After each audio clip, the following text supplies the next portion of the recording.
Hello there, hello there, hello there, everybody. How the fuckity fuck are we all? Merry Christmas, Happy Hanukkah, Happy Festivus for the rest of us.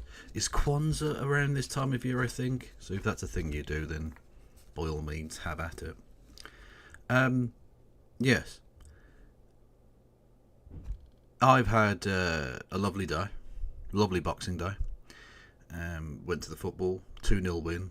Bosh. Love it. And the Villa getting stuffed as well at Newcastle, also funny. But Birmingham City winning is the main thing.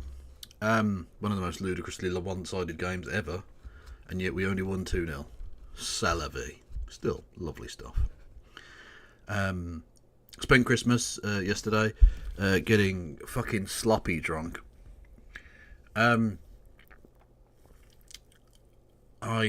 spent the day basically drinking Guinness and eating pigs in blankets. For those who don't know, pigs in blankets is a tradition where you have little sausages wrapped in bacon.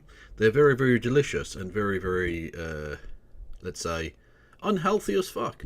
Anyway, let me just say, when you spend the entire day on Guinness and pigs in blankets, your bowels don't thank you. And I dropped a log in the toilet this morning that was... I mean, honestly, my anus has become death. The destroyer of worlds. The sewage system of this city may never recover, truly, from the pounding it has received from my anal offerings. Yeah. So, yeah, no, it is basically pig wrapped around pig, that is true. Anyway, I hope you're enjoying the GIF. I certainly was. Anyway, so, on to Christmas offerings. Hopefully everyone got the gifts they wanted, or at least weren't terribly awful. I got, a few books, some clothing, socks, pants, those sorts of things. Very nice. And I received one gift of note, I think, for the audience. People will know that my mother, being the delightful person that she was, likes to be involved in my life, even as an adult. You'd have thought after the first 18 years she'd have gone, not my responsibility anymore, moved on with her life. But no, she wishes to continue being an active part of my life, cares about my interests, even if she doesn't necessarily understand them.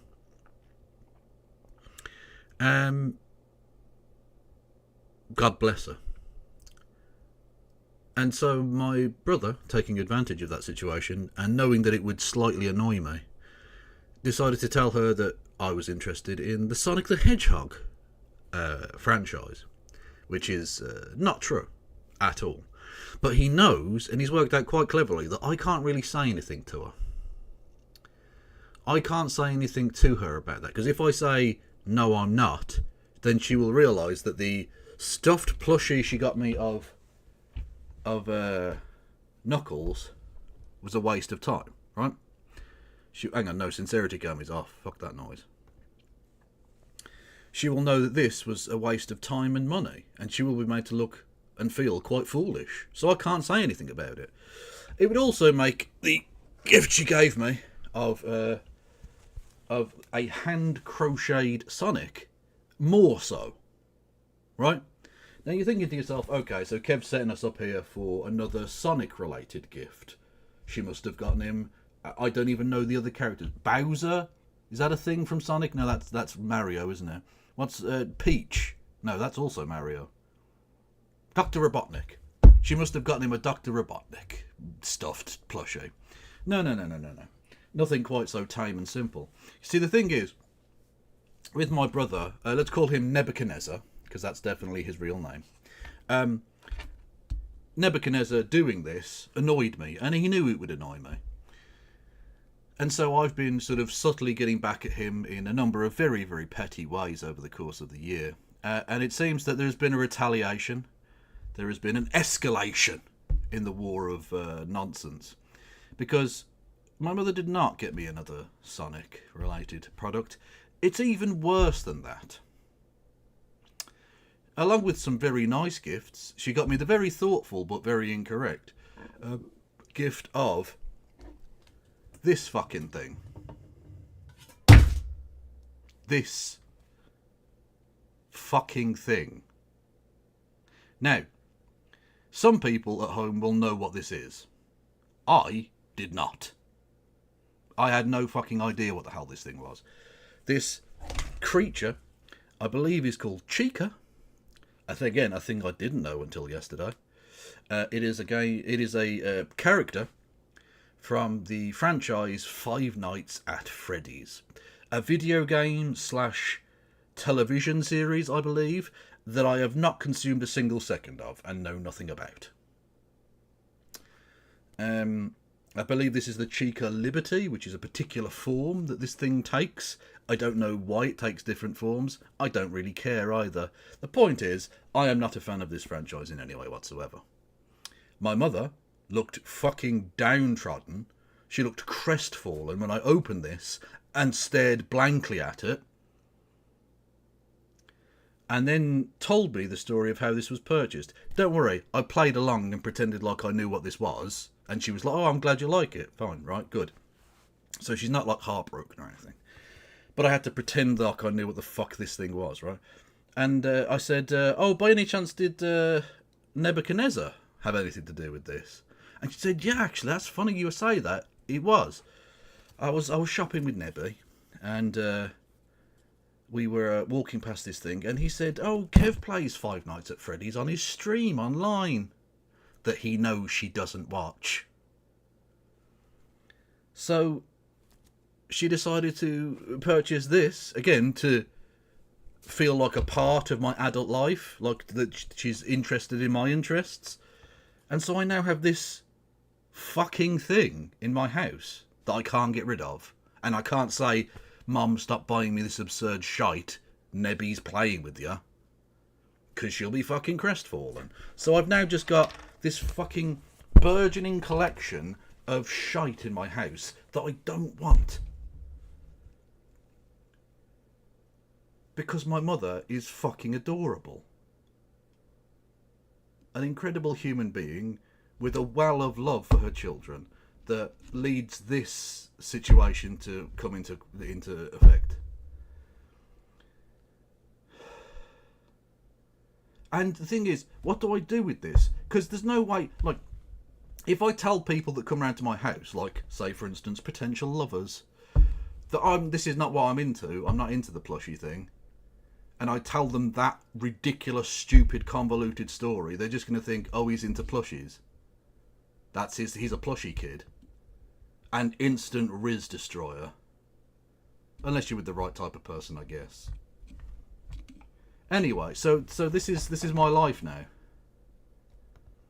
This is just my life now, surrounded by this. Fucking absolute nightmare. Anyway, what did everyone else get for Christmas?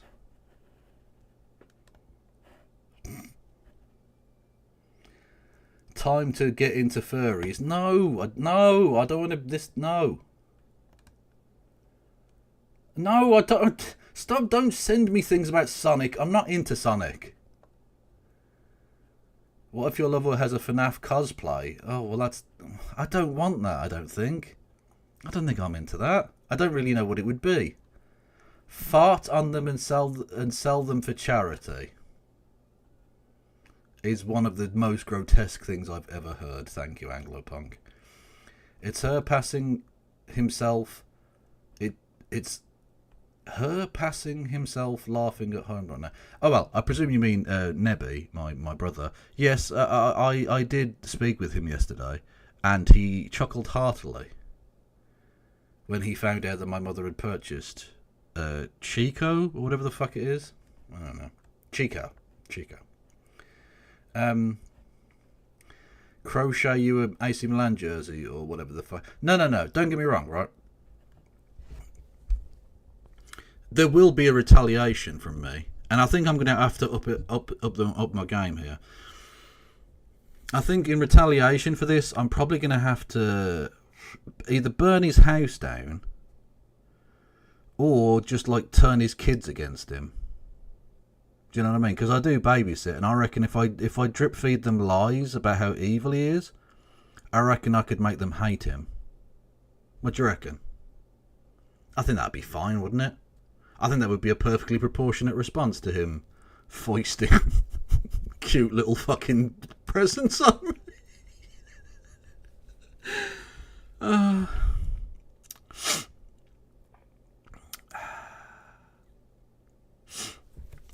Anyway, you need to get your mum to get his kid an amusing plushie. No, I just need to poison their minds.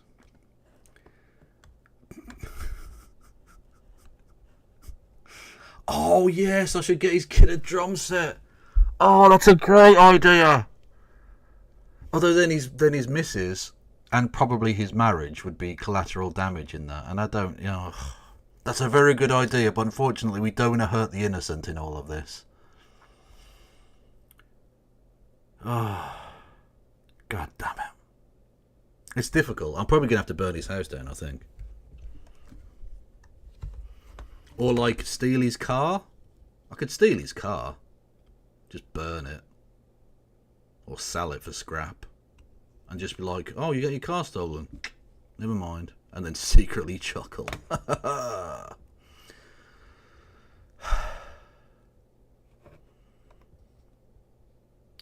Anyway, if you want to recompense me for the sonic damage, lol, that has been done to me over Christmas, you can do so in the following ways.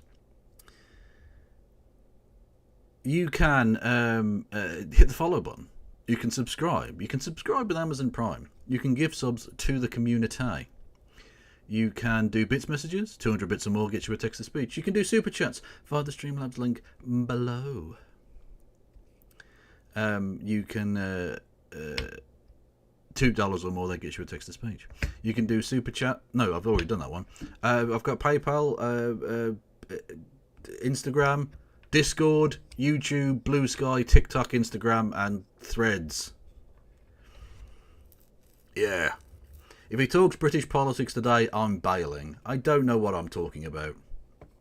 We'll get onto it shortly, but I don't really know what I'm talking about. Stick with me for a second. Right. Yes, if you're on YouTube, hello there, YouTube. Hopefully you enjoyed my tale of gift woe. You can... I'm not fucking playing Five Nights at Freddy's. I don't care if you think that's a great game or whatever. You can suck my dick. Right. You can. Become a member for 99 pence. You can give memberships to the community. You can do... what do you call it? Fuck's sake. Super chats. Are they called super chats? Yes, they are. Yeah, and I'll read those out if you want to do that. I'll probably set a goal at some point if I remember. Check my link from earlier. What did you link earlier? Phantom of Black. And happy Christmas to you in Bulgaria. What is this nonsense? I'm losing my mind over this kitten's moustache that makes him look like he's got buck teeth. That is adorable. That is adorable. There we go. Boom. Oh, he's got little SpongeBob teeths. Oh, look at Spongy Bobby teeths.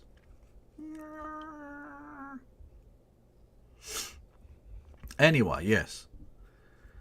In terms of the return of the sausages. This is a very late point, but when Senk said he was the biggest non-mainstream media lefty person when being glazed by Tiny Face, I wanted to say, you're not even the biggest in your family anymore, Senk. Senk? Senk? That's how it's pronounced now. Senk Yuga. Also, yeah, that's a solid point, actually. What is this nonsense? Cultural observations. Luigi deniers. You okay? As I say, I have no idea what I'm talking about today. I put out this thing yesterday, and before I got really, really drunk. Suggestions for tonight, might do a big one, giggity. And then people find it, cute dog, amazingly cute dog, and then loads of suggestions. So I'm basically just going to go through the suggestions. And this one is the one that someone just sent to me. And like a pigeon, I focus on the last shiny thing that I saw. Ideology has transformed Luigi Mangione into the new flavour of the month. From Ivy League valedictorian accused of murder to anti-capitalist thirst trap with high cheekbones. Luigi deniers claim... Also, this man is so Irish that he just turned the word thirst and made it sound like terrorist. It made it... Hang on, listen to it again. He says thirst trap, but he makes it sound like terrorist trap. To anti-capitalist thirst trap with high... Anti-capitalist terrorist trap. He sounds like my fucking dad. We used to have fun as children being rather racist towards him by going 33 and a third. 33 and a third. And then he used to beat us with a stick. He didn't beat, he wasn't physically abusive. high cheekbones. Anyway, we're having terrorist trap again. Nope. Accused of murder to anti-capitalist thirst trap with high... It says terrorist trap. He does. We'll start the video again. Sorry, we're taking this fucking seriously. Ideology has transformed Luigi Mangione into the new flavour of the month. From Ivy League valedictorian accused of murder to anti-capitalist thirst trap with high Terrorist cheekbones. trap. Yeah. Luigi deniers claim Luigi did nothing wrong. They took one look at his innocent face on the CCTV cameras, ripped up his charge sheet, and started making fan edits of his mugshot. Luigi deniers... True, I saw that this did amuse me. Someone put this little edit together. Baby girl, I love my princess, thank you, 100% cute. And then a cute little baby goat. That's a terrorist trap if I ever saw one. Are enchanted by Luigi loyalism. They see no face, no case. But they do see race, which is how they knew he was Italian. And found it strange that he hadn't spoken to his mother in 6 months. He's 26. He's not even speaking, they just stood there in the middle of the fucking street. Shouldn't he still be living with her? The flavour of the month is innocence. And maybe pistachio. Luigi deniers control the memes of production. And thanks to his abs, the guys, forever with their tongue on the rim of the cultural pulse, have... Jesus fucking Christ. The gays forever with their tongue on the rim of the cultural pulse.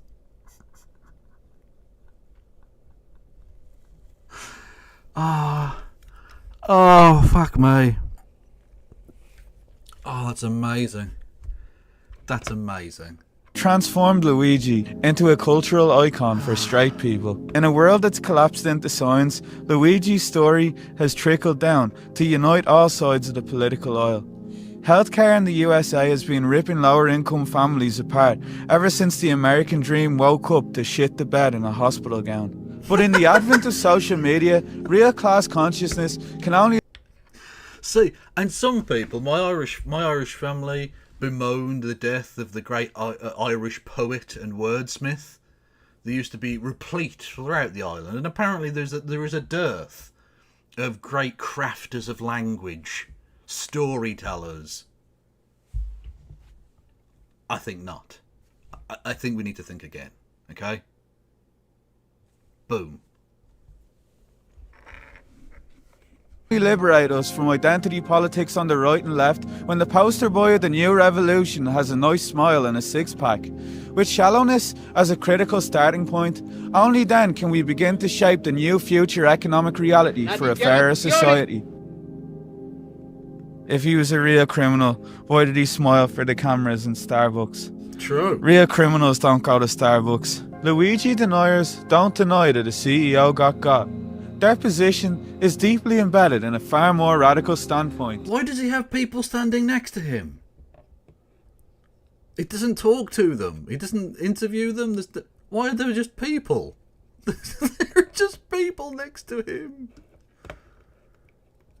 They're arguing that the Luigi murder did not take place. Instead, through the lens of sensationalised news outlets, memes and tweets, the material reality of the murder itself has become a simulated media event, repackaged as entertainment reality television on our screens, where we can take sides, have takes, and even argue about the personal integrity of our favourite characters like we know them in real life. Luigi Mangione has become detached from his physical form to become a media construction of images we can no longer escape from. Mama, we're not in love with a criminal. We're in love with the emotionally unavailable shadow of our avoidant attachment style, projecting itself on the chipped drywall of a home we'll never own. So we can free Luigi all we want, but we can never free ourselves from the shackles of the spectacle that pervade the very fabric of our existence, the tastemakers of public opinion who create our decisions before they go viral on our screens, and the unrelenting hum of ideology that conspires to remain hidden so we can continue to believe it's our choice. None of the great Irish poets of yore, none of the great Irish writers could possibly have crafted a sentence as beautiful as that. No, none of them. That gets a subscription. That sentence alone gets a subscription. That is fucking delightful. Hello, Mad Cat. Hello, Some Random Geek. Hello, all of you. Kev, can we finally do this now? Is fascism left-wing or right-wing? Episode 2. Okay, we'll start it, right? We'll start it in a second, but like... he's such a fucking dull cunt. So we're going from the extremes of Italianness. From Mangione to fucking upside down, eh?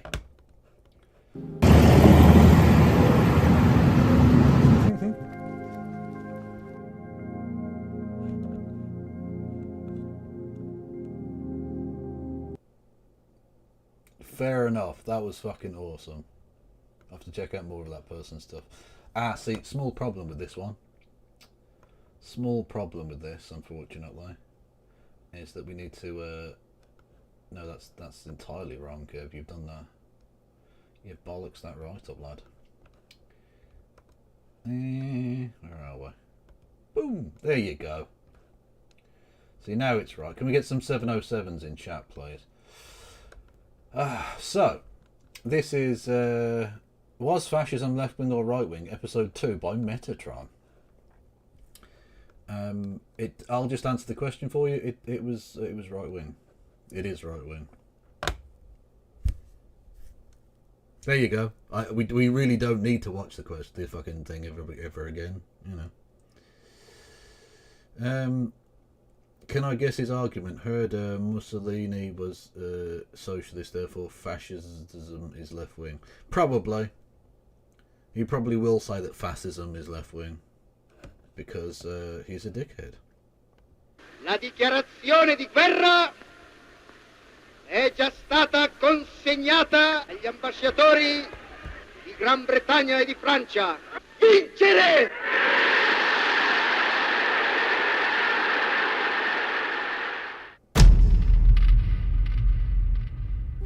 Hello, noble ones. I've recently released a thought-provoking video titled Was Nazism Left-Wing or Right-Wing? This video, as I had expected, has created a little bit of a fuss, if you will. A ripple in the lake. Yeah, because it's bollocks. We watched it on stream. It's rubbish. A storm in the blue and red sky, I suppose. A dent in the matrix. The primary objective was to elucidate... Can these right-wing cunts stop referencing the Matrix? Because A, they seem to have completely misunderstood the point. And B, they're all transphobes, and it was literally created by trans people as a way of explaining their understanding of transness. Fuck off. The inherent limitations of reductionist categorization within the political paradigm. It is upside down, and I won't be changing it or explaining it. You were either here for the first bit or you weren't. time, and to propose a more nuanced framework for understanding complex historical phenomena. This way, encouraging the viewer to make their own mind and come to their own conclusion, applying critical thinking. A skill that I want to say we are slowly losing. Well, some people got it 100%. But critical might be critical race theory. Other people completely miss the point. And then you've got those that believe that, you know, you shouldn't be allowed to speak if you disagree with them. Excellent Nazi tactic, by the way. On a positive note instead, Yeah, you're a very silly boy. we've got two historians, these two gentlemen, that made response videos to my Mr. Terry History and Vlogging Through History.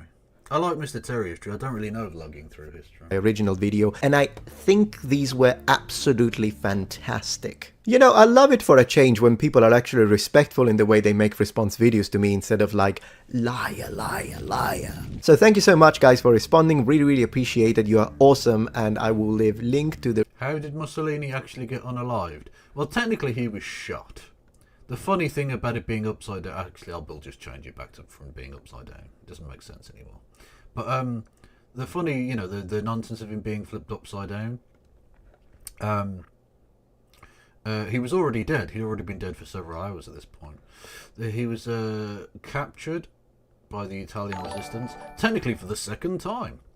Because he'd been captured, and then Otto Skorseny, this fucking crazy German paratrooper guy, and his ilk rescued him, and blah blah blah. Anyway, and then he gets captured right at the end and shot, and then he and Clara Petacci, who was his partner, his mistress, and several of his cadre were brought back to the centre of Milan and just dumped on a traffic island. They didn't know what to do with it, and then eventually crowds gathered, and they were throwing rotten vegetables at them and all this sort of stuff. And eventually they hung him up and all of his mates outside of what was then a petrol station by their feet. So, yeah. That place is now a McDonald's, though, which I'm not entirely sure how to feel about that. Although I suppose an M upside down is a W. Can we get some W's in chat? Woo! I made it work. I made that work. Anyway, so the quick answer is he was shot. My niece made the mistake of getting Rusty a plushie for Christmas. Oh, no. Oh, Rusty. See, Rusty hates plushies more than I do. Bless them. Bless their tiny little face. Oh, we've got another cute pupper. Oh, it's Cute Pupper Central tonight. Fuck yes. There's the real dubs. Boom shakalaka. The response videos down below. New policy. If you are respectful in your responses, whether you agree with me or not, you get featured. No, not you. As for the original video, today... Hang on. That flash boy, what was this? Agree with me or not, you get featured. No. He lies to you. I don't know who that is, but... No, not you. As for the original video, today's video's core tenant and focus... By the way, just being polite about your wrongness doesn't change your wrongness. I just want to point that out. Your respectability politics can go right up the poop chute.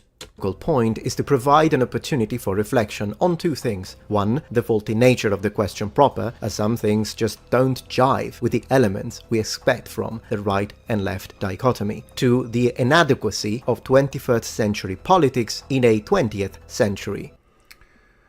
The faulty nature of the question proper as some things don't jive with the elements we expect from right and left dichotomy. Okay, I mean, that's true. By the way, I've got Jaffa cakes and I'm going to be eating them as we go along.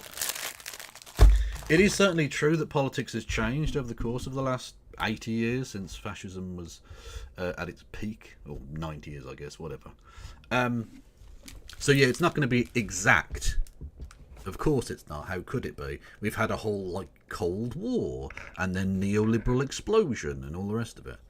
The commodification of everyday life. All of these things have taken place. And what was fascism and what was socialism, whatever, has slightly altered, but not to the point where you could realistically consider anything other than fascism being right-wing.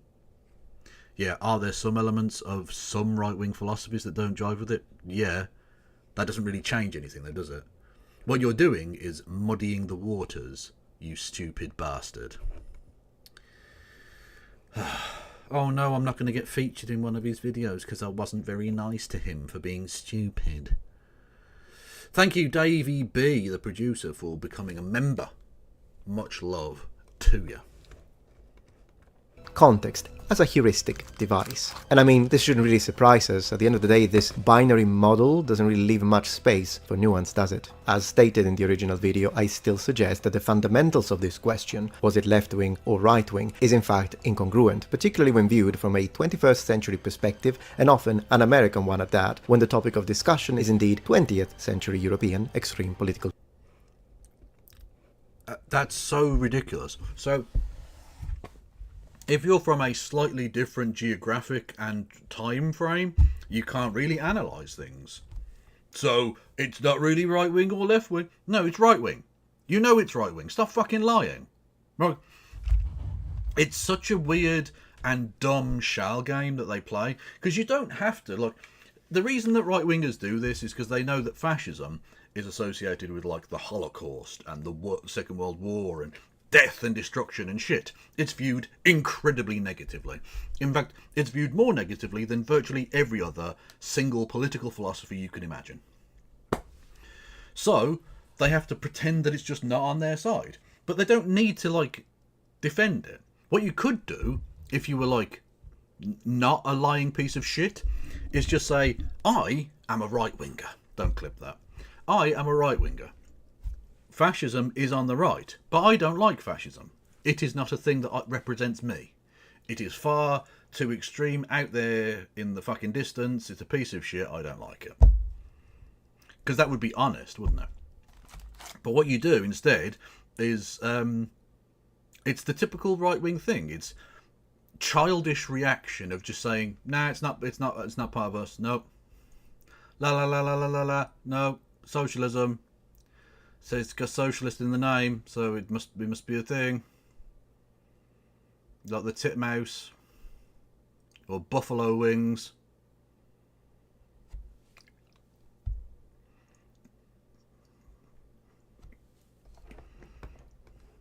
Regimes. We expose therefore the contingencies of time and space that make the framing of the question somewhat invalid or not apt for delineating and accurately describing these 20th century's historical parties. Yeah, Moreover, muddy the video waters, offered a third man. option Love by it. describing these regimes as totalitarian dictatorships instead, rather than trying to fit them in a left. Right, but totalitarian dictatorship isn't a political thing, is it? Or isn't a political philosophy, I should say. You can have an ultra-authoritarian leftist perspective. I know some people will quibble at that, but whatever. Again, I'm not going to play the game that this dickhead is playing. Those communist regimes of the Eastern Bloc were totalitarian, they were dictatorships, and they claimed to be on the left. Whatever. You can have a very left-wing one, a very right-wing one. In theory, you could have a quite liberal one. Although that would be, again, a little bit incongruent, but whatever. It's not, that's not really useful in any sense whatsoever. What you're just describing there is a tendency towards overzealous policing. That's not really like a political economic theory. What you're doing is not just muddying the waters now, but adding in non sequitur. Thanks. Left or right box, we could successfully shift the focus to the regime's operational mechanics, ideological underpinnings, and socio-political impacts. Just like I mentioned on the first video when talking about the word or the slur Nazi, today we're talking about the word fascist. But once again, when this is used as a way to just attack or insult the other side or the opposite of your political persuasion. Okay, I mean, to be fair though, my dude, you just did that in your video, didn't you? Do I need to skip back? Do I need to skip back to the bit where you said, oh, nice fascist tactic there? Absolutely fantastic. Do you remember? Do you remember, like, literally seconds ago in your video? videos to my original video, and I think these were absolutely fantastic. You know, I love it for a change when people are actually respectful in the way they make response videos to me instead of like, liar, liar, liar. So thank you so much guys for responding, really appreciate it, you are awesome, and I will leave link to the response videos down below. New policy. Hello noble ones. I've recently released a thought-provoking video titled Was Nazism Left, you will? A ripple in the lake. As the objective was to elucidate the inherent limitations work for understanding complex historical phenomena. This way, encourage thinking. A skill that you've got those that believe that, you know, you shouldn't be allowed to speak if you disagree with them. Excellent Nazi tactic, by the way. Allowed to 100% of the people completely miss the point. And then you've got those that believe that, you know, you shouldn't be allowed to speak if you disagree with them. Excellent Nazi tactic, by the way. So, you know, calling people Nazis that you don't like, that's bad.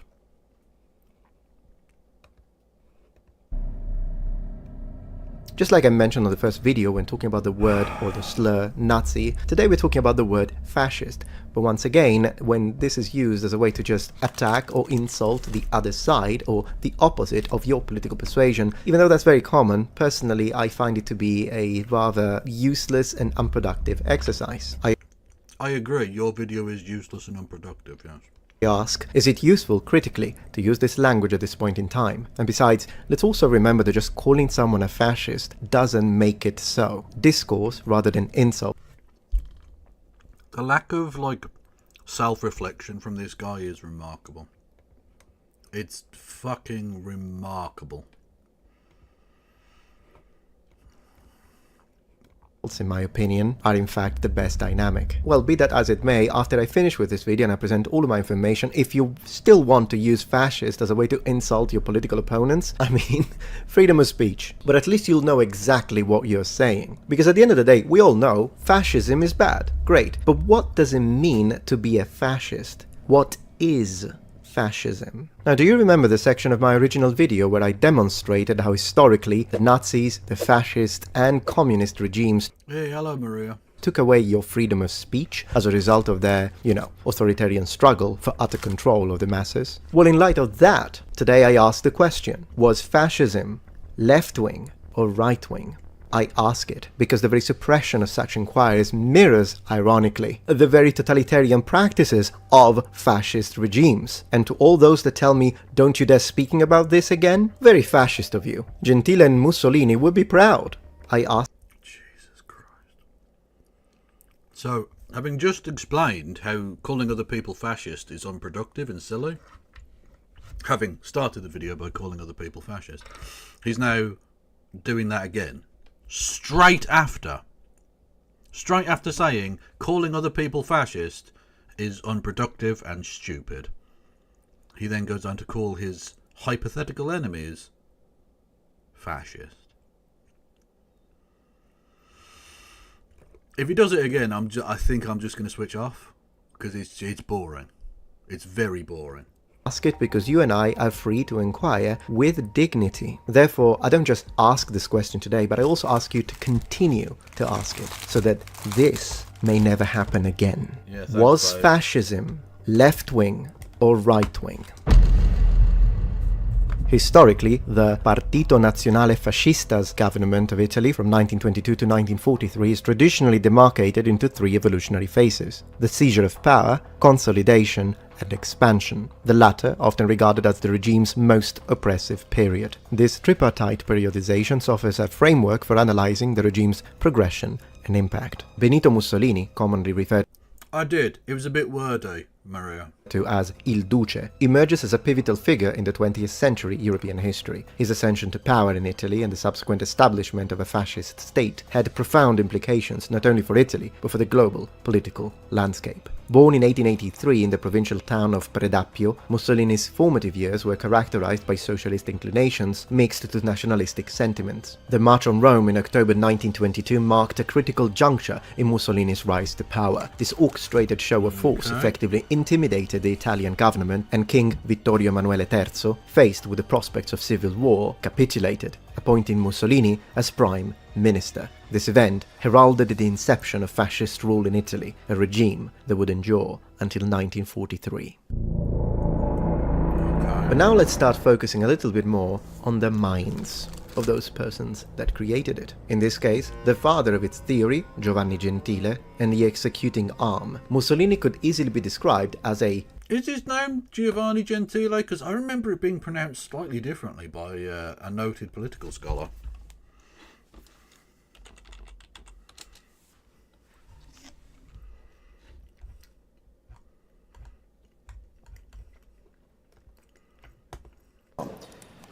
What does a fascist mean?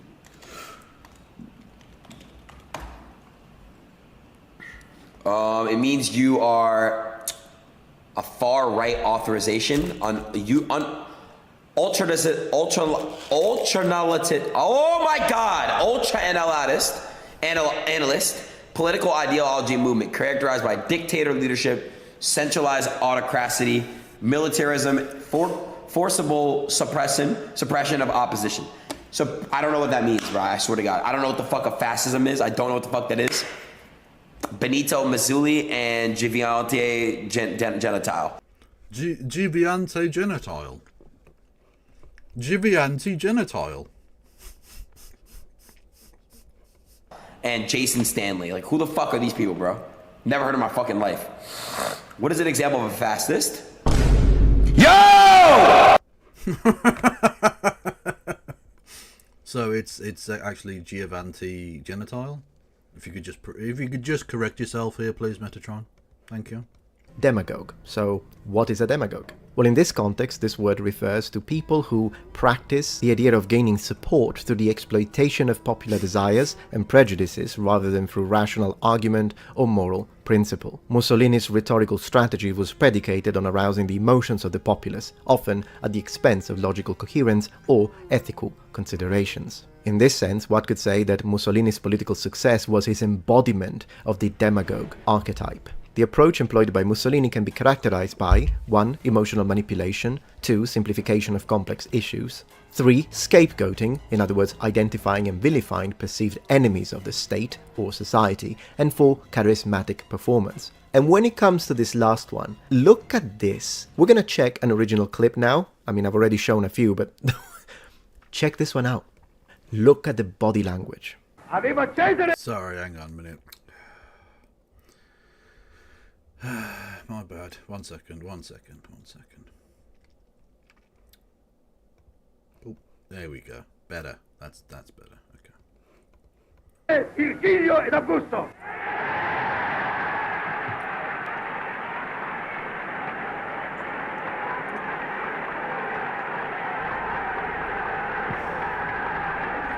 You see, according to Gentile, one of the main and Genitile. Please. prominent thinkers that are behind the concept of fascism, there is no distinction between the private interest and the public interest, and everything should be subordinate to the state. Okay. Let's now do a little bit of preliminary exploratory research. If we open the Wikipedia page on fascism, you'll notice that it says that fascism is a far-right authoritarian... No, it's a far-right, ultra-national, ultra-analyst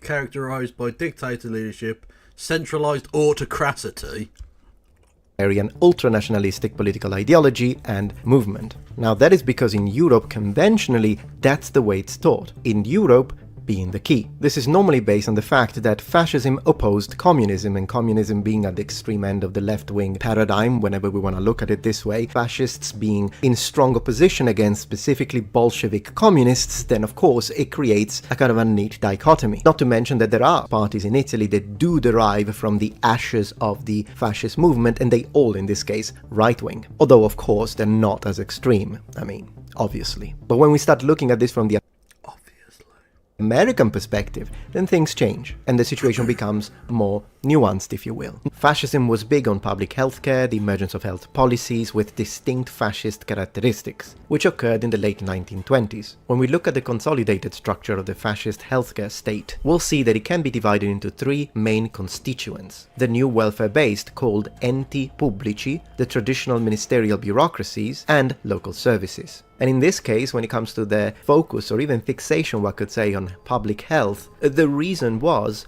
generally speaking, to foster population growth. Now, of course, there is nothing wrong with fostering population growth, but when you're under this, it does have to be connected to then exploitation, extreme taxation, military expansionism, and in general increasing the number of subjects. And this expanded in 1925 with the Italian fascist regime created the Opera Nazionale Maternità ed Infanzia, which combined social welfare with the realization of the regime's demographic aims. So, public healthcare, big government, socialist roots, as I'll discuss on section 8. Jesus fucking Christ. Healthcare. Healthcare. Healthcare is socialism.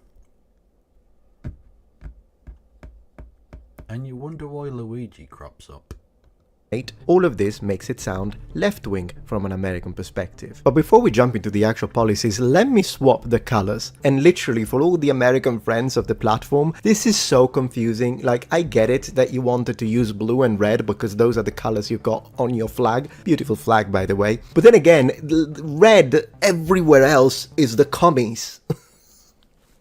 Anyways, you do you, whatever color you like. What do I know? We will focus on the theoretical fundamentals of fascism, which is one thing, and then the practical expressions of fascism, such as, for example, party organization, system of education, legislation, which then of course irreversibly bled into the education system proper. After all, as anyone who has ever studied history can tell you, nothing in politics happens by accident. Let's talk about the nature of fascism. Combattenti! I'm not doing the joke again if he's going to keep using random clips. Fuck that. Camicie nere della rivoluzione e delle legioni! I personally reckon that fascism should absolutely be studied deeply, as its impact on European history was, one could say, incalculable. However, even though up to a certain extent we all know what fascism is, in reality, when you really think about it at an ontological level, its nature, its taxonomic and definitional characteristics may be elusive after all. I will strongly justify this statement later on this video. Sure, fascism did have its academic theoreticians, but then again someone can also argue that fascism has no intellectual basis. It is in fact a baseless ideology. Let me okay, unless the next sentence is very good, I'm turning this off.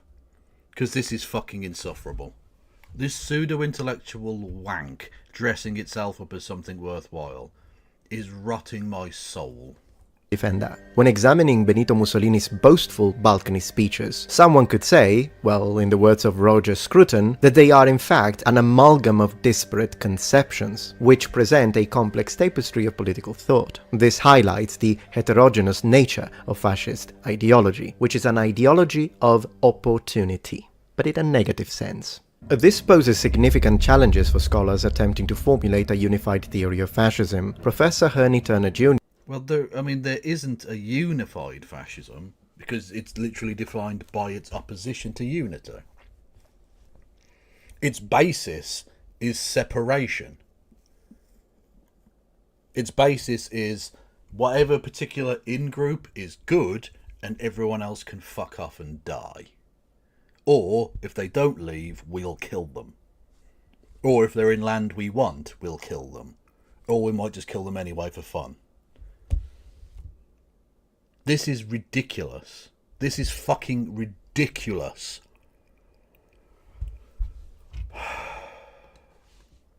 Astutely observes the recurrent pattern in fascism studies, open quotes. Anyone who reads many studies on fascism as a multinational phenomenon cannot but be struck by the frequency with which writers who begin by assuming they are dealing with a unitary phenomenon end up with several more or less discrete subcategories. Regardless of what criteria are applied, it seems very difficult to keep fascism from fragmenting, close quotes. Turner's observations underscores a fundamental epistemological problem in the study of fascism, the tension between the desire for a comprehensive, universally applicable definition and the historical reality of diverse fascist movements with distinct national characteristics. This tension has led to a proliferation of subcategories and typologies within fascism studies, each attempting to capture the nuances of specific historical manifestations. And it is this very persistent fragmentation of fascism when placed under actual, rigorous analytical critical scrutiny that presents us with a question. What defines fascism? I'm done. I can't be bothered. I'm not listening to this fucking wank. What else have we got? My secret for dealing with the insanity of American politics. I do like fair and balanced, but I'm gonna not do that one, I think. Is leftist a poisoned term? That could be interesting. Do I consider myself a leftist? I did up until this current election cycle, and now I am rethinking whether I want to be associated with that label because of some of the serious negative connotations that it now carries. Okay, so why have I felt that the term leftist is applicable for me, and why am I questioning it now?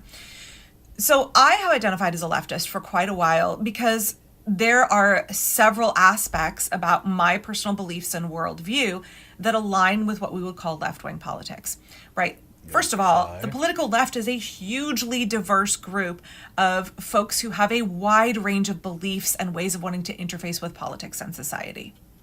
And there has been an artificial narrowing of that definition, which I will get into later. But I think even here in the US, we typically think of left-wing politics in a way that is far less expansive than the rest of the world views it, right? So what we would consider left-wing politics in America, most of the rest of the world would consider fairly centrist or maybe just barely left of center. We don't even begin to dabble or, think about or flirt. Yeah. Just fucking yeah to all of that. Jesus. What is this? This video is... Okay, yeah, we'll watch that later. With real left-wing politics in America at all. The political left has an emphasis on equality for all people, but even, I would say, going further, a removal of the hierarchy that creates artificial structures where we pretend that we aren't all equal, where we use those power structures to justify exploiting each other and exploiting the planet. And those are all artificial constructs. Well, that's a more anarchist understanding of it, but yeah, it's certainly a left-wing strand, yeah. That I would say my leftist politics wants to dismantle.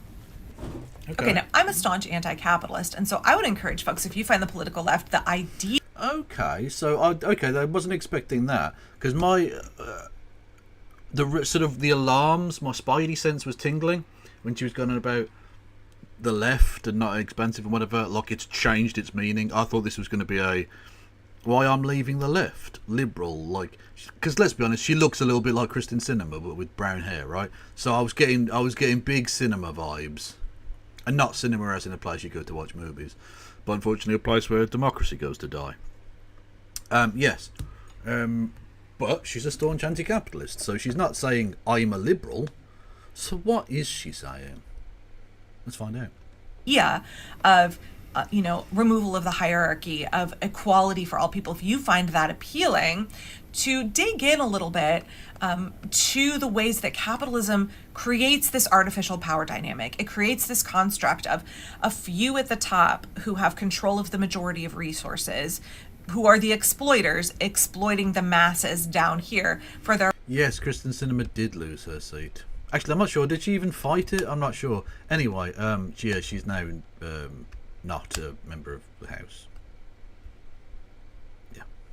Life hours, their labor, senator, and whatever. as they scrabble to get a little bit of what they need to survive, right? So there is this power dynamic that is artificial, constructed and upheld by a capitalist system, and I would argue that it's antithetical to left-wing politics. Yes. So I think it is my anti-capitalist beliefs and my beliefs in the three permaculture ethics of earth care, people care, and fair share that make me someone who self-identifies as a leftist or has historically.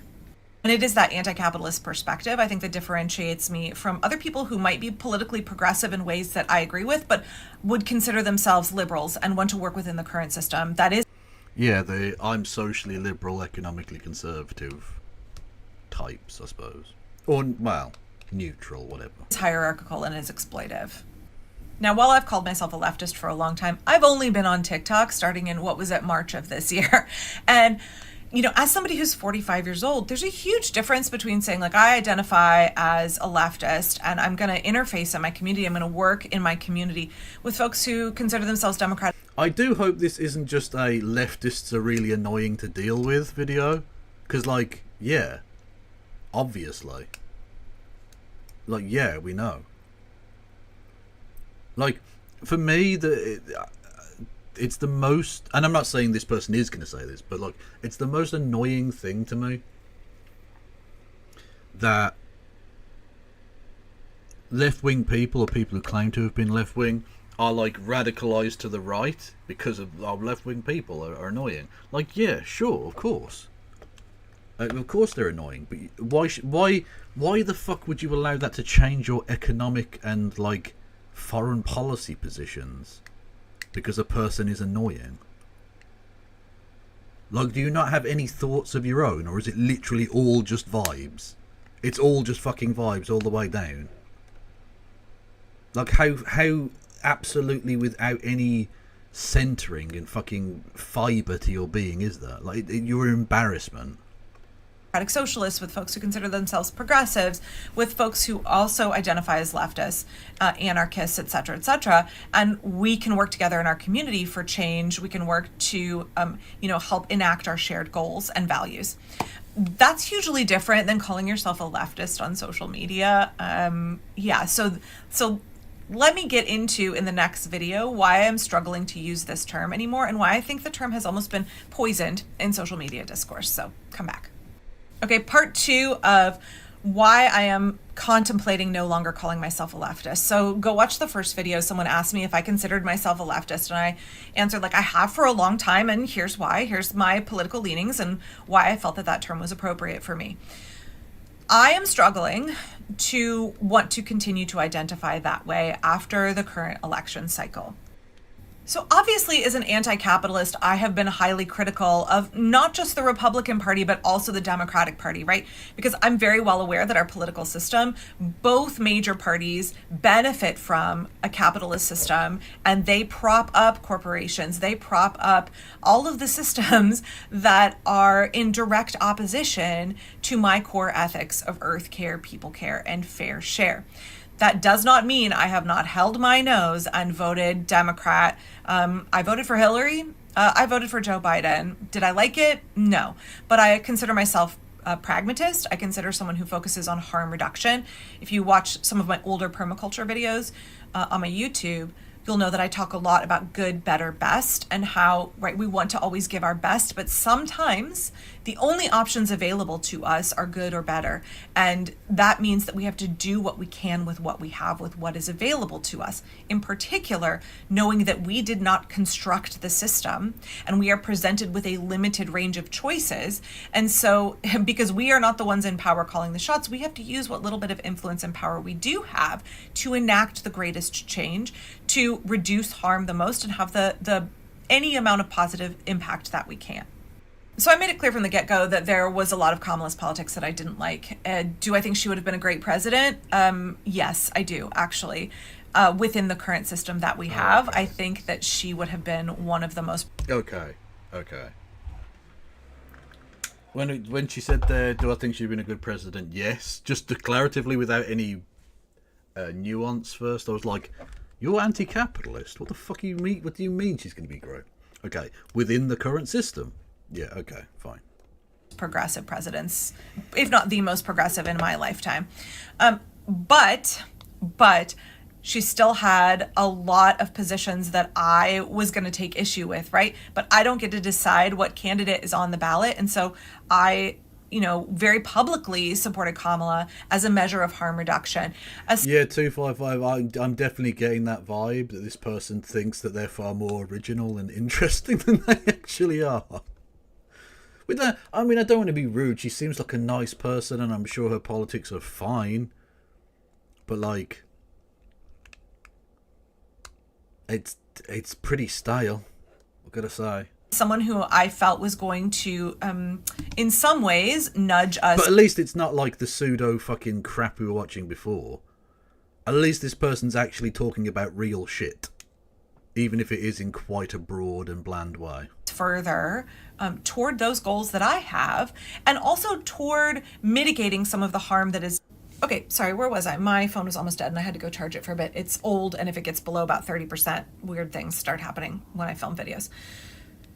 So I voted for Kamala as a measure of harm reduction. I was very vocal in supporting her leading up to the election. And what I saw from other online leftists was reprehensible behavior. I watched them viciously attack Black women on this app and also engage in overt anti-Blackness misogynoir when they talked about Kamala.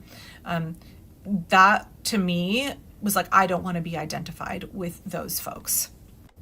I mean, I got a little bit of it. Those folks would come for me in my comments and say, like, oh, you're not a true leftist, you're a lib because you're voting for Kamala. First of all, there's nothing about being a leftist that precludes you from voting for a Democratic candidate. There's nothing about being a Democratic Socialist or in the Working Families Party that precludes you from voting for a Democratic candidate. So that was weird that people were saying that. The same people who were voting for Jill Stein were saying that, right? Which is just... Anyone who voted for Jill Stein is probably an idiot. And again, she seems to be, okay, not necessarily changing her positions, but like being like, I don't want to be called a leftist because these dickheads were saying stuff. Which is just like a semantic version of the left were mean to me, so I've become a fascist. But she's not become a fascist. She's just like, doesn't want to use the phrase leftist anymore. Okay, fine, whatever. Okay. And I just watched the rabid, vicious attacks that happened. I mean, besides the Madeline Pendleton drama where her, you know... Who the fuck is that person? Who? Madeline Pendleton. Okay. Whoa. Madeline Pendleton. Why is that in caps? Madeline Pendleton is an American fashion designer, TikTok influencer and author. She's the founder of Tunnel Vision, a small clothing brand, blah blah blah.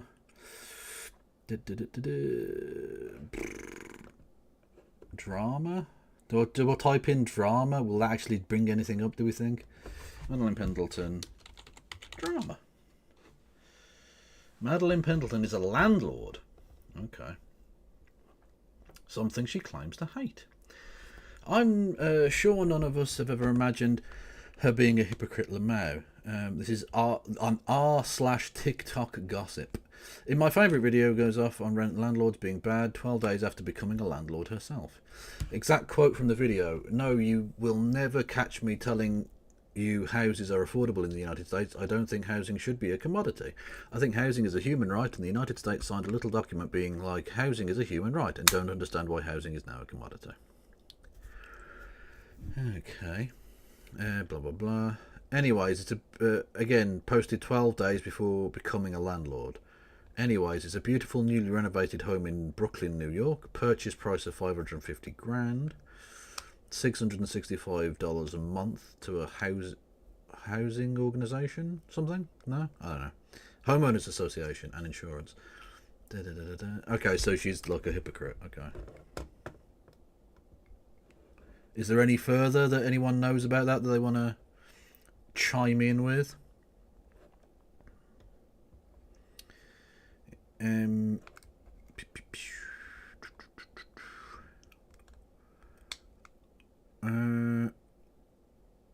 No, I don't know.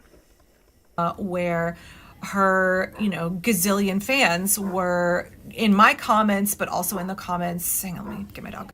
Okay, so I watched these folks viciously come for Black creators especially, and I don't want to be associated with that behavior. I also don't want to be associated with Jill Stein. I also don't want to be associated with the kind of puritanical, no true Scotsman behavior that was just plastered all. Has she got fucking... Okay, she's got guillotine earrings. I've just noticed that. That's fucking dope. Gil, I know, calm down, mate. No, you don't get image rights on that. No. Well, because you're not the only guillotine in the world, are you, mate? No, you were not the first one. Shut the fuck up. He wants copyright. He wants copyright on it. Dickhead. Yeah, come at me, bro. Don't actually come at me. Jesus.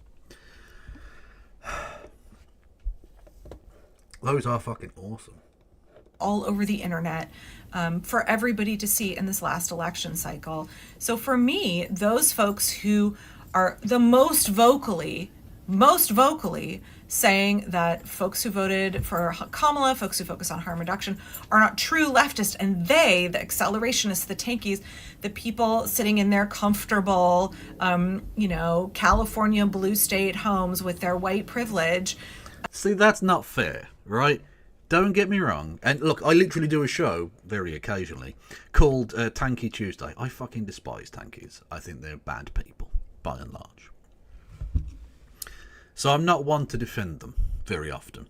But I don't think you can just dismiss them and say they're like this because they're all from rich families in blue states and they're all fine and their rights aren't going to get taken away and blah, blah, blah. Because actually that's not the case, is it?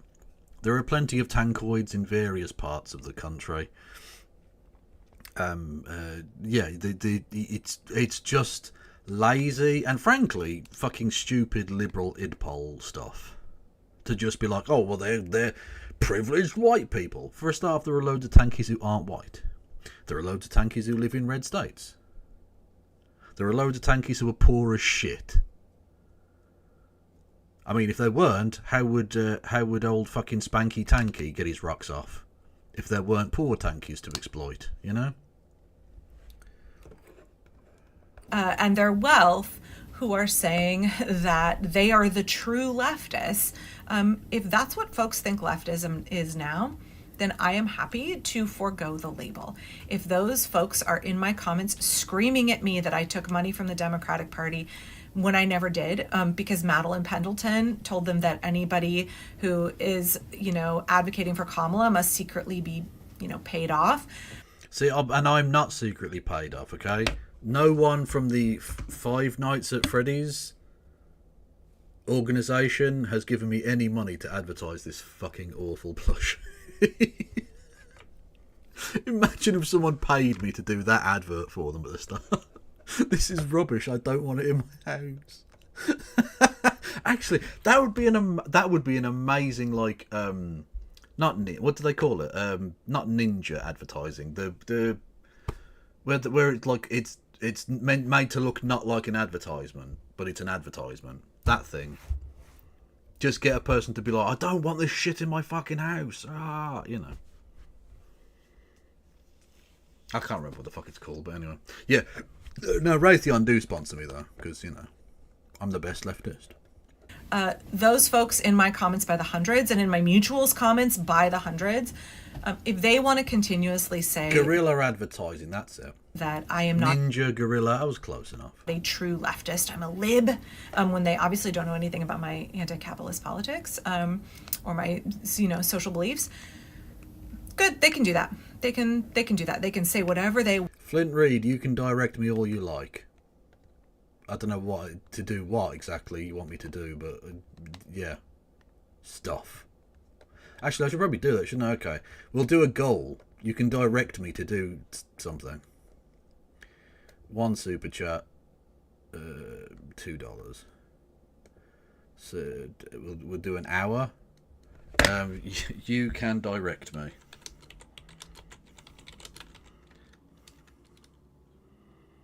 Direct me? That doesn't even make sense.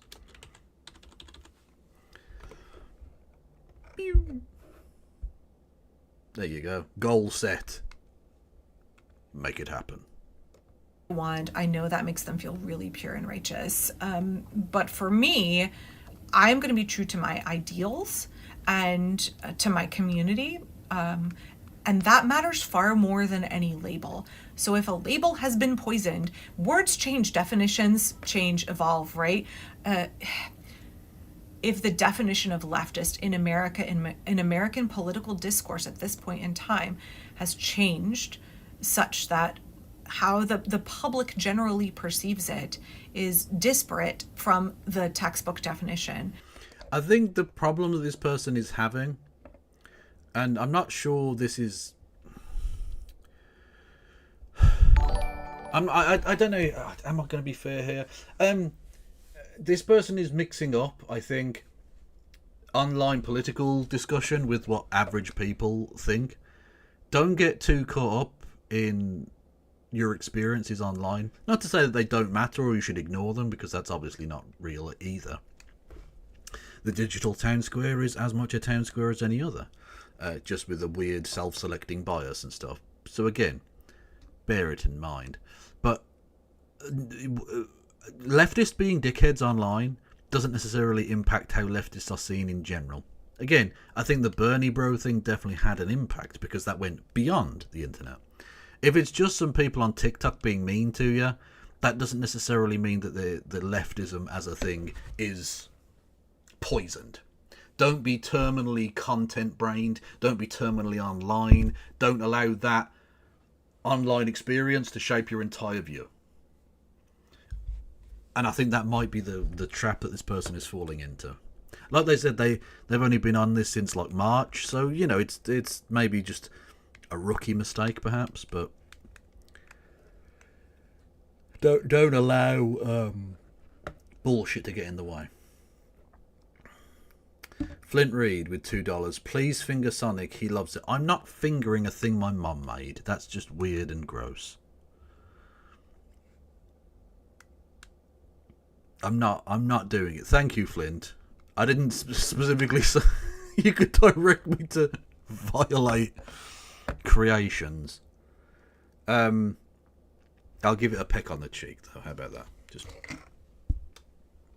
That's as good as a fingering, but without me feeling weird. It's done. And thank you for the donation. Much love. Don't forget, everyone, you can give me money on both of these platforms in the various ways that you know how to. I'm just reminding you because it says you should remind people. It tells me I should remind people. What about Neb? Perfect Revenge. I'm not... Well, okay, firstly, I like the fact that you remembered that I gave my brother the fake name Nebuchadnezzar, and you are now referring to my brother as Neb. Baron von Kongslap. That is very funny. But I also don't want to finger it, just regardless. Cultural observations, people that read books in public. I'm not sure about that one. Thank you, Angela. Then I don't want to be associated with that popular definition. So I don't really know what I want to call myself politically. I would say my politics are still left-leaning, heavily left-leaning. I am very much more likely to call myself a permaculturist, an anti-capitalist, and also realize... What's a permaculturalist? I know the phrase generally, but... Permaculturalist is someone who practices permaculture, a design approach that mimics the patterns and relationships in natural ecosystems. Okay, but how does that... So it's basically just, what, like allotment living type thing? I think? I don't know.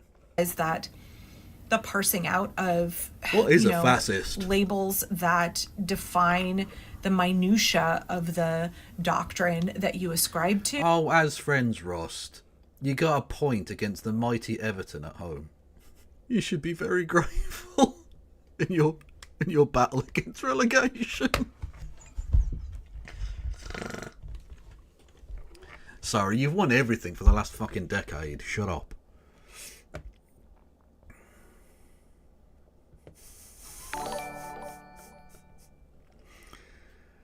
Thank you, Flint. Jeff Kate Cash X, love you really. Thank you, Flint. I love you too.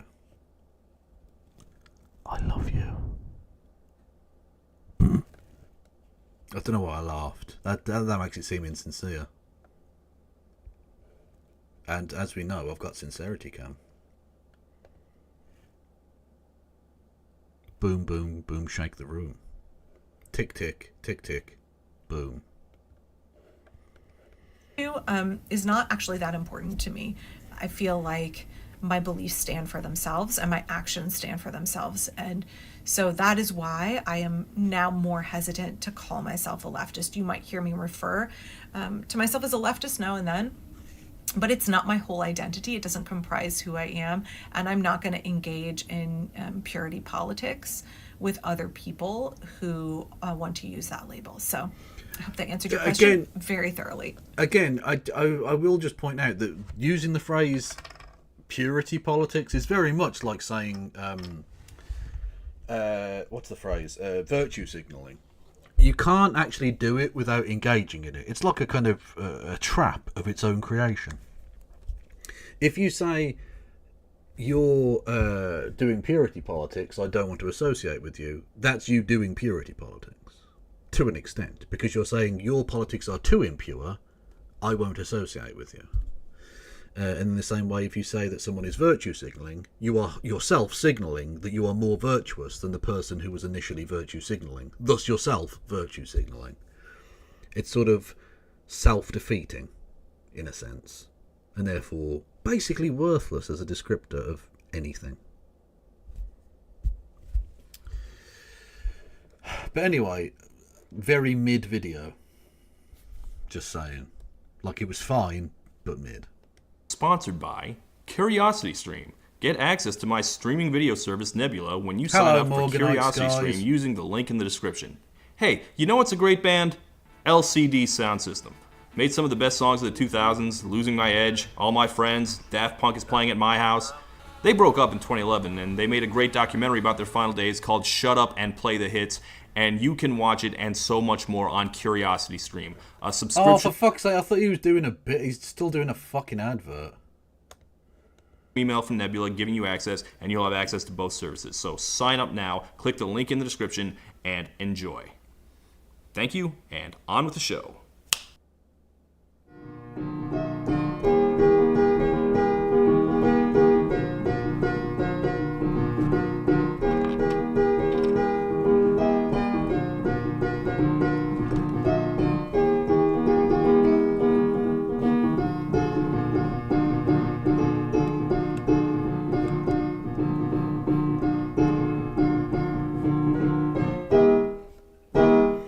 Edward Sexby, as a person who experienced fucking relegation to the third tier of English football because of Wayne Rooney last season, tag, you're it.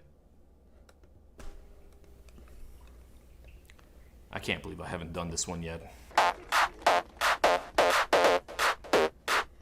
Ladies and gentlemen, this is One Hit Wonderland, where we take a look at bands and artists known for only one song. And today we are once again going to party like it's 1999.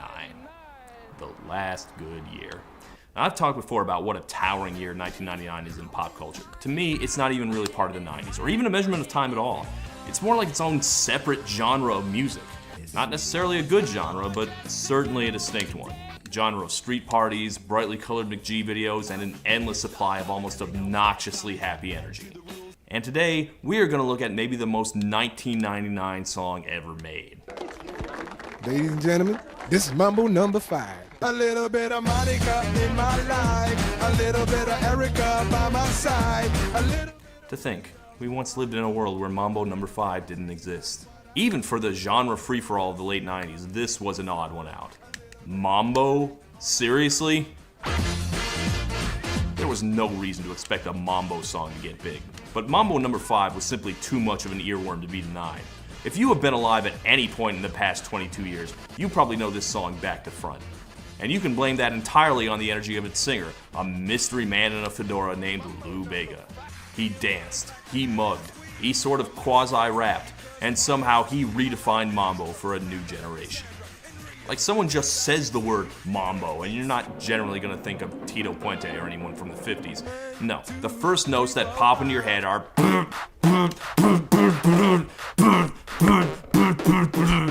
Not to say that this is a particularly respectful entry into the Mambo genre. Some will tell you it's the worst song... It's not really Mambo, no. That's the thing, it's just not. ...of all time. But love it or hate it, and for the record, I'm not really fond of this song at all, you could... Well, we can't be friends. Simple. Stop it. It was a massive worldwide smash, and it still basically is. It has barely faded at all since the 90s, and that deserves some respect. So we're going to do a deep dive on Mr. Bega, the walking anachronism. And, of course, was the theme tune to the start of a day of Test match cricket, back when that used to be on fucking terrestrial TV, before literally everything was for sale. And now no one watches Test cricket anymore because it's on Sky. With an alleged string of ladies in his wake. So let's put a little bit of Lou Bega in our lives. Good, let me jumping, please sing in the trumpet. A little bit of... Why don't we start way back? Okay, in the mid to late 1940s, Jesus most of the world Christ. was basically rubble.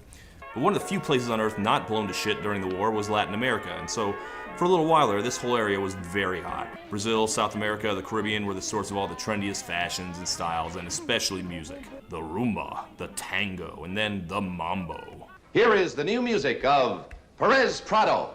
One of the mambo's biggest practitioners was Perez Prado, the Cuban bandleader who moved to Mexico and spread the mambo all through North America, including one hit in 1950 called Mambo No. 5.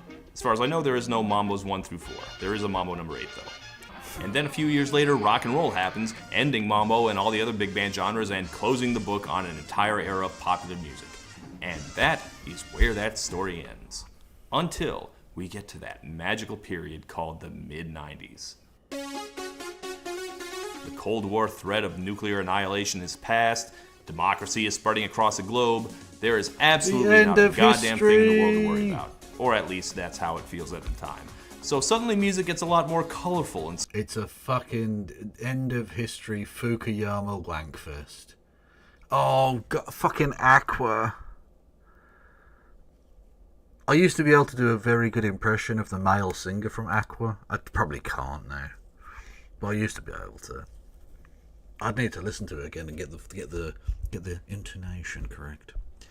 But anyway, talking of Euro trash pop, fucking Aqua. I'm a Barbie girl in a Barbie world.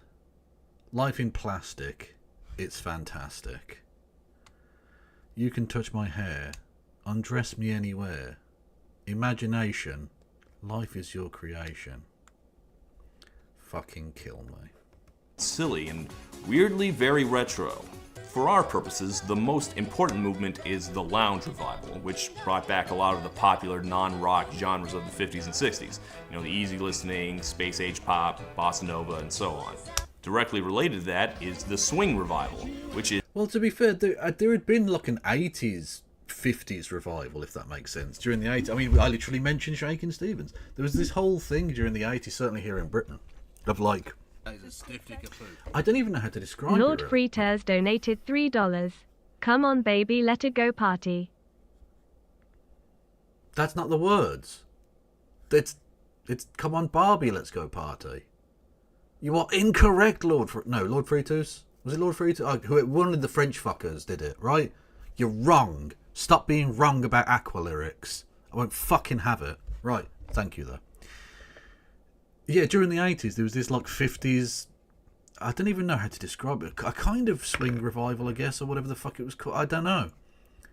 A something revival. It was shit. It was like a kind of a rocker or fucking Ted type revival thing, a teddy boy revival. That probably sounds weird to Americans because you don't know what a teddy boy is, but yeah, it's a thing. Happy Days was on TV. Yeah, exactly. Yeah, there was a thing going on there.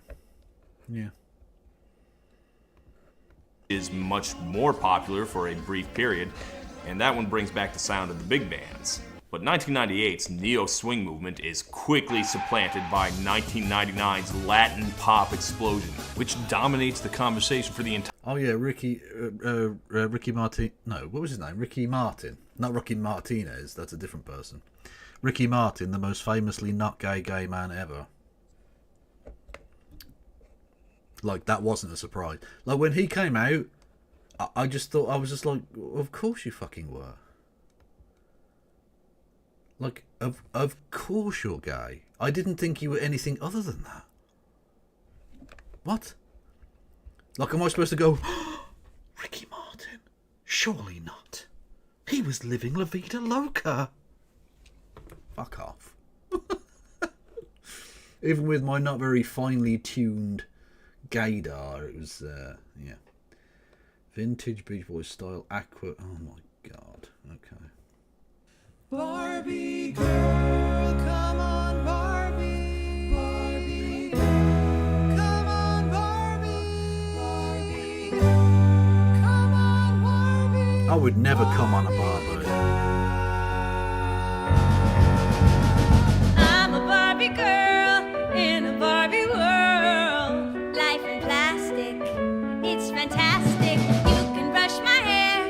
dress me everywhere. Imagination, life is your creation.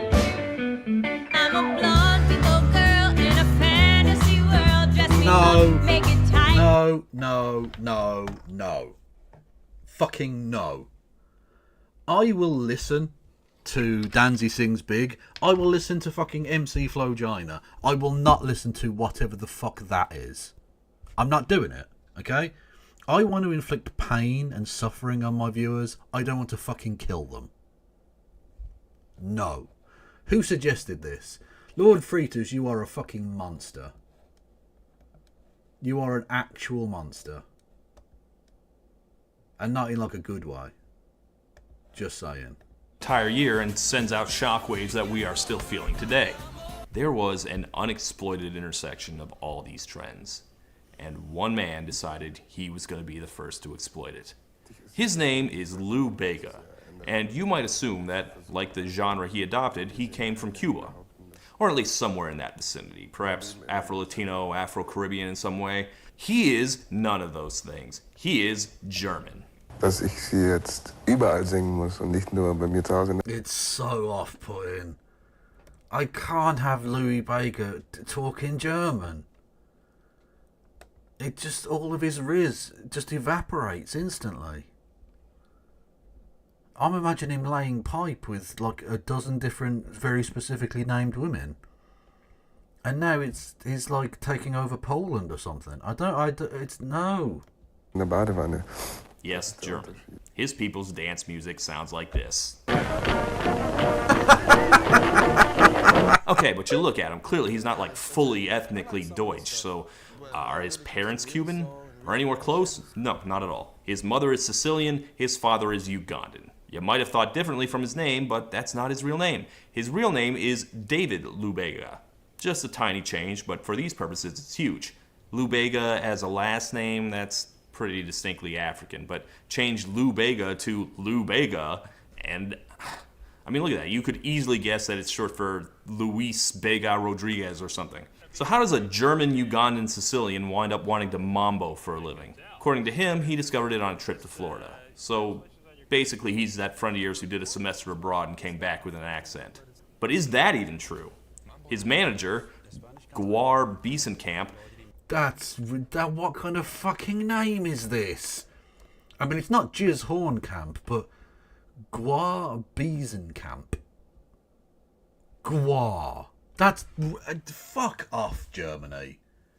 Stop being fucking weird, okay? We've asked you very nicely, and then we asked you with lots of bombs, and you're still being fucking weird, okay? Guar is not as bad as the Holocaust, I will absolutely put you up there, but it's still fucking weird. Stop it. he claims that mambo was his idea. He was the one who loved mambo and came up with Lou Bega's image and style, and that Lou Bega actually wanted to be a rapper at first. In fact, you can see and hear a much different Lou Bega on this one-off German band's dance track from 1997. So throw your hands up in the air and wave them around like you just don't care. Huh. Having a good time, you're gonna turn it out. Everybody, that's a holiday shout. Let's come together. Let's say that I don't think he was the most technically gifted MC of his generation. But Biesenkamp says that, unlike other... Okay. Oh, it's French. Oh, that's even worse. Oh, no. Is it a French? The return of the sausages. We nuked the wrong Axis power. Marcus! That's technically illegal to say. I absolutely condemn these remarks. I distance myself, disavow completely and utterly. That's an outrageous statement. No matter how much Christie wanted to nuke Salzburg, it's no, bad, naughty. And if someone else gives a sub or something, now we get on a hype train. And then I can start fingering. Actually, I don't know who to finger tonight. We'll see.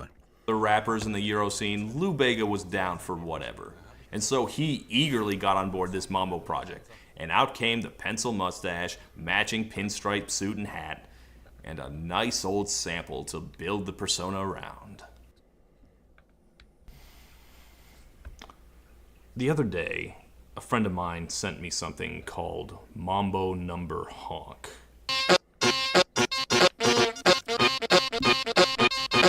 It's Mambo Number 5 played entirely with bike horns. He sent it to me because it was, quote, the sound of pure chaos, so naturally I had to hear it.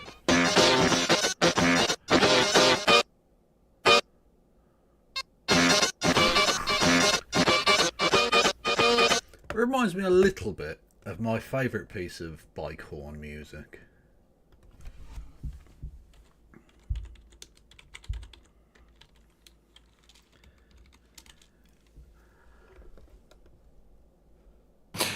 Hello, I'm Bill Bailey, and I'm here with the band rehearsing for Sonosphere.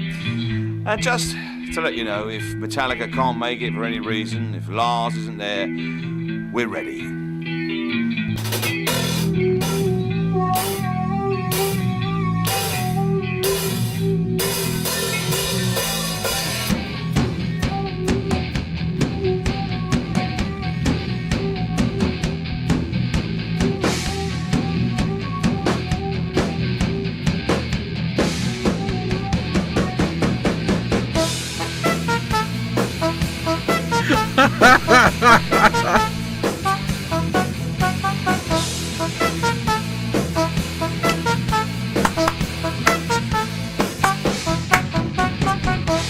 See? We're ready! 3, 4!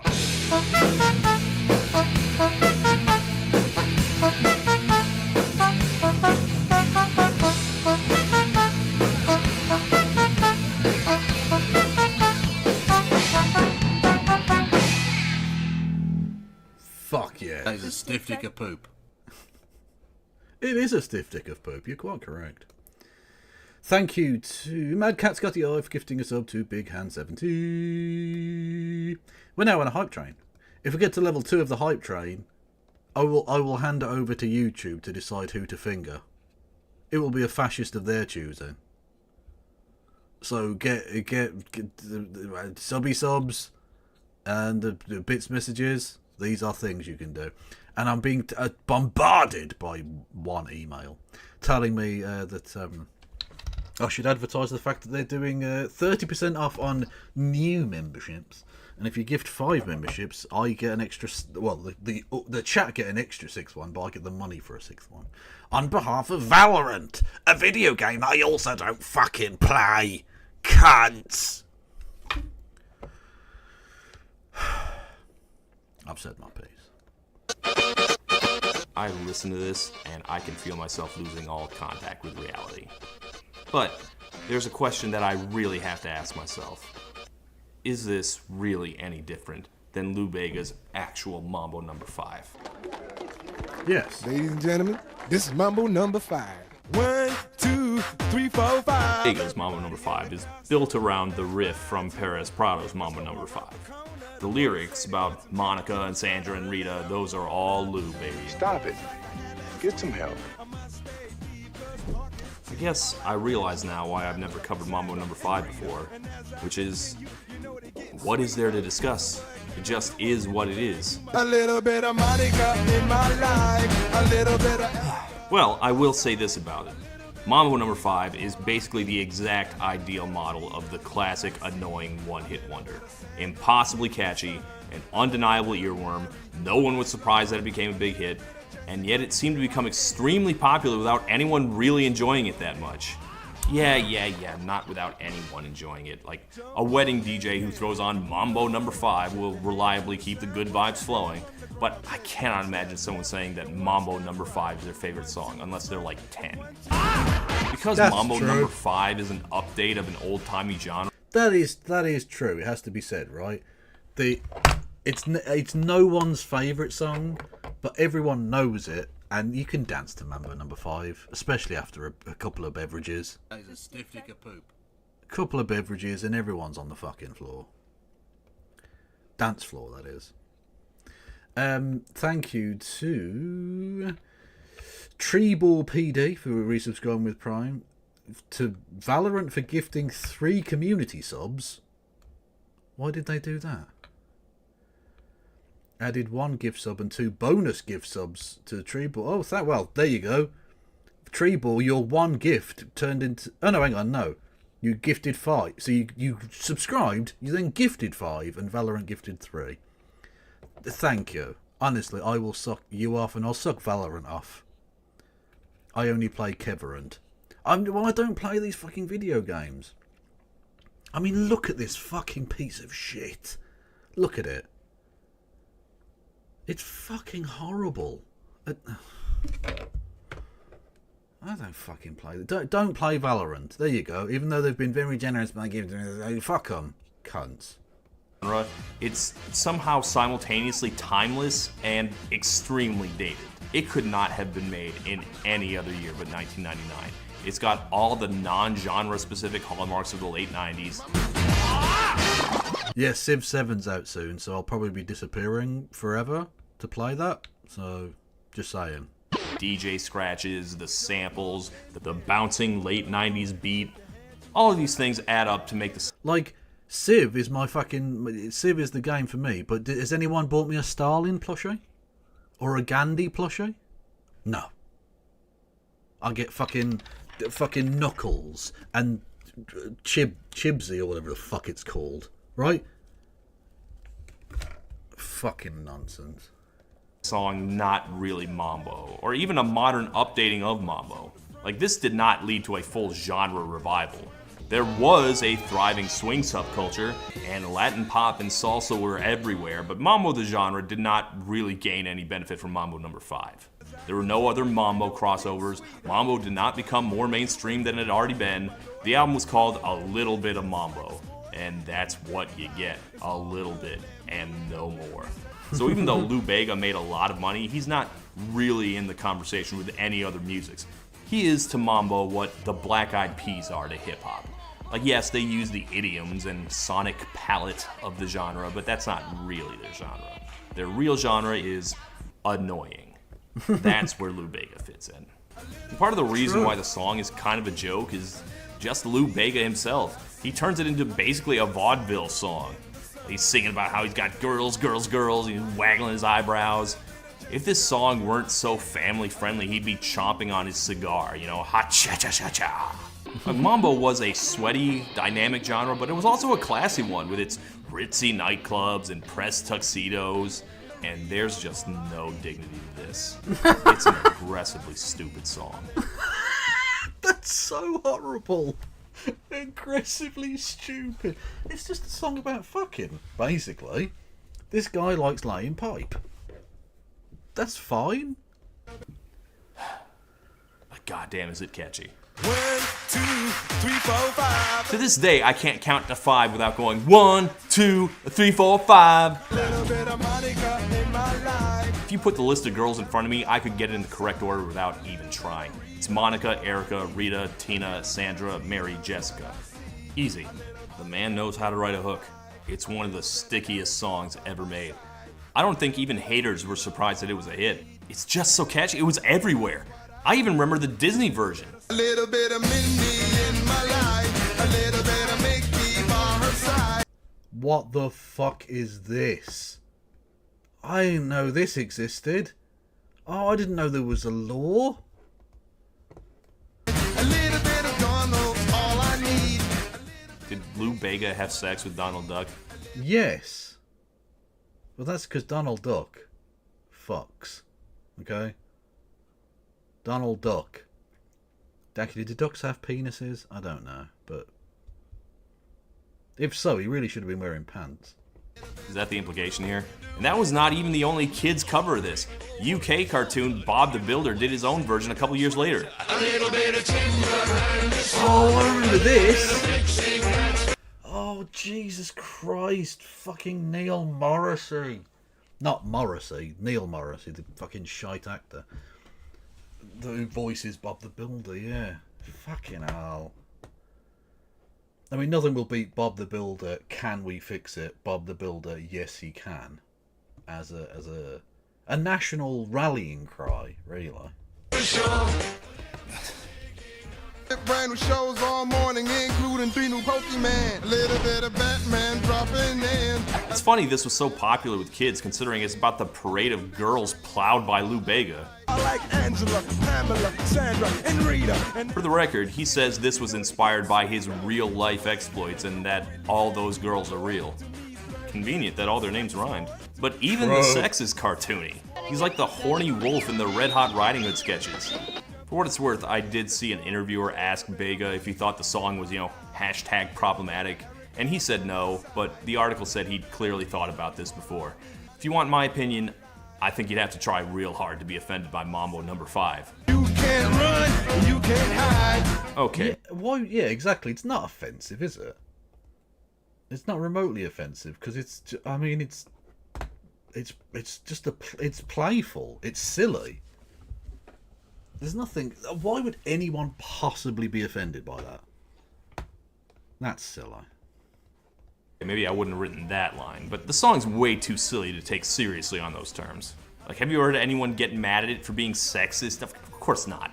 Raunchiness isn't offensive anymore when it's retro. That's the rule. And to be fair to the song, for all that I don't like it, I also can't really bring myself to dislike it.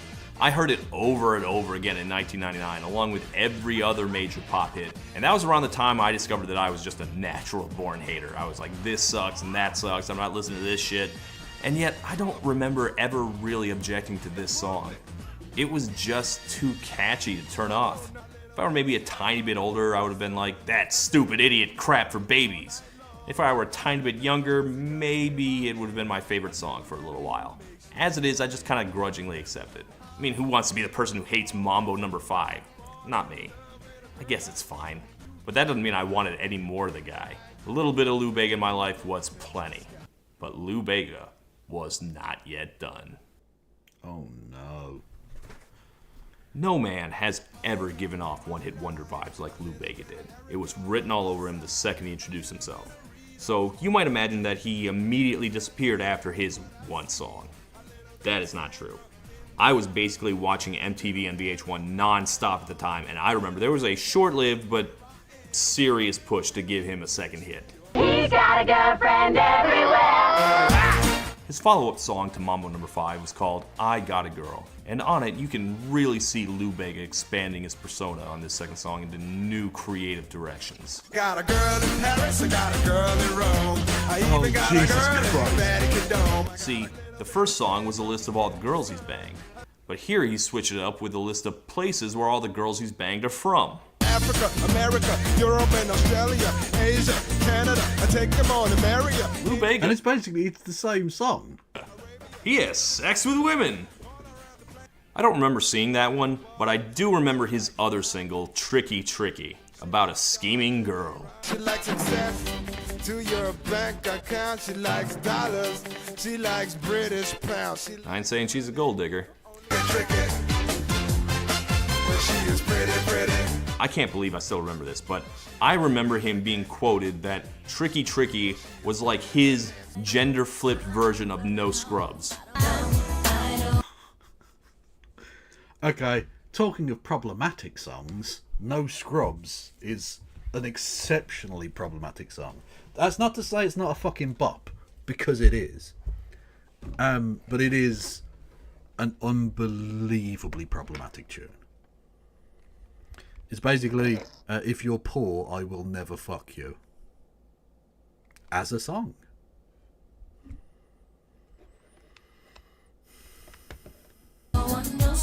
You know, like we were all thinking, this is exactly like No Scrubs. I cannot find this quote now, but I swear it was real. I think he must have been worried about seeming sexist, so he was trying to make the song seem like it was part of a two-way conversation. But seriously, come on, Lou. Every day she's looking for a man who gives her more. No Scrubs. First off, there was literally already a gender-flipped version of No Scrubs. I don't want no pigeon. And two, if you were going to compare it to any other hit from 1999, it would obviously be Livin' La Vida Loca, another song about a crazy wild chick who likes money. Neither of these songs did anything in America. I Got a Girl did okay in some countries, Tricky Tricky did not. Bega also got sued around this time. Bega said Mambo number 5 was a new song, so he gave himself songwriting credit on it, which, seems fair to me. He did write all the lyrics. Prado State said it was a straight cover and demanded all the credits. and Bega eventually won, but it was rough going for a while. Incidentally, all you 90s kids probably remember his song from the credits of Stuart Little, called 1 + 1 is 2. Baby, show me 1 + 1 is 2. Show me all the things that you can do. It is such a rip-off of Mambo No. 5 that the Prado estate should have sued for this one also. And I think that pretty much exposes the flaw in the Lou Bega persona. He's got one trick, and he already did the best version of it the first time. He was even referring to himself as Mambo King, and Mark Anthony, who is not a guy who holds back, actually said, "Does he know how insulting that is?" Like, no, you are not Tito Puente, bro. It'd be like Bruce Willis calling himself the King of Blues. So by the end of the year 2000, it was clearly over and done for him. Or was it? Has he ever done anything else? Who boy, has he ever. His second album led off with something called Gentleman, which is about how Lou Bega is, and this will shock you, a total pimp who is really successful with ladies. In a sexual way. I'm a gentleman. Just a gigolo, and everywhere I go. He followed that with a cover of Just a Gigolo, which I thought was going to be way too obvious a song choice for this guy, but actually this is a pretty good rendition of it. Nobody cares for me, nobody. Lou Bega is going to be a DLC in Cuphead, by the way, but this was not even a hit in Germany. Him having a second album at all, that's already pushing it for a novelty one-hit wonder. But sure, you can give him one more shot to make something happen, but he didn't. And by this point, Bega himself was getting sick of his biggest hit. Like, can you even imagine? I sure was, and I wasn't performing it every night.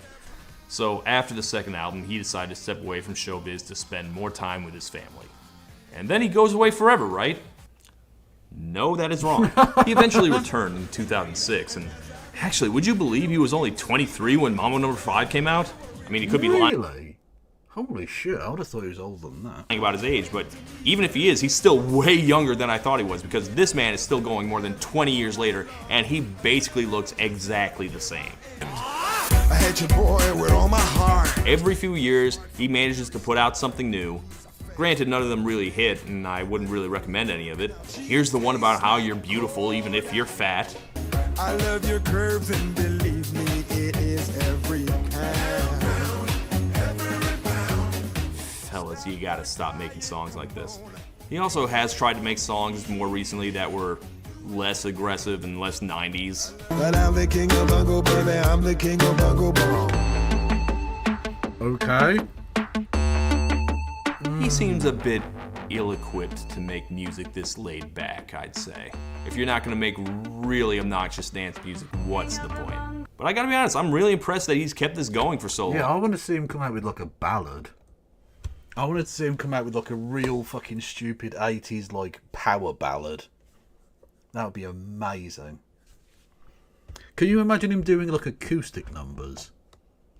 There's a little, just tuning his guitar, just be like, here's a little something I wrote yesterday, and it just gets, oh fuck me, that would be amazing. I'd pay to watch that because it would be fucking atrocious.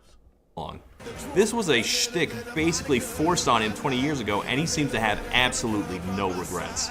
So on that note, here is Scatman! His most recent single, Scatman vs. Hatman. And I'm the Hat Man. A remix of and tribute to previous one-hit Wonderland subject Scatman John. To the feet of the hat scat rumble. Everybody's saying that the Scatman stutters but doesn't never stutter when he sings. Scatman was a guy whose music and story I enjoyed a lot more, but I gotta admit, Lou Bega has that same kind of heartwarming vibe. This is a guy. The scat song, I loved it as a kid. Like, I thought it was the fucking greatest tune. I'm the scat man, skibbity bit up, don't, don't. Skibbity bit up, don't. Skibbity bit up, don't. Oh, fucking beautiful. Love that shit. Guy who found his one thing and just kept riding it. I kind of admire the tenacity. And wherever he shows up, people seem to be having a good time. Make this guy just like 20% cooler? He's basically Pitbull, right? You can't. No, Pitbull isn't cool. Pitbull's a fucking idiot. Can't knock the hustle. No. But I kind of want to say yeah. A little bit of Monica in my life. Here's a guy who could be embarrassed by his one hit or resentful that he never had a second, but he's out there still living life to the fullest. I don't really like Mambo No. 5, and you're gonna have to really stretch to convince me that it's a good song. But would the world be missing something without Mambo No. 5? Yeah, I think so. If you like it though, maybe check out some actual Mambo too. Or just some good music. Mambo No. 5.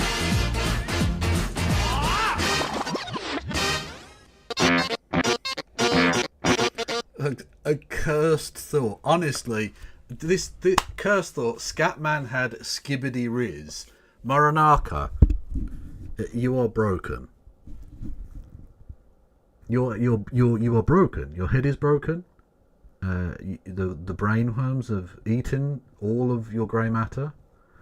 You are now a person of the internet. You belong to the digital ether. Can we get some RIPs in chat for Maranaka, who no longer exists?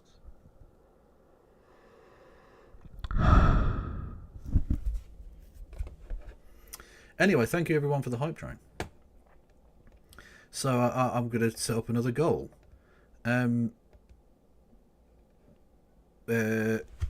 You can choose who I... How do I finger? Fuck it. Will it actually let me do the thing? If I put lots of R's on the end, will it let me get away with it? Because we did get to level 2 of the hype. No! What about if I put the number 1 as the I? Will that work? Oh, I think it might do. Yay! There you go. It was tricked by me replacing an I with a 1. So yeah, you can choose what dead fascist whose corpse I will fucking defile for money. I wonder why Christy doesn't want me to do this joke anymore.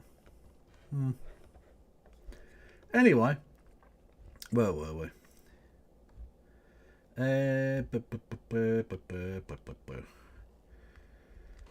Reacting to reactionaries.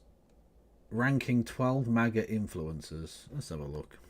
It could be awful. We'll see. All right, I'm doing more YouTubes. Get out of here. We're YouTubing here. I've been making TikToks for a while. Wife said don't make TikToks after you take Tylenol PM. But TikToks might be going away, which means I gotta go look around and find new places to make the content. Making the content, right, Luigi? Come on, you know what I mean. But I'm out here today because I'm gonna start making more YouTubes, which means I gotta start looking around. What's the competition? Who are the chief yappers out here? And let's go ahead and start. Which yappers are transcendent right now? Who's got a big head? Who's gonna be invited to the White House more, huh?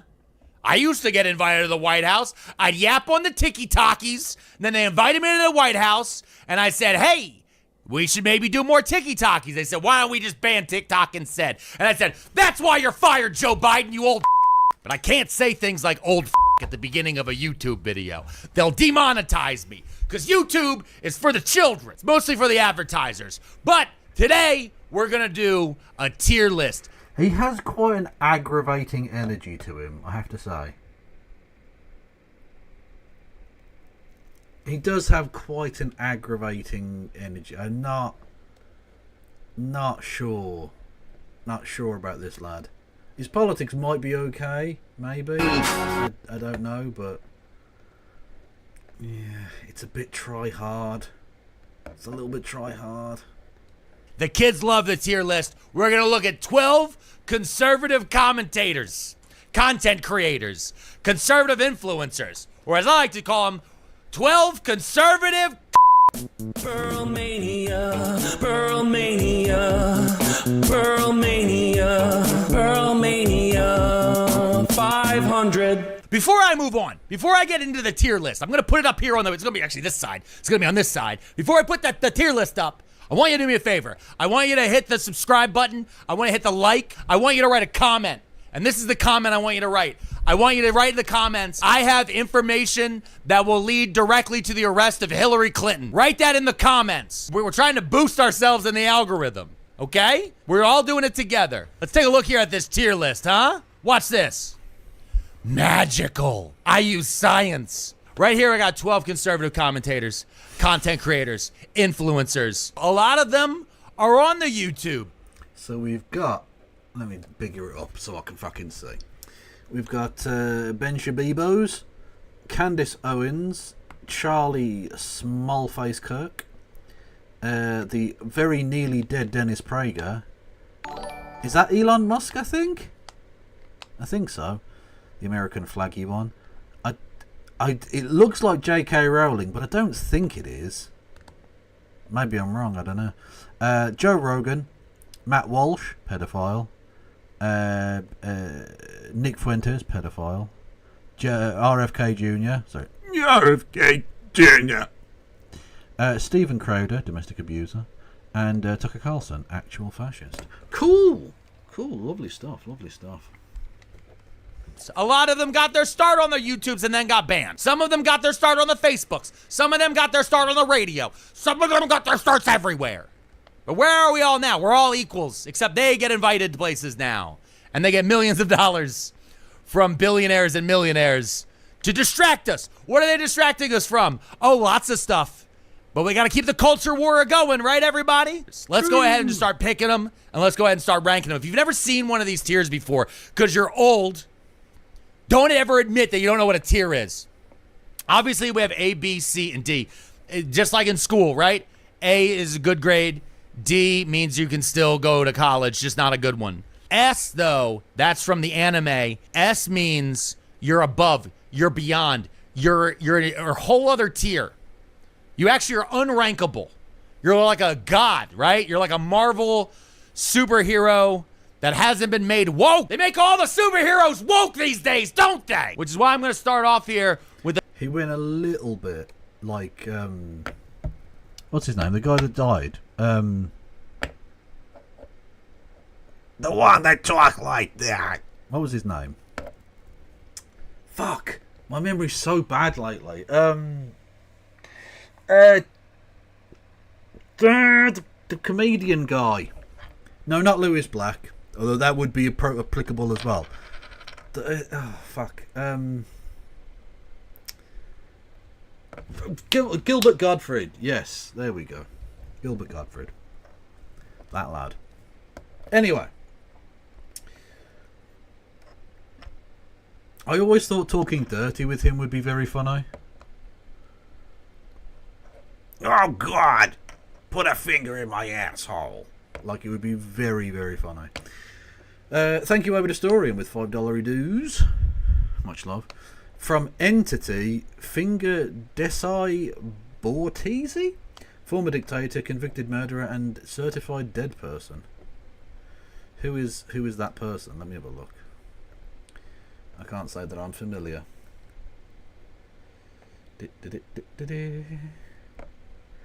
Desi Bortese, a dictator convicted of murder who twice ruled Suriname, has died at the age of 79. He died on Christmas Day. Funny. Desi Bortese, a military strongman who led a 1980 coup in the former Dutch colony of Suriname, then returned to power by election 3 decades later, charged of drug smuggling and murder, has died, aged 79. Can we have some death W's in chat? Because that is delightful. Yeah, okay, I'll finger that prick. Absolutely. That is an appropriate choice. Thank you very much.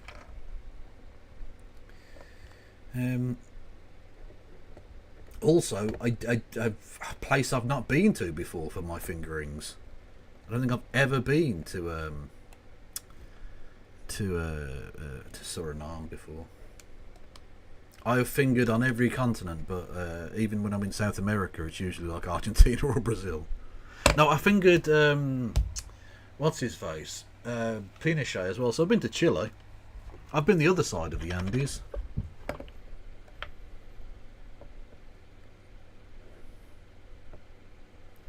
Will Clarence Seedorf be there? No, although he is from Suriname. In fact, a great many of the black players that the Netherlands had during that period were either from the Suriname or from the Dutch Antilles.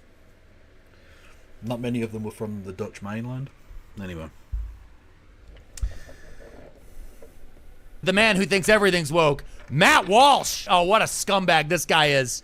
Matt Walsh works for the Daily Wire with Ben Shapiro. He's made such things as a documentary called What is a Woman? And you know what the answer to that is, Matt? If you want to know what a woman is, featherless biped. Matt Walsh likes to pretend he's a liberal sometimes by putting on a wig. By the way, that's his big liberal disguise. He puts on his beard, his same-facing glasses. Does this get any better? Does he actually look at anything? Or is it just him talking in an obnoxious way? Forever. No, this is... I'm sorry. Look, no offence. His politics seem okay. But that was unwatchable. A man shouting into a microphone annoyingly for 25 minutes is too much. I can't deal with that energy. It's too much for me. It's like dealing with a child. I want no part of it. What the hell happened this year? Let's have a look. In the high-flying world of business and finance, one thing we can all agree on is that far too many things happen. Each day the sun rises and we peel ourselves out of bed, just trying to remember all the things that happened the day before, only to be forced to drink from the fire hose of happening things all over again, fattened and stuffed with a barrage of headlines like a little foie gras mallard. So what the hell? Maria, who are you talking to or about now? Sorry, my bodily autonomy is so fucking inconvenient. What the fuck are you talking about? Are you having a discussion with someone else? Because they're not tagged into anything, so... Sorry, I'm distracted from the class war, which is apparently the only fucking thing that ever mattered. What are you talking about? Maria, what are you talking about? What? The Pearl Mania fuck. Is that what he was saying? I don't think he's a class warrior. He was literally invited to the Joe Biden White House. I don't think he's a communist or anything. Hell even happened this year? I don't know him, and frankly, I don't particularly like him. Not that I dislike him. He's a very annoying man by the looks of it, or at least the persona he plays online is very annoying. But just ignore him, I think.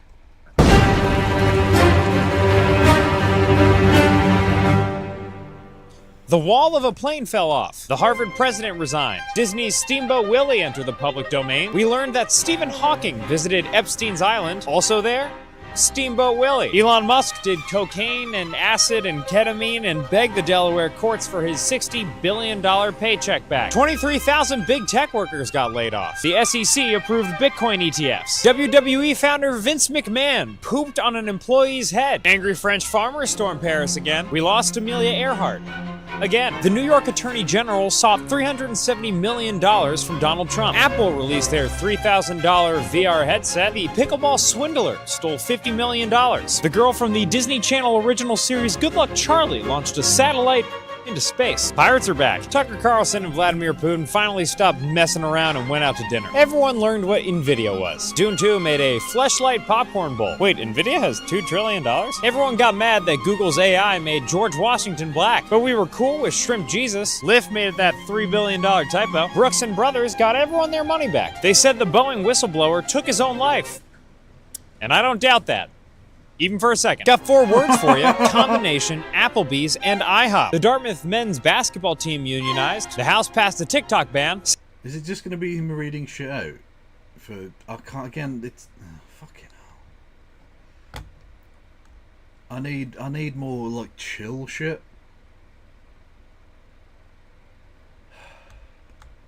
Did someone want me to watch the fucking Shaun thing? Someone asked me to watch the Shaun thing, so we're just going to do that.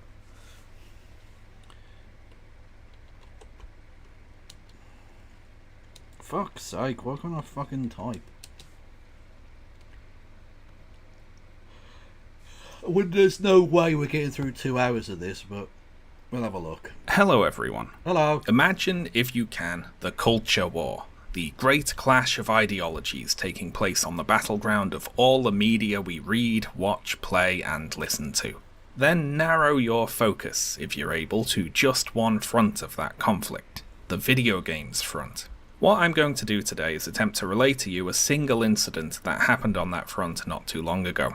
It wasn't a very consequential incident, it didn't really come to much, and it was almost entirely contained on the regressive side of the culture war, and it wasn't even particularly popular there, to be honest, in terms of the number of people who cared about it. Nevertheless, I am going to tell you about it today. So our story begins with a tweet from the 1st of February of this year. The account @Grums on Twitter wrote, "It's AAA Oh, this fucking piece of shit. game dev, triggering time. New Stellar Blade trailer just dropped." So if you're anything approaching a normal person, you probably have a few questions about this tweet. Who is Grums? What is Stellar Blade? It's a video game. And why is a video game trailer being released being assumed here to be, quote, triggering to game developers, since, I mean, that's the sort of thing you'd imagine they'd be used to, right?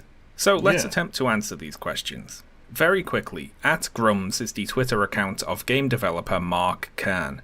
Mark Kern is best known for working at Blizzard Entertainment on... Hey, hello, it's a Morton. How are you? I was lurking earlier in Zakap's chat, and I saw you were in there. I didn't say anything, I was lurking. I'm a devious chap. But anyway, how are you? Thank you for gigantifying an emote, which is a thing that can be done if you want to. On the original release of popular MMO World of Warcraft in the early 2000s. Kern left Blizzard in 2005 and has since spent his time doing sod all. Well, that's not very fair. After leaving Blizzard, Kern co-founded Red 5 Studios, a company he became the CEO of in 2008. Red 5 Studios was creating a game called Firefall, the production of which was very turbulent. Kern... Oh yeah, by the way, this just popped into my head. Did you see that the fascist account on Twitter, Radio Genoa, which claims to be an Italian guy who wants to save Europa for the white man, that kind of thing. It turns out that they're, I can't remember exactly where they're from. They're from East Asia. I forget exactly where. Somewhere like, but not necessarily Thailand. And they may be a drag act as well.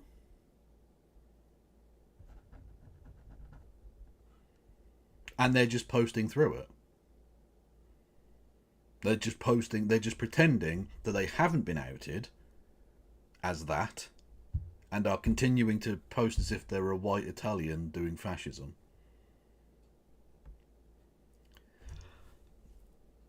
Okay, cool. Now, there's nothing wrong with drag acts. That's absolutely correct. All respect to the queens, and indeed drag kings and non-binary drag people. Although non-binary drag would be a weird thing, because drag is in of itself is a heightened version of a gender. So I don't... Anyway, it doesn't matter. The point is, there's nothing wrong with drag acts, but there is a problem with fascism, especially when it's being done by somebody who, like, should know better. And also they're lying. So that's also not cool.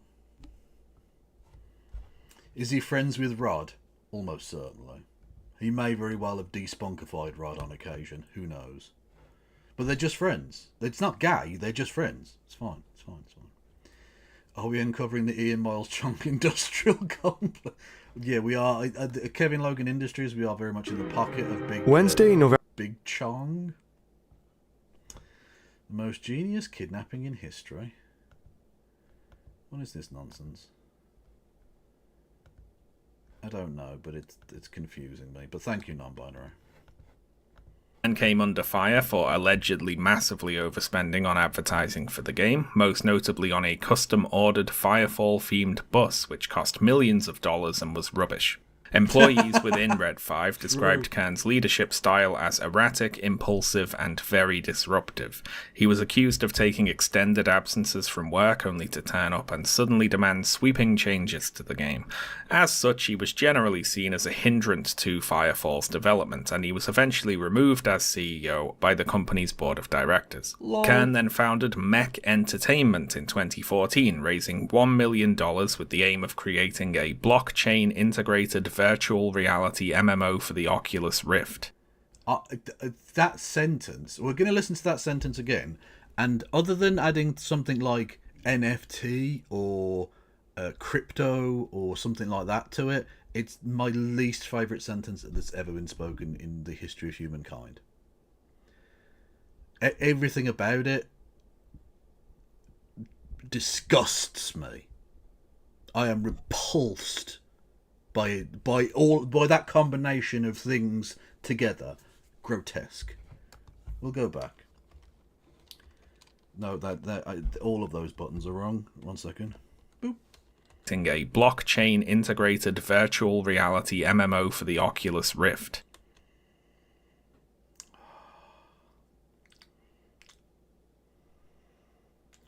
I feel like I've just been fingered by Captain Hook. And that didn't happen, obviously. Kern's next game, I suppose, was Ember, written EM-8ER, which is touted as a spiritual successor to Firefall. See, Firefall, Ember, you get it. Ember is, as far as I can tell, looking at development videos on YouTube, a game where you play a robot and... Why don't we have a fingering emote? It's very true. Why don't we have a 707 emote? It's almost like the person who runs this channel is a fucking useless waste of time. Almost. But would a useless waste of time have a... what's it called again? Fuck's sake. Chica? Would they have a chica? You ask yourself that question. Shoot at little white cubes. Ember was announced 8 years ago and was in its pre-alpha phase for ever. It is still in its pre-alpha phase, I mean. Kern has made a lot of big promises about all the features the game is definitely going to have in the future, but as the years roll by, even the people who pay to support this project are starting to sound a little frustrated with him. So this part is directly for you grums. Get off Twitter. Stop with this anti-woke crusade and just focus on the game. If you want to prove everyone is wrong, then be quiet, hunker down, and make what you keep telling the world you're going to make. The top YouTube comment on one of these videos says that Ember, quote, is already running the exact same course as Firefall did back then, and for the same reasons. Ages of radio silence, change of gameplay focus, countless redesigns, lack of leadership, mismanagement of project funds. Both projects suffer from the same major problem, Mark Kern. Now, the YouTuber in the clip there... Don't talk shit about her. I mean, presumably you're referring to No Justice. No Justice. Wayward Historian. I see what you've done there. Non-binary says, hey, I'd just like to remind you, if you could try to be kind to yourself, it'd be really appreciated. You do an amazing job as a streamer, and chat can be really hard sometimes. I hate chat sometimes. Don't worry, I hate chat all the time, but it doesn't mean they're wrong. Oculus founder claimed he made a headset VR that actually kills you if you die in a game. That is fucking mental. If you die in a game, you die in real life. Oculus creator Palmer Luckey said of his new VR headset packed with explosives, well, that man's going to die very soon. So that's nice. There mentioned an anti-woke crusade from Mark Kern, which we'll get to in a second, but related to that, how do you get people to pay for a pre-alpha game which barely exists? Because people subscribe to support this game, the Ember website advertises founder packs which go up to $1,500 and which offer various in-game perks. And by in-game perks, I of course mean if and when the game actually exists to the point where something could be described as being in it, these perks could be in it. What does it mean, for instance, to buy a character skin in Ember? Well, right now it means you get access to a picture of concept art of a skin for a character which as of yet does not actually exist. I've got the concept of an idea of a plan of a skin. And the purchase agreement on the site makes it very clear you cannot ask for a refund on any digital purchase so long as the game is in development. Now, I don't want to make any legally actionable claims here, but I have seen a few people suggest that this whole thing is a bit shady. At a glance, it resembles... There's no way I can do a cock and balls emote. If I could, I would. But it's the wokes. All the worst of fear of missing out, limited time offer, predatory game monetization, only without the actual game part backing it up. So why, you might ask, would somebody pay money to support this project? Well, if we look through... Culture war griftoids? There's an audience for it, unfortunately.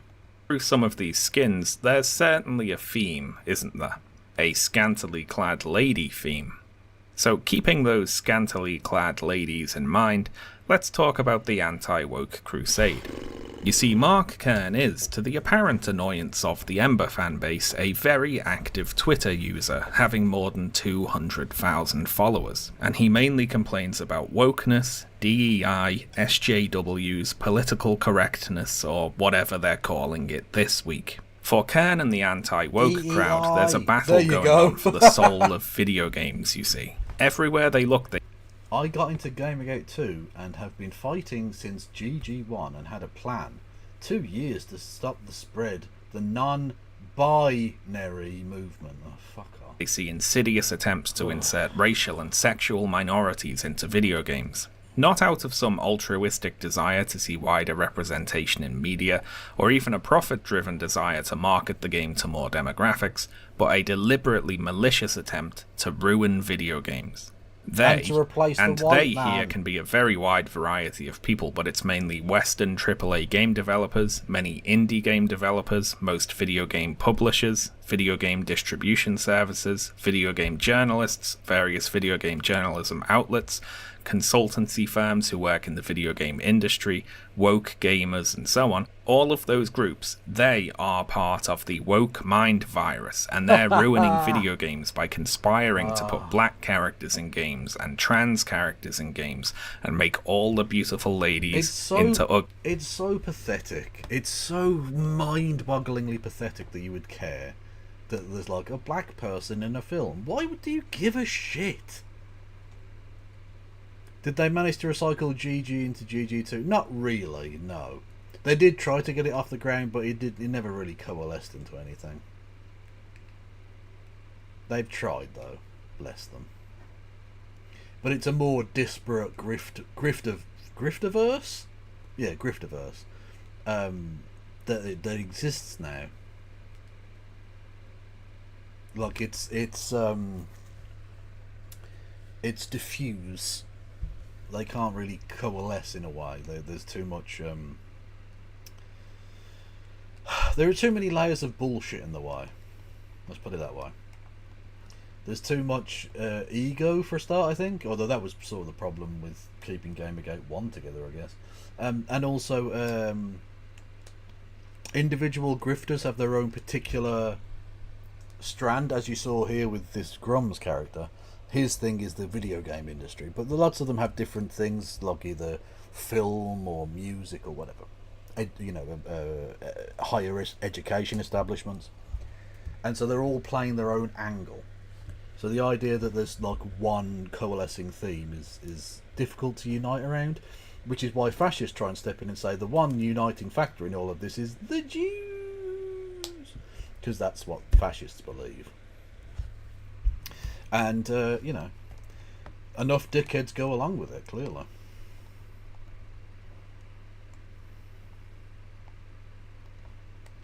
ugly ladies. And why are they doing this, you might wonder? Well, without going on too long of a tangent, if you dig into it, you'll find the same old right-wing narrative about so-called cultural Marxists attempting to undermine society. Oh, he's just a fascist then, cool. Society by eroding and destroying traditional standards of beauty. The only difference is when we talk about traditional standards of beauty today, we're not talking about classical art or architecture, we're talking about dead or alive beach volleyball. And it's interesting, isn't it, how once upon a time regressives... It's so fucking sad. Like, none of them can just enjoy a piece of media now, because they're just told you have to hate a thing. They're literally so pathetic, they're being led around by the nose, being told by, like, people who piss in their basement, or the most divorced motherfuckers on the planet, that a trans character exists, so you have to hate this thing. There's a black person in this film, you have to hate it. It's not just, it's not necessarily a very good film or whatever. And it's not like there can't be examples where they are trying to shoehorn in a demographic, although again, not to undermine the Western civilization, but because they want to advertise to that demographic. Look, there's a black person in this film. Black people will come and see our film because we'll say, look, it's a black film. You know, that sort of thing. Anyway, it's very, very sad. Anyway, Without going into too long a tangent, press X to dash. Exactly. You can't say not to go off on too much of a tangent in a 2-hour fucking film, basically. Saw video games as one example of the ugly modern degeneracy that was undermining culture, whereas for aggressive gamers today, video games play the role of the culture they want to preserve against the ugly modern degeneracy. It's the exact same cultural Marxist script being run, but video games have swapped sides. Regardless, they being the people who make, publish, market, review and play video games, are coming to destroy video games, and so video games must be defended. Now in practice, this usually translates to throwing a tantrum anytime a video game with a character Fucking pronouns! Pronouns! creator Like, this is the ultimate triggered moment, isn't it? Surely. has pronoun options, but it also means supporting video games that come across to them as being anti-woke. And Stellar Blade from Korean developer Shift Up was flagged as a potential anti-woke game soon after it was announced, featuring as it does a protagonist who is a sexualized, conventionally attractive lady who wears a variety of skimpy outfits. Hence, it's AAA game dev triggering time, says Mark Kern. The Stellar Blade trailer... Thank you for gigantifying that thumb emote. Appreciated. ...is supposed to be upsetting to game developers who supposedly hate conventionally attractive ladies in skimpy outfits. That's what's going on here. The next month, when a demo for Stellar Blade was released, Kern posted on Twitter, "Now that Stellar Blade demo is out, so be on the lookout and DM me or at me any tasty dev or press meltdown please. I'm sure there is some massive triggering going on. Fellow devs." Yeah, right. If you have insight... Also, I love that they're still doing the everyone else is getting triggered thing when they exist to be triggered. They exist solely to be angry about things that they don't really understand. That pronouns guy is the ultimate example of a person being triggered. 100%. Way worse than like the red-haired woman who's always used as the example that in that one frame where she looks like she's triggered, or the screaming person from the Trump inauguration. Like, his meltdown was way worse than that shit.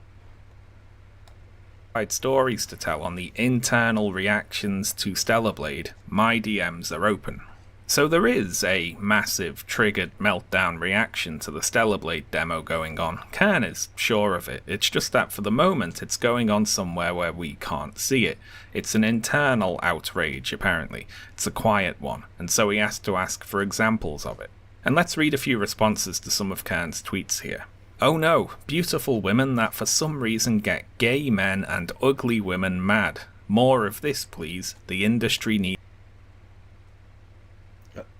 You think that gay men and ugly women get mad at video game women?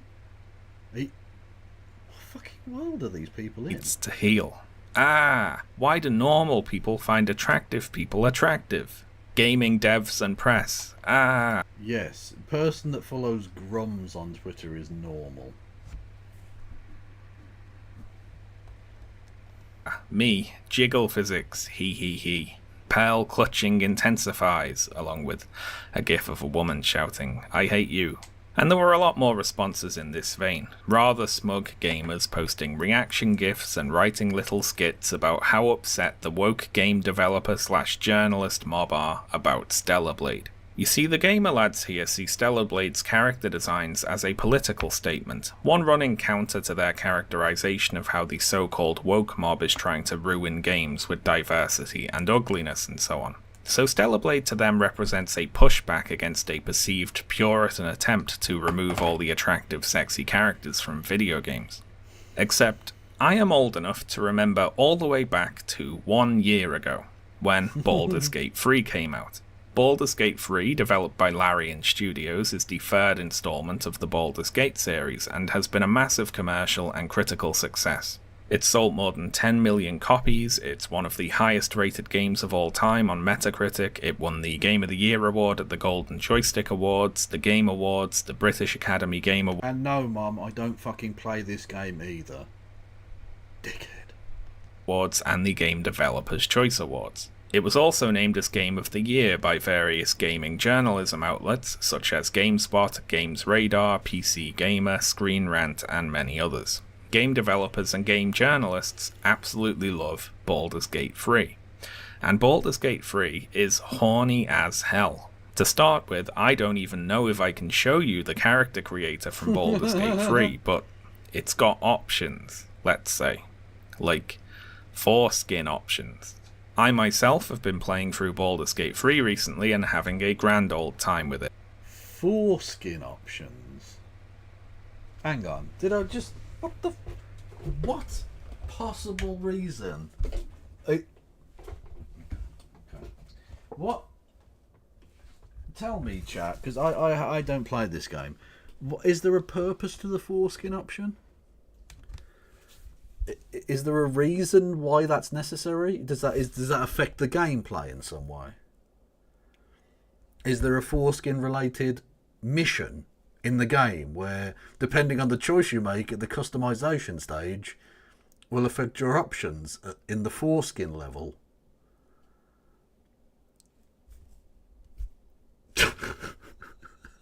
Don't know.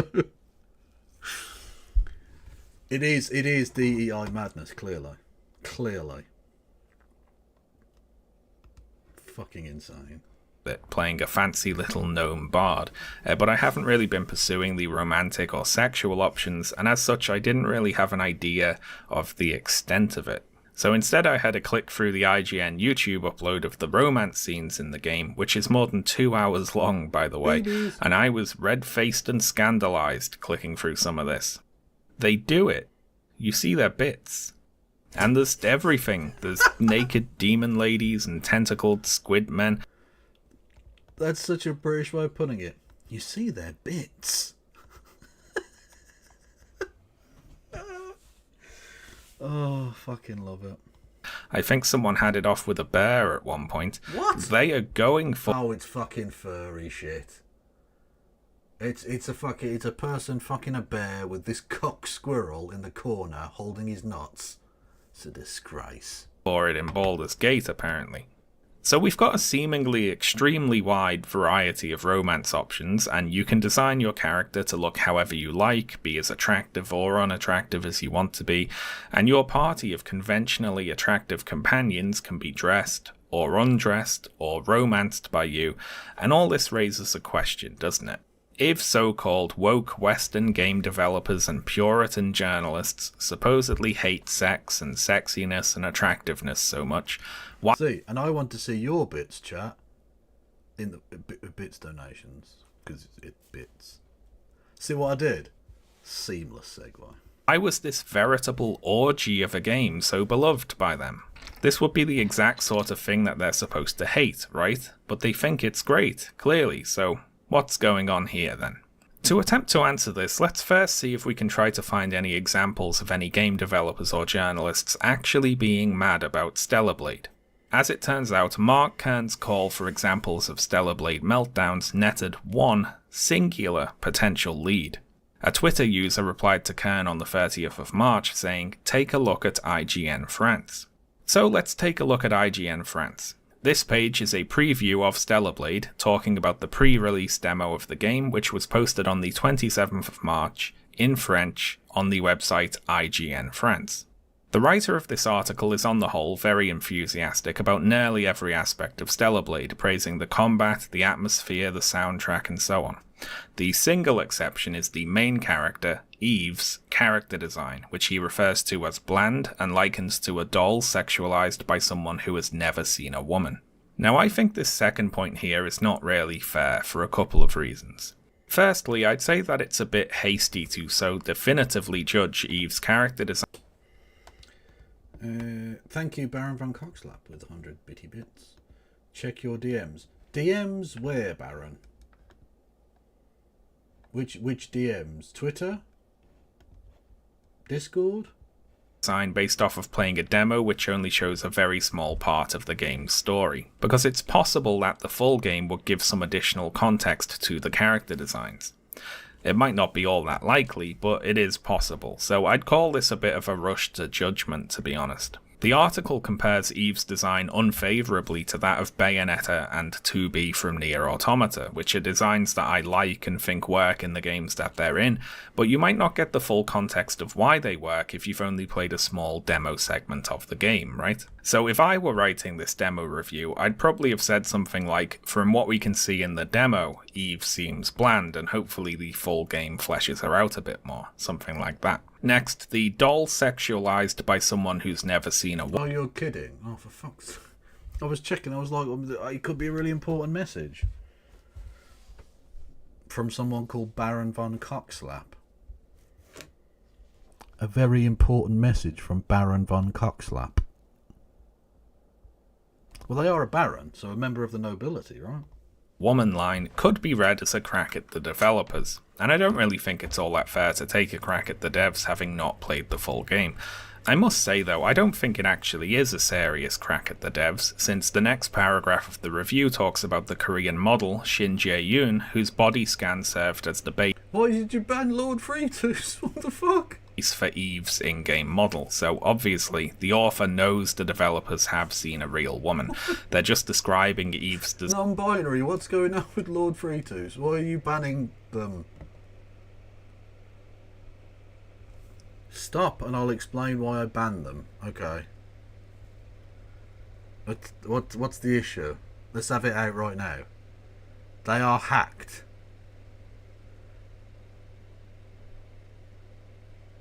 Not here then, are they? I don't think they're hacked here. They're hacked on Discord. By the way, I got contacted by you, Lord Freetus, on Discord. They wanted me to help them out with some research that you're definitely doing.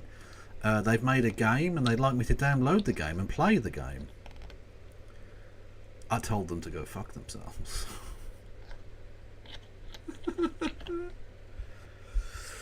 I have fixed my Discord. Okay.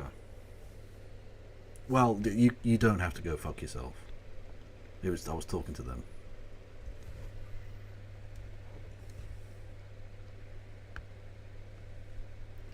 They were on James's Twitch on an alt.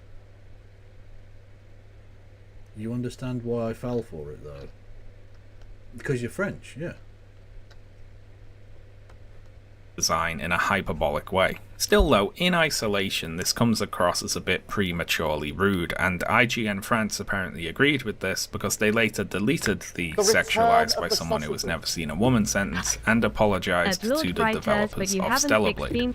So, you might be thinking, is that... I don't think you can ever truly fix being French. It's like it's like a birthmark of a penis. It.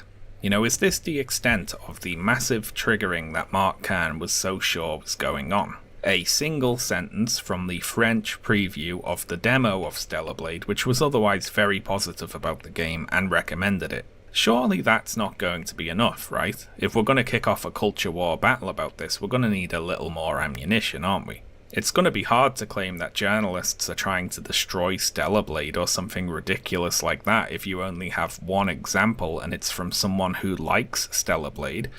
And it's going to be even harder to claim that journalists are biased against conventionally attractive characters in video games, considering the author of this piece spoke favourably about both Bayonetta and 2B from Nier Automata. They just called Eve's design bland by comparison. So surely this can't be enough, can it? Oh no. What's happened here then? It seems we've got some discourse to take a look at. So, where did all this come from?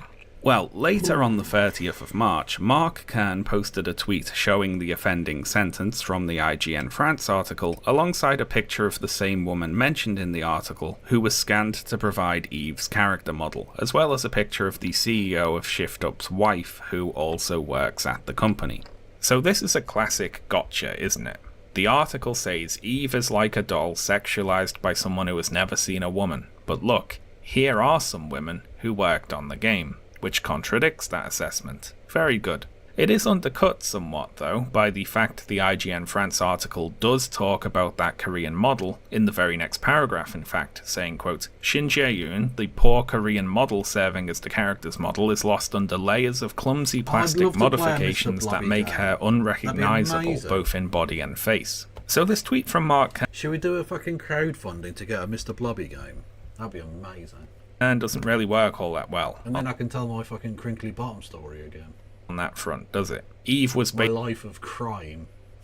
based on a real woman doesn't work as a retort to someone who acknowledges her design was based on a real woman, but dislikes it in part for not resembling that woman. In fact, this tweet only works as a retort if you specifically do not include the context that the IGN France article talks about Shin Jae-yoon, which Mark Kern, of course, does not. Now, many of these videos are just people reading out this tweet from Mark Kern and having a big old laugh about how IGN...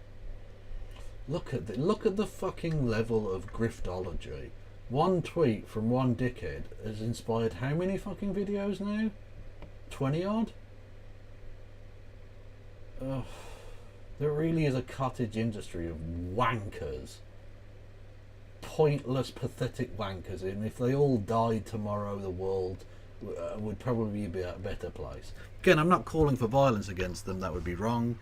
I'm saying if they all just had a heart attack, what value would be lost to the world? Nothing.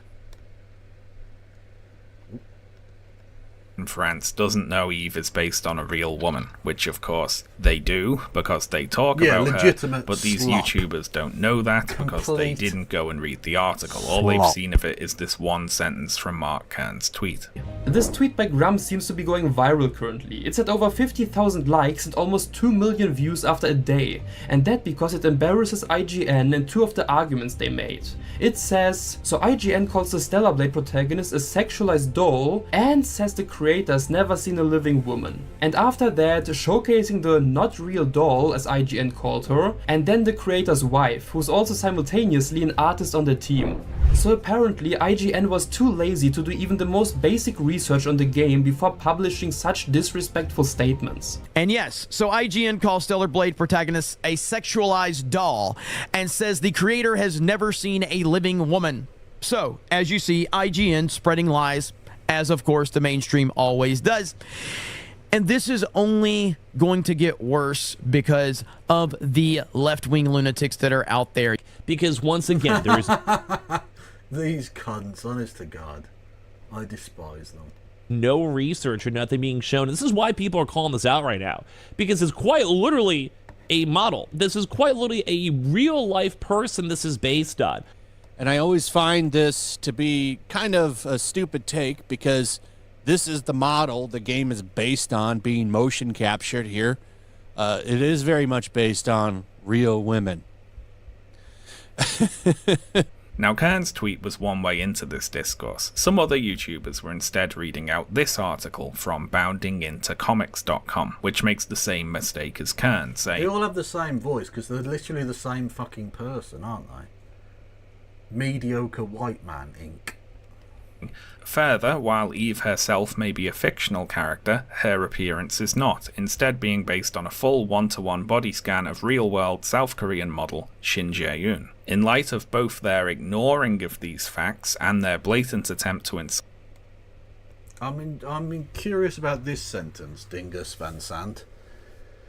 Mr. Blobby cake fart streams could work.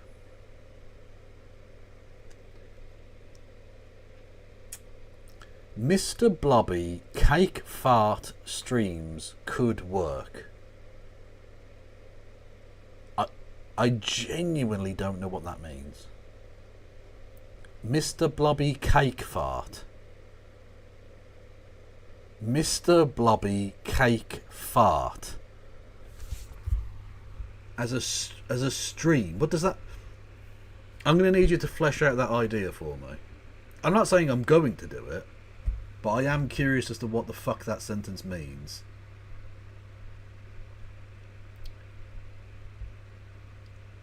What is he saying? It says I don't know, mate. I've no fucking idea. I've no idea. Who the fuck has all of these Mr. Blobby? Rapture Blobby pray. What the fuck? Does Mr. Blobby have a thing? What? I need to get Mr. Blobby emotes. That's what I've realised tonight. What this channel lacks is Blobby emotes. Lesbian Hot Sauce has a lesbian Blobby anarchist emote. That's amazing. Oh, I need to steal it. I need to make that mine. How many times can we get Kev to say Mr. Blobby Cake Fart? That could become a new catchphrase. Mr. Blobby Cake Fart.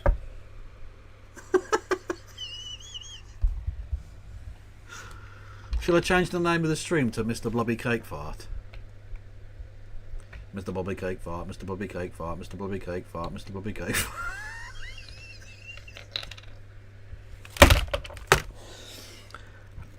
I've lost my marbles. I don't know what's happening anymore.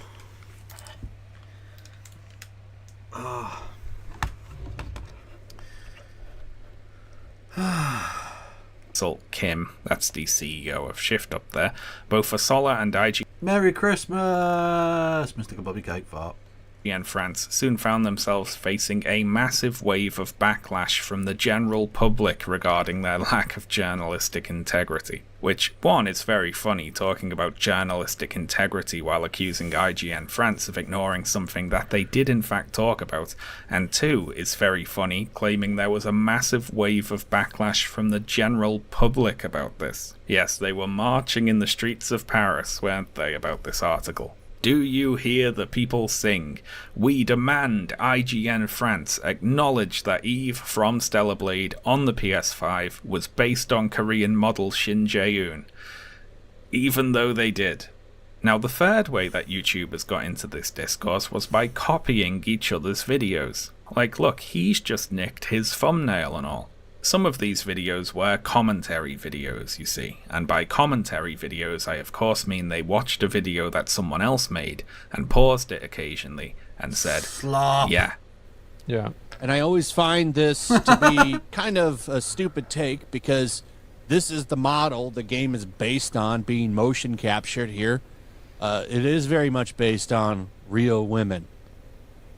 That's big-time internet streamer Asmongold putting his personal touch on this discourse by sitting in the corner. Oh yeah, that is literally is him. Yeah, okay, there he is. Good to see he's cleaned his room up a little bit. Anyway, still a fascist, of course. But, there you go. Honor there and watching this other video on the channel Yellow Flash Productions, which covers both the tweet from Mark Kern and the article. Yeah, the human centipede of anti-woke slop. That's about it.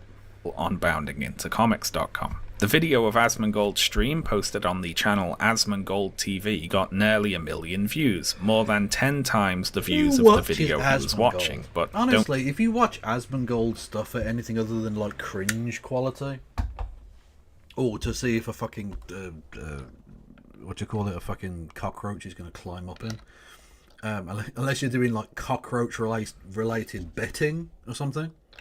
I've got the, what's the over-under? The spread is 2.5 cockroaches this stream. You know what I mean? Like, unless you're doing that, there's something desperately wrong with you. He is one of the least thoughtful, entertaining, charismatic, pleasant people I've ever experienced online. He's not the most evil, although he is certainly that. His comments about Palestinians, for instance, being a particular example in recent times. But he's just not remotely fucking entertaining. That's not to say you can't do his kind of content without being whilst being entertaining. You can. There are people who do that. There are people who do basically his type of content but with an entertaining personality, interesting and vaguely original thoughts to offer on topics, and he does that content but strips away all of that good stuff and people still watch. I don't know what's happening. Mr. Blobby will mocap his own cake farts. The fuck is mocap? Why are you making me look up words I don't... Do I want to know what this is? Mocap Oh, motion capture. Right, okay. Mr. Blobby will motion capture his own cake farts. What the fuck is a cake fart? You still haven't explained what a Mr. Blobby cake fart is.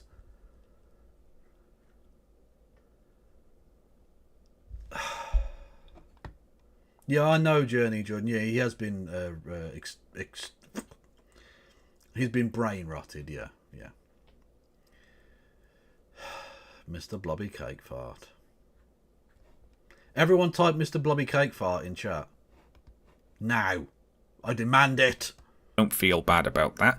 Asmongold is just watching someone read out something someone else said about something they didn't do any research about. It is lazy bastards all the way down today. True. Lazy and liars as well. Let's take a look at a couple of these thumbnails. This one from the channel Manix has a fake quote from an IGN Twitter account that says, in all caps, "Don't buy this game." This one also shows up in the thumbnails for videos on other channels, like these ones. There's also fake review scores in there, pretending IGN gave the game a score of 3 out of 10, which, I mean, it wasn't even out yet, and they hadn't reviewed it. They gave it a 7 when they did review it. The channel Dread Roberts has a video with a thumbnail that proclaims, "They want this game to die," in all caps, along with the quote, "She's a whore." Jesus fucking Christ. I mean, there's slop, and then there's whatever this fascist weirdness is. Jesus fucking Under the IGN logo. Which, well, IGN didn't say that, of course. Even the IGN France article that criticised Eve's design Yeah, everyone go and follow Mad Cat Scotty. Immediately!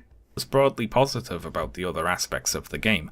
I mean, it doesn't make sense, does it? If IGN wanted to hurt the sales of Stellar Blade, why would they attack it in only a single paragraph of an otherwise favourable preview that only went up on their French website? Like, if there's some plot from IGN to destroy Stellar Blade, it's being expressed in the most obscure, contradictory way possible. So why are these videos pretending that IGN did trash the game and try to kill it?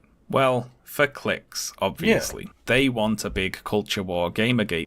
This is exactly what they want. They rely on the outrage. Oh, for fuck's sake, Light, stop being a prick. Right.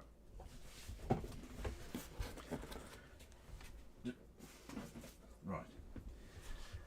They rely financially on the outrage. They need there to be something to be outraged about. Even if there's nothing, they'll try and manufacture it like this.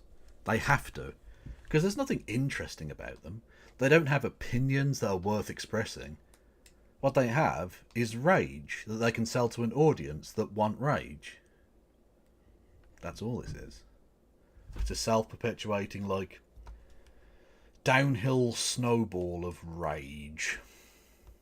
Moment so badly that they're willing to play pretend to try to get one started. And this is one of the interesting things to me today. It's the yearning for a lost glory, I suppose. Watching through some of these videos reminded me of those Imperial Japanese soldiers living in the jungle who didn't realise World War II was over. These are the bedraggled remnants of the Gamergate army, bravely fighting on long past the point where anyone else cares at all. I think we need to get in touch with Davis Arini or someone so we can formally give them the order to... Davis Arini and his tiny weenie. What is the light you use, Kev? Where can I get one? It's very chill. Well, I got mine second hand, but you can get them online. It's a little astronaut. I suppose I can unplug it and just show you. I got mine second hand. I found it in a little fucking, well, I suppose the UK equivalent of a thrift store. It's that, right? And it's got, you plug it in the back. That's why I had to unplug. And it shoots out the face.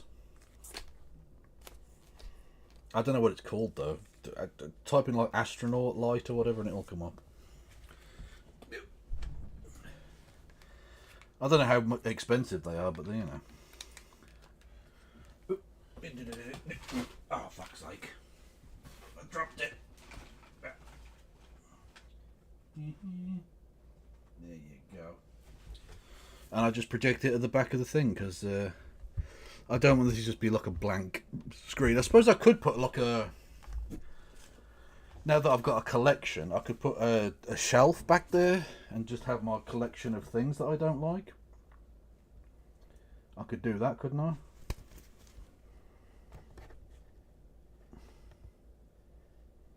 like, imagine that.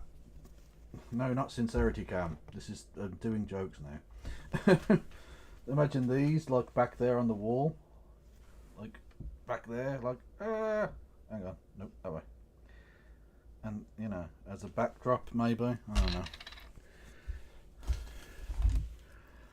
Possibly. But that would involve me having to do stuff, and I don't enjoy doing things. Things that are unnecessary don't tend to happen. Stand down. One thing that stood out to me watching these videos was that the video makers would often make very confident predictions about both 1. Stellar Blade being a great game deserving of very high scores. Oh shit, we've run a hype train. How? What? Thank you, It's a Morton with 100 bits, who says, I think the Mr. Dingus is trying to lower the quality and remove all interesting thoughts. Yeah, that's fair. And thank you, Baron Van Cockslap with 100 bits. If we get to level 2 of the hype train this time, I will... What will I do? I don't know. I'll choose someone to finger. I don't fucking know. Whatever happened to the flag? It's still over there. I've still got it. It's folded up. I can still put it up there if I wanted to. Maybe I will at some point. I don't know. But yeah, we're on a second hype train. So bits and subs if you want to make the train go choo-choo. And I will do literally nothing to celebrate. Are the LEDs still stuck to the wall? Yes, they are. You may notice the slight... Well, hang on. Oh, shit, I forgot to do that. Hang on. No, actually, no, I do want that now. Right, the slightly weird, shite, concentric, sort of square shininess. Those are the LEDs still on the wall. Because the glue on it's very good, but the thing is, when you peel it away, the paint comes off. So I'm going to wait until I paint this room again and just fucking rip them all down. Because I don't use them. They're okay, and they're like a good backup, I guess, but I don't use them. And 2, the gaming press giving it low scores when it does come out. Watching one of these videos, I heard a guy say he was sure Stellar Blade would get low review scores, quote, nothing close to the higher scores it deserves. Kitty bonk. Kitty bonk indeed. Thank you, Ovid Historian. Much love. It's an astronaut galaxy projector, and it's on Amazon, so I might treat myself in the new year. Well, go for it, Mad Cat, yeah. And this was posted in a video before... It's a good, cheap, easy way of having a not bland background. That's literally all I wanted. Stellar Blade was released. Like, they're already sure it's a great game. It's already deserving of high scores before they've even played it, simply by virtue of what it represents. Now, it would be unfair of me to dole out criticisms of people speaking prematurely about a game they haven't played if I myself then went on to talk about said game having not played it. So I played the entirety of Stellar Blade. I streamed it on my Twitch channel, which I'll link in the description. So out of... What about Mr. Blobby Penis? Well, we've had Mr. Blobby Cake Fart. What about Mr. Blobby Penis Cake Fart? I think it was Socrates that first asked that. Thank you for the bits. And everyone go and follow by Pagan Man on TikTok. Now! I broke my £460 headphones today. I am between jobs. Happy Kev. That's a real shame. What I would suggest, Baron, is not spending £460 on headphones. You can get like reasonable headphones for like 20 quid. Look, unless there's a very specific reason why you need very expensive headphones, I wouldn't bother. Because they'll break, you know. In fact, actually, you can get a perfectly reasonable set of those shitty head plug-in things that like, that you know, you need to for like a tenner. You know? I am a producer. Well, that's fine then, Baron. That's a business expense.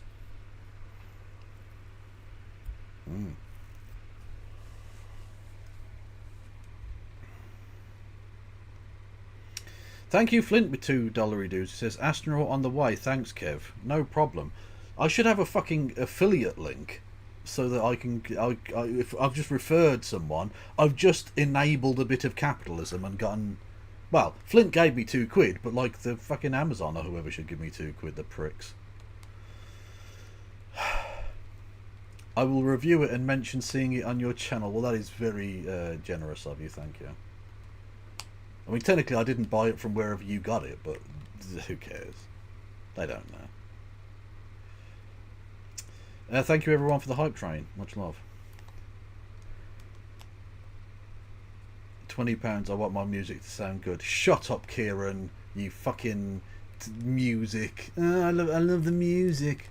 Dickhead. Yeah, music friend. Of a sense of due diligence and to prove I actually did play the game, I'm going to review Stellar Blade now for too long. We'll get to the character designs later on, but for now I'll say that whatever criticisms can be made about Eve's character design, there are other characters in Stellar Blade who deserve those same criticisms, but to a much greater degree. If Eve's design is a little uncanny valley, then at the bottom of the uncanny valley is opened up an uncanny sinkhole which contains neotenous monsters like Kaya and Lily who make Eve look positively pedestrian. Yeah, those are children. Those are children for the Nazi followers of Nazi fuckheads. Like the ones we saw earlier, mentioning. Because the people who do these videos pretend to be like saviours of the West, but they're all like weird fucking perverts. And not in like a good way, in like a really dangerous, creepy way. They're the kind of people you definitely don't leave your drink with. You know. And they enjoy this kind of thing. Massive red flags.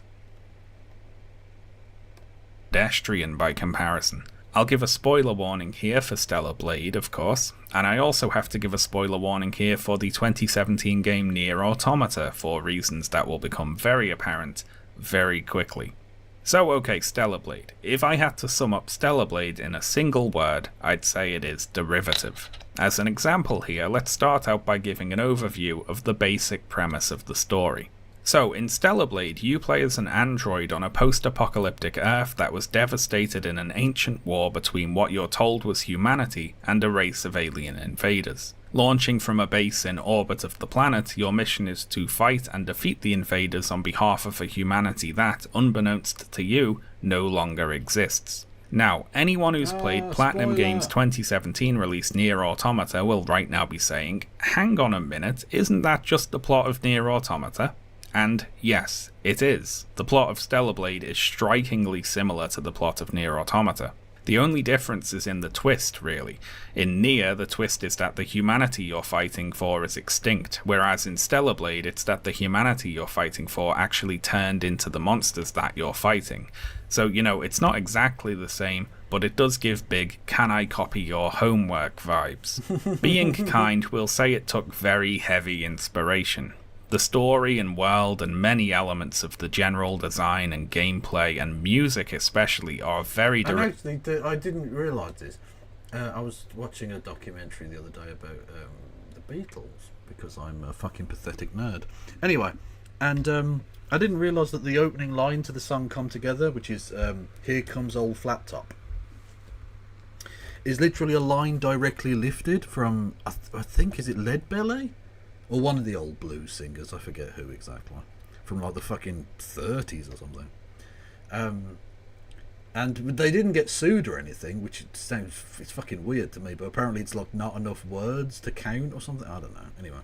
And McCartney said to Lennon, who wrote that bit of the song, he said, isn't this just stealing? And he went, no, we're paying homage to it. No, it's lifted word for word. Fuck's sake. I mean, I'm not saying he deserved to be shot. I'm not saying that. I'm not. Derivative of Nier Automata, but Stellar Blade also borrowed from other places. The combat system takes inspiration from the likes of Sekiro and God of War. It's got the Souls-like enemy respawn mechanic. There are horror-styled sections that are trying to be like a Dead Space or a Resident Evil. There's a bit where you climb up a train car as it's falling off a cliff, which is literally just the first level of Uncharted 2. The last human city on this post-apocalyptic Earth is called Zion. Like in the Matrix, you might say, but no, this Zion is spelled with an X, so it's different. The people of Zion look up to an old, wise robot leader called Oracle. Kind of like the Oracle in the Matrix. Like Urkel.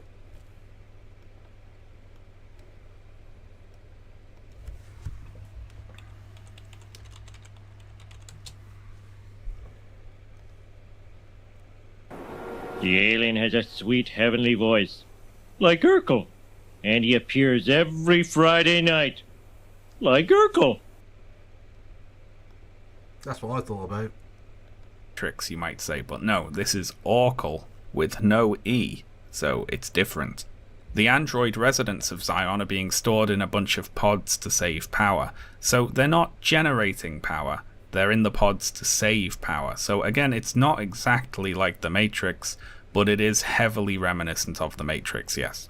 Now, there's nothing wrong with taking inspiration from other media, of course. Lots of great games wear their inspirations openly, but the problem with Stellar Blade is that it takes all of this stuff and smushes it together and then doesn't really do anything interesting with it. While a lot of the individual elements of Stellar Blade are fine by themselves, they don't ever really come together. The game feels more like a mix of Okay. I know the point you're making about in chat about Elvis Presley and like stealing from black artists, and that's definitely true, by the way. The thing I'm about to say doesn't undermine that in any way whatsoever. But I'm always reminded of the bit from Monkey Dust with the pretentious wankers, which, for those who don't know, Monkey Dust was this animated series. I've talked about it in the show before. The Pedo Finder General bit is from that. And they have these recurring characters who are these pretentious wankers. And there are three like socialite urban fucking dickheads who talk in like, for the time, modern slang, and they've got all these kind of hip attitudes to things. And one of them going on about what was it? Elvis Presley has the record for the most amount of black men ever fucked, or something like that. Anyway, and they do the bit, and then he goes, "I'm sorry, I do have to stop you now, and just have to drop a piano on Get you." the fuck, Nick! I'm not playing with all these mutants. Get. Okay. What a time to come in, as I was talking about dropping a piano on people. Oh, I suppose I should fucking find that bit now. Hello there, Hannah Reloaded and Hannah Reloaded's viewers. Hello there. I'm Kevin Logan, a socialist from the UK. We're about to watch, hopefully, a piece of animated nonsense from the early 2000s. And you can hit the follow button. I would be enormously gratified. It will make you 10% hotter, and it will help me in the algorithm, possibly. Monkey Dust Pretentious. Whoa, there you go. Is this the one? It might be, we'll see.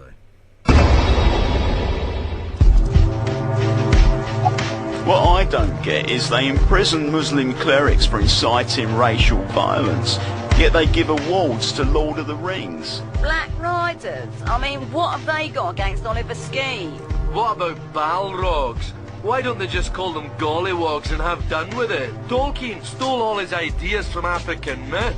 It annoys me so much. I've decided that for the next 6 months, I'm only going to sleep with black men. Elvis holds the record for the most black men fucked in history.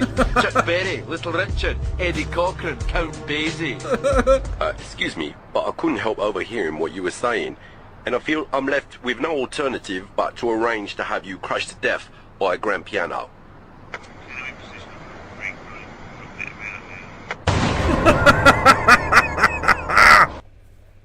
That was the reference.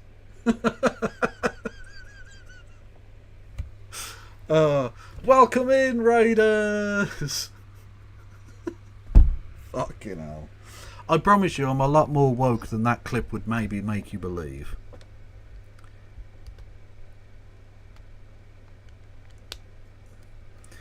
Wow, that's the British show. What was it called again? It's called Monkey Dust, and it is the greatest show that will never, ever, ever be made again, because it was literally like, you know how they say all these right-wing wankers going about like, oh, I'm so edgy, and it's just racism, or it's just sexism or transphobia or some fucked up shit, right? They actually do edgy material. They did legitimately edgy material, right? So they did stuff about like, there's a fantastic one about a group of terrorists who get like suckered into becoming more Western by existing, I guess, or whatever. There's the Pedo Finder General sketch. There's the guy. Oh my god, it's so bleak. There's the guy who gets access to his kids on weekends, but because his kid is emotionally drifting away from him, at the end of every sketch that you see him in, he commits suicide in an ever increasingly grim way, just leaving the kid just sat there on his own.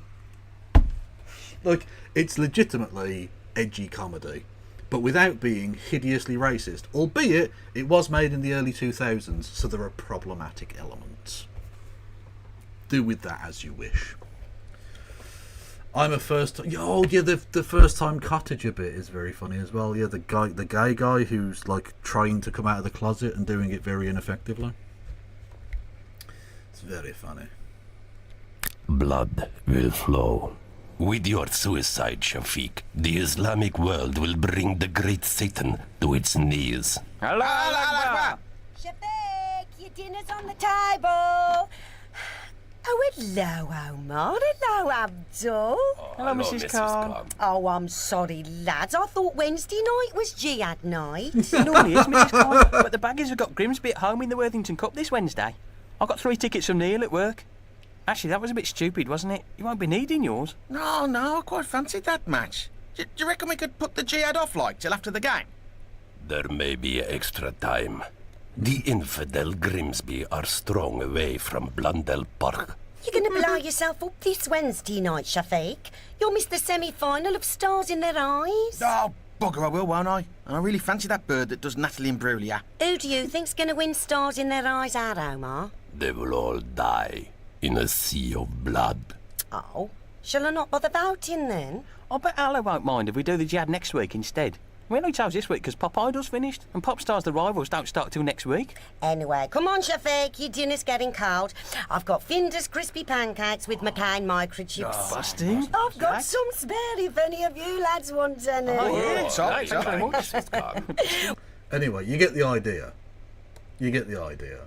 I'm almost certainly copyrighted content, but it's very good. Yes. Various things the creators thought would be cool to put in a video game, rather than things that actually made sense. Also, I forgot to say, everyone go and follow. Who rated it? Fuck me, I'm so bad at this. So Hannah Reloaded. Everyone go and follow Hannah Reloaded, who is fucking awesome. And thank you, Says Thomas, for resubscribing for 2 whole months. If I were you, Says, I'd get out now before it's too late. Once you get to about 30 months, I own your soul. Your arsehole, to be fair, but, you know, still, it counts. To put in this video game. As an example, let's look at some enemy designs. So enemies in this game are called natives, which, if you know about the conflation of V's with B's in certain languages, including Korean, congratulations, you've spoiled yourself on the twist. Although it could be worse, in previews of the game, the natives were called natives. I know writers who use subtext, and they're all cowards. That's such a good reference. Now we're going back to the early 2000s, to a British comedy. Can you tell when I grew up? Garth Marenghi's Dark Place. Writers.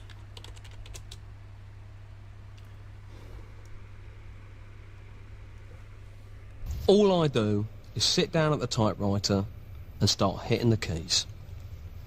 Getting them in the right order, that's the trick. That's the trick. Hang on. Oh, fuck's sake.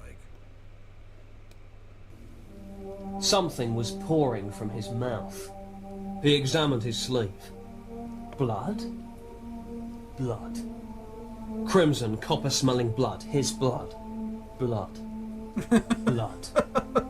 Blood. And bits of sick. Greetings, traveller. I'm Garth Marenghi, horror writer. Most of you will probably know me already from my extensive canon of chillers, including Afterbirth, in which a mutated placenta attacks Bristol. All I do is sit down at the typewriter and start hitting the keys. Getting them in the right order, that's the trick. That's the trick. Mike stared in disbelief as his hands fell off. From them rose millions of tiny maggots. Maggots? maggots. Maggots. Maggots. Maggots. Maggots. All over the floor of the post office in Leytonstone. You know, everyone has a special talent. Mine is being able to write, produce, direct, act, paint. Other people are good plumbers, that's their gift. I think what this episode shows above all is that the human spirit cannot be overcome. You know, as a writer, if you took away my paper, I would write on my heart. If you took away my ink, I'd write on the wind. It wouldn't be an ideal way to work. Tina screamed for... It wouldn't be an ideal way to work. A nurse. But little Miss Nurse didn't come. Little Miss Nurse was out in the back room having a cigarette and flirting with Doctor. The pain shot through her like a big bullet. She knew babies were meant to kick, but were they meant to scratch? No, they weren't. Salutations, friend. I'm Garth Marenghi, horror writer, although I prefer the term dreamweaver. When I wrote, directed and starred in Garth Marenghi's Dark Place for television back in the 1980s, I drew deep drafts of inspiration from the dike of my dreams. Other times I copied the plots from dead authors on whose work the copyright had lapsed. Bite me. Tonight's episode, however, is based on a true life story, which meant I could bang it out in under a day. The moonlight shone down on the place unhindered. The gnarled parapets jagged upwards like a bony hand of icy indifference. In the background, there was a pigeon. Who knew how long the place had stood? In the background, there was a pigeon. My stomach hurt. I knew I shouldn't have started watching this. I may never end. This is called Garth Marenghi's Dark Place, and it's the greatest series since the last thing we just watched. Stood there. 40 years? 50 years? Tempus immemoria, i.e. always? But it was a bad place. That much was certain. A very bad place indeed. Greetings, traveller. Who am I? Perhaps you have met me twixt sleep and wake, in the penumbra of uncertainty you call unconsciousness. Or perhaps you've met me at a book signing. I'm Garth Marenghi, horror author. My business is chill, pure and simple. You know, my books are all essentially about what-ifs. In Black Fang, I asked, what if a rat could drive a bus? And what if it and its rat brethren took over and ate Parliament? I know writers who use subtext and they're all cowards. Okay? What I was asking in that scene is, what if politicians continue to pay doctors peanuts? Could they literally turn into monkeys? And no one's asked that before. I know writers who use subtext and they're all cowards. Fuck yes. And this is definitely getting copyright struck. I can fucking feel it in my bollocks. Anyway, the story with the Natives is that humanity was in a war with an AI that wanted to replace them. Also, noises happened. I was too busy laughing. Apologies. What happened? Thank you to Seamstress Dragon for resubscribing, and thank you Dal59 with 46 weeks. Dal, sort yourselves out, lad. Yourselves? Yeah, I mean, there might be more of you. I don't know. You could be a collective. You could be a person with split personality disorder. I don't know. But either way, I refer to you as both a plural and singular in the same sentence. I am very good at language. Hear me roar. Them with androids, and in their desperation the humans turned to bioengineering to evolve humanity to the point where they could fight back. But these bioengineering experiments got out of control or something, and the humans lost their minds and turned into monsters. So that's the setup, but let's take a look at some of these enemy designs. Some of them look like big insects, some of them look like mutated statues, some of them look like squids, some of them look like robots. Some of them look like different sorts of robots with fleshy parts hanging out. Some of them look like giant beasts. Some of them look like organisms controlling a human host. Some of them look like zombies. Some of them look like fungal growths or spores or something.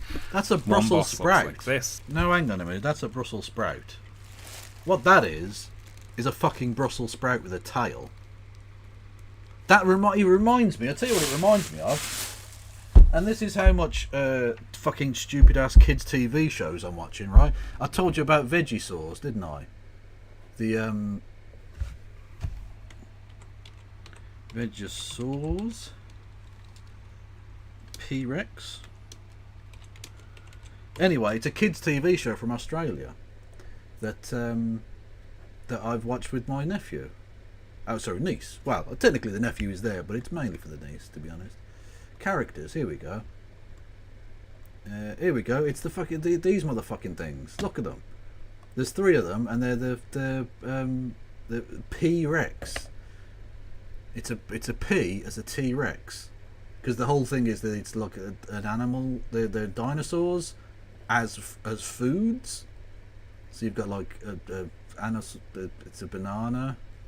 Anyway, so it's these fucking things. That's what that is. It's a P-Rex. Look at it.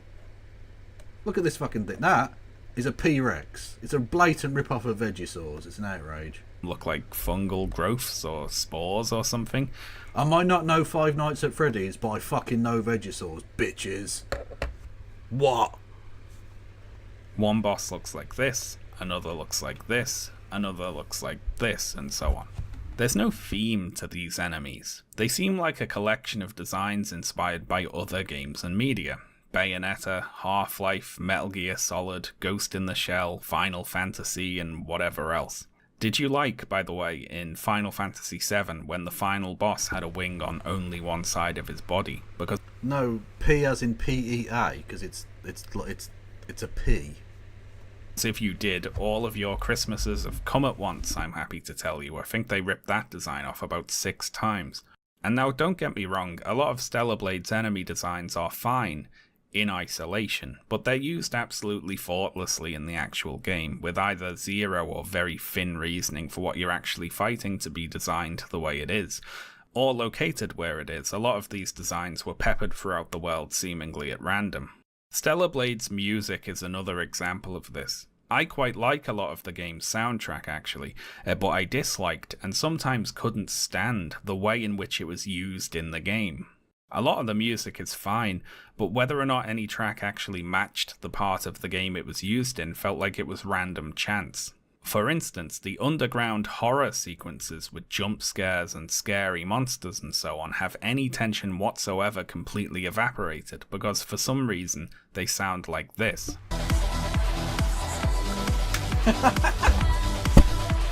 Which is just generic fucking... hang on, did I unmute? I did unmute. That's just generic gym music. That's where you get your sweat on. I confess I'm disappointed with a lot of mainstream game reviews that rank each aspect of a game with a numerical score, but never consider how the different elements of the game work together. Like, absurd example obviously, but Stardew Valley has... I don't mind watching some Dark Place at some point, but I've got to, because someone fucking paid me to, I've got to watch Sonic 3 in the Discord at some point, totally legally. And we'll have a watch party for that at some point. Let's be honest, in the new year, because I'm going to be drinking. So we'll do it in the new year at some point, I think. Who's Jim? It's your mom. Has a great soundtrack for a relaxing farming sim, but Stardew Valley's soundtrack would not be a good soundtrack for Alien Isolation to have, or vice versa, I suppose. You know, even though it would be the same music, it would be a bad soundtrack because of the context it was being used in. It's an obvious point, but you have to consider the whole package and not just each element by itself. The combat in Stellar Blade can be fun. All the parrying, evading, and executing Eve's flashy special moves can be pretty cool when everything comes together. There's the bones of a good combat system here, but unfortunately the game has an issue with balance that more often than not undercuts the fun. The problem is the game has a very flat difficulty curve. Enemies at the beginning of the game are mechanically just as hard as enemies at the end, and there isn't really much difference between fighting any of the bosses in terms of skill either. The game increases the difficulty by simply turning up enemy HP and damage values, but this just has the effect of making the later game feel like a bit of a slog, as you spend a long time whacking away at enemies that are by this point trivial to beat mechanically, but can have what feel like arbitrarily enormous health pools. From Software's Sekiro. Thank you, Jason Ashby, for gifting us sub. Sorry, Mark Richardson for gifting us. No, hang on. Why do they do it that way round? Right, Jason Ashby gifting a sub to Mark Richardson. I love you both, but I did want to just get that right because I am autistic as fuck, probably. I imagine. I don't know. Sekiro is a good comparison here. The enemies at the start of Sekiro are both weaker and mechanically much simpler than the enemies at the end, but the game prevents things from ever turning into a slog by means of its death blow mechanic, which is genius. If you can fill an enemy's posture gauge in Sekiro by keeping up the pressure on them by parrying their attacks and hitting them with your own, you can drain their entire health bar in a single hit regardless of how much health they have left, and this goes for every enemy in the game, even bosses. If you prove you've mastered the mechanics of how to fight them enough to break their posture, you get to end the fight right there. I mentioned Sekiro's posture mechanic here because they put a superficially similar system in Stellar Blade. The posture bar is replaced with these little balance pips under the enemy health pool. Hitting enemies with certain abilities or executing perfect parries will take away one of these pips, and once you deplete them all you can execute a flashy special move similar to Sekiro's Death Blow, only here, instead of killing the enemy outright, it does a rather underwhelming amount of damage. I felt a little deflated every time I managed to pull one of these off against a boss. You go to all that effort focusing on parrying and whittling away their balance, and you're rewarded with a big flashy attack animation that ends up not really doing all that much. Feeling that my efforts to actually engage with the game's combat mechanics weren't really being appreciated, I ended up beating many bosses by mindlessly spamming Eve's special moves over and over, because why not? Eve has a fancy combat mode she can shift into, similar to God of War's Spartan Rage, where she gains access to a new moveset, as well as growing a single wing on one side of her body, fancy that. The spin move she can do in this form has a knockback effect that prevents enemies from countering, so you can just press that over and over with no way for whatever you're fighting to ever do anything back to you. It feels like winning the lottery, but you find out you've only paid £2.50.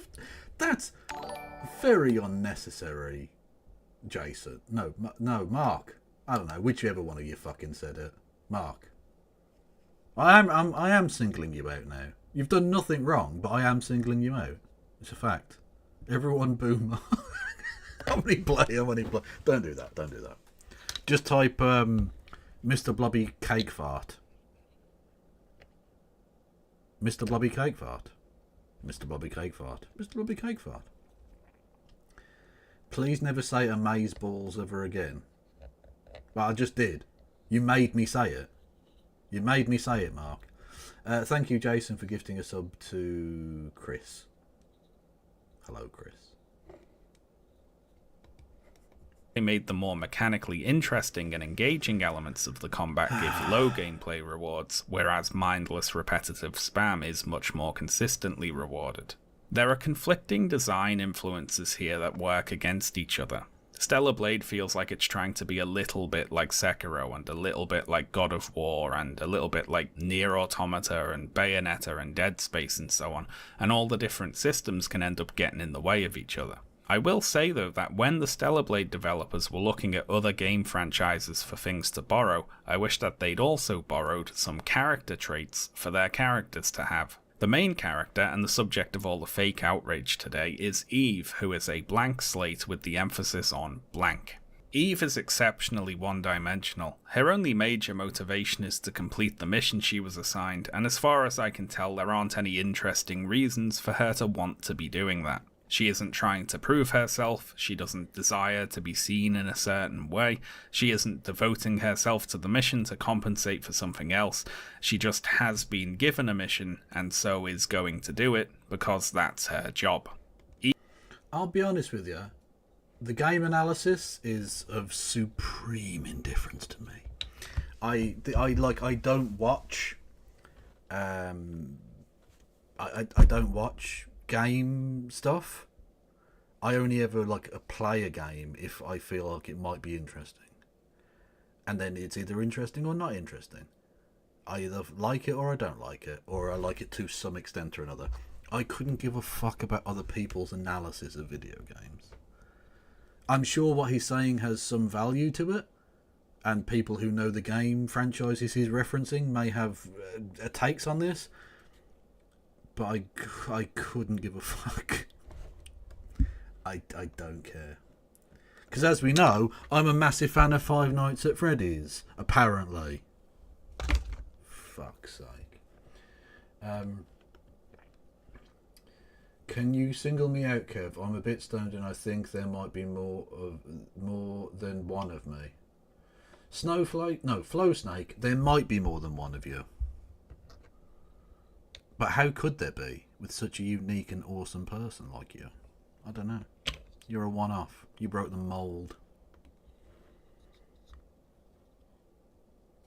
You're special.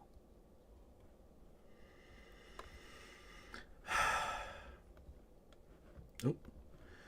If anything, he's just demonstrating he's played enough of the game to have a cogent analysis to make. Very possibly. Very possibly. Eve doesn't really have a sense of humour, and she doesn't engage much with the world beyond the extent she needs to in order to accomplish whatever her task is at that moment. Beyond wanting to complete the mission, as far as other character I will happily play Squirrel with a gun, because it looks amazing. Traits for Eve go, after playing through the whole story, all I've got is that she doesn't like swimming, as she often complains about having to go in water, and she seems to like collecting the various collectible cans hidden throughout the game's levels. And that's it. That's another thing, Baron von Comic Slap. You'd have to find someone who does video game reviews who isn't a complete cunt. And unfortunately, that seems a rarity in that genre, unfortunately. It's pretty thin for a main character. I'm sure they do exist, or I is just it? don't know I them. mean, a main character doesn't necessarily have to be all that complex, do they? You might say Mario or Link are simple game characters with straightforward motivations, for instance, and they're perfectly fine. So what's the problem with Eve being simplistic? Well, the difference is the way in which the narrative is being conveyed, I think. Stellar Blade has long cutscenes, a lot of dialogue, radio chatter while you're playing through the missions, and if a game is going to make you listen to a character talking for hours, it might be nice if they occasionally had something interesting to say. Nintendo doesn't make you watch hours of Mario talking in boring cutscenes, do they? No, he just says, "It's a me, Mario, let's-a go," and that's all he needs to say. Let's compare Eve to a few other video game characters here. Cloud from Final Fantasy VII and the remake starts out trying very hard to be seen as a stoic, no-nonsense, just there for the mission kind of guy. But over the course of the story, we realise that this stoic persona is an affectation. Cloud is actually a pretty insecure and vulnerable person who's merely trying to present a cool and disaffected front. Yeah, Stephanie Sterling's good. Absolutely. We stan. He is the way he is at the start of the story because he's trying to protect himself. He's traumatized. The way he's acting is a defense mechanism. Kratos from 2018's God of War. He wants very much to be stoic and unemotional, doesn't he? Having recently lost his wife, he now has to face raising his son alone, and he's scared, and he doesn't know how to be a good father. He only knows how to fight, so he throws himself into that as a distraction. But below the surface, there's a lot of pain and sadness and anger that he doesn't want to let out. And his character arc in the story he's in involves him coming to terms with those things. A bit of a departure genre-wise here, but Kim Kitsuragi from Disco Elysium tries exceptionally hard to be boring, but, or partly because of that, he ends up being one of the most interesting characters ever put in a video game. Kim doesn't like to discuss emotions, he doesn't want to get personal, he just wants to do his job, and be seen to be doing his job, boringly. Now what makes Kim so interesting are the times when that carefully maintained facade cracks, and you see the person behind it. What makes all of these characters interesting is precisely that, when you see the... See, you could just be saying blah blah blah blah blah blah blah blah blah. I've no idea what's going on there. Don't know. Person they are behind the curtain, and you find out why it is they act the way they do.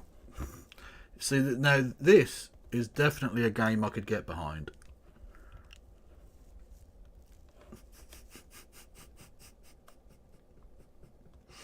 That, if someone wants to get me a link for that, and I'll definitely download that and play it. 10 out of 10.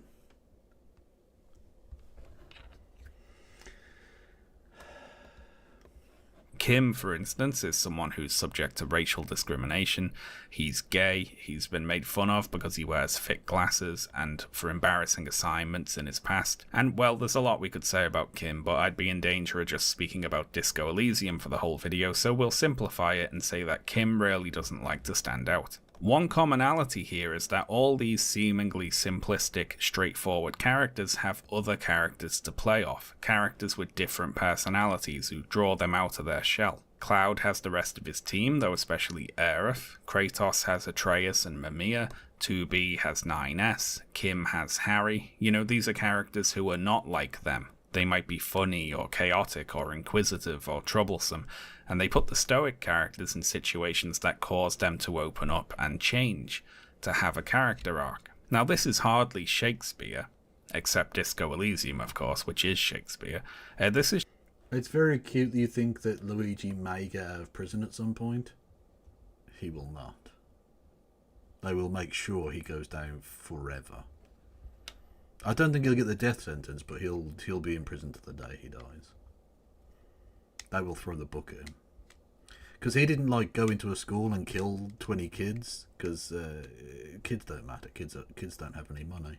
He killed a rich person, and that needs to be stopped, because those people matter. It's just the basics of character writing. All these characters have an inner world, which is what they're like on the inside, and they also have a face that they choose to show to the world. Now with Stellar Blade, Eve doesn't have an inner world. That's really the crux of it, I suppose. Eve is a shell with no personality inside. Now this could actually be a good starting point for a story if over the course of that... Okay, but this is clearly... No, do I do this joke? No, I won't. Story, Eve grew into something more complex than she is at the beginning. And reading about the development of the game, it seems as though this was the intention. The director of the game told Games Radar that, quote, as the game progresses, Eve takes on more and more burdens and comes to make important decisions. She gets to interact with more characters and other people and becomes more human. In the beginning, she's more soldier-like and doesn't have that many emotions or show much expression. As the game and story progresses, you get to see the change in her emotions. And while... That's just Noam Chomsky, isn't it? That's just Noam Chomsky. I'm just going to say it. They ripped off a man's visage, and that is shameful activity.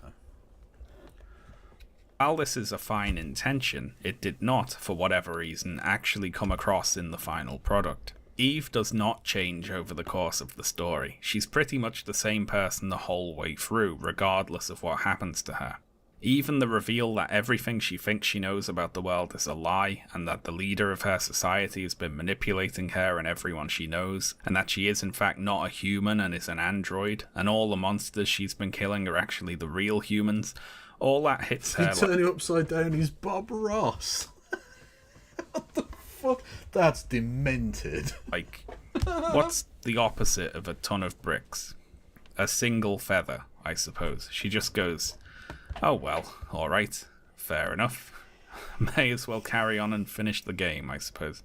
Then again, even if Eve had some hidden depths to her personality, even if there was something to be drawn out or developed in the course of her interactions with other characters, we would likely never see it, because her main companion is Adam, who is so wooden and boring himself he makes Eve seem like a fucking party clown. It's Adam who controls the little robot that follows Eve around and performs long-range attacks for her in combat, in another heavy nod to Nier Automata, and the vast majority of his dialogue consists of him saying things like, we need to find a way to open that door. And yes, Adam and Eve, literally. And now, hang on, I hear you say, didn't Nier Automata also have two characters called Adam and Eve? It did, yes.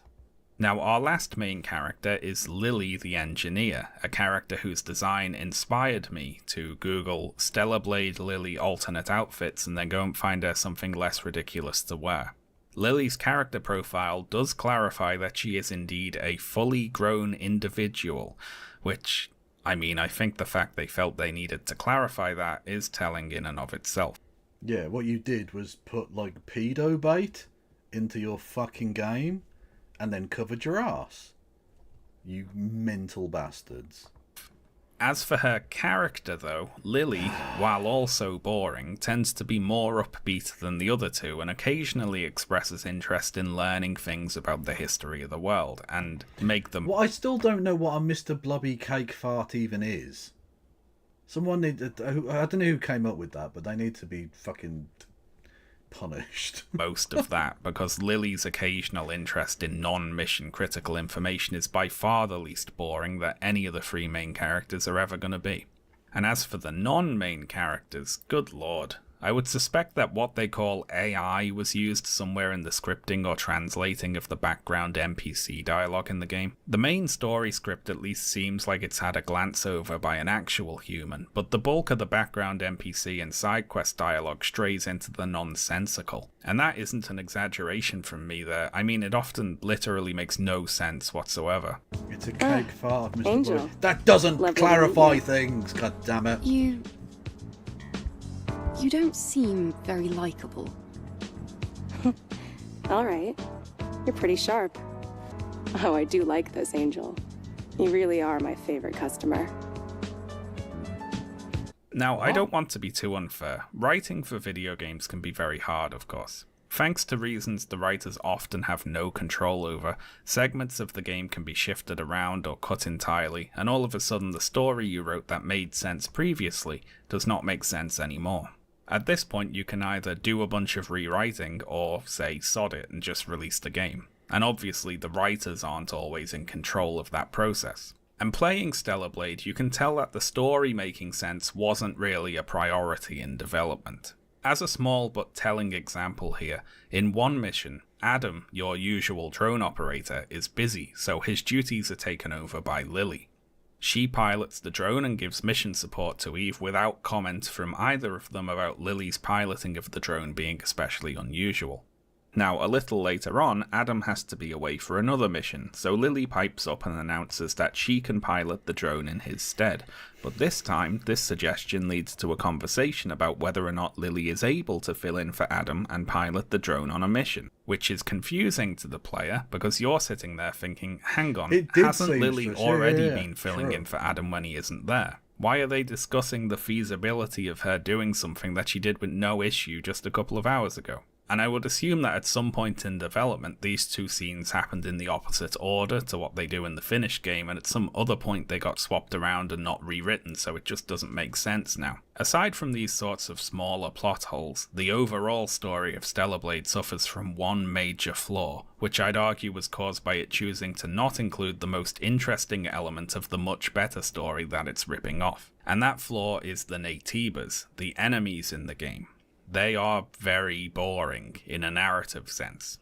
I've recently been streaming the Elden Ring DLC, Shadow of the Erd Tree, and playing that right after Stellar Blade has me noticing a lot of points of comparison. One interesting thing was that in certain dungeons in that game there are I think we've entered the bit of the video, which is the bit that I warned when I said, I'm not sure I want to watch that video, because I knew there'd be a bit in it like this, where he's just saying things now. I don't know what the fuck these words mean. It might be the most accurate. It might be the most accurate and awesome description of whatever the fuck he's talking about, but I don't understand the words he's saying. I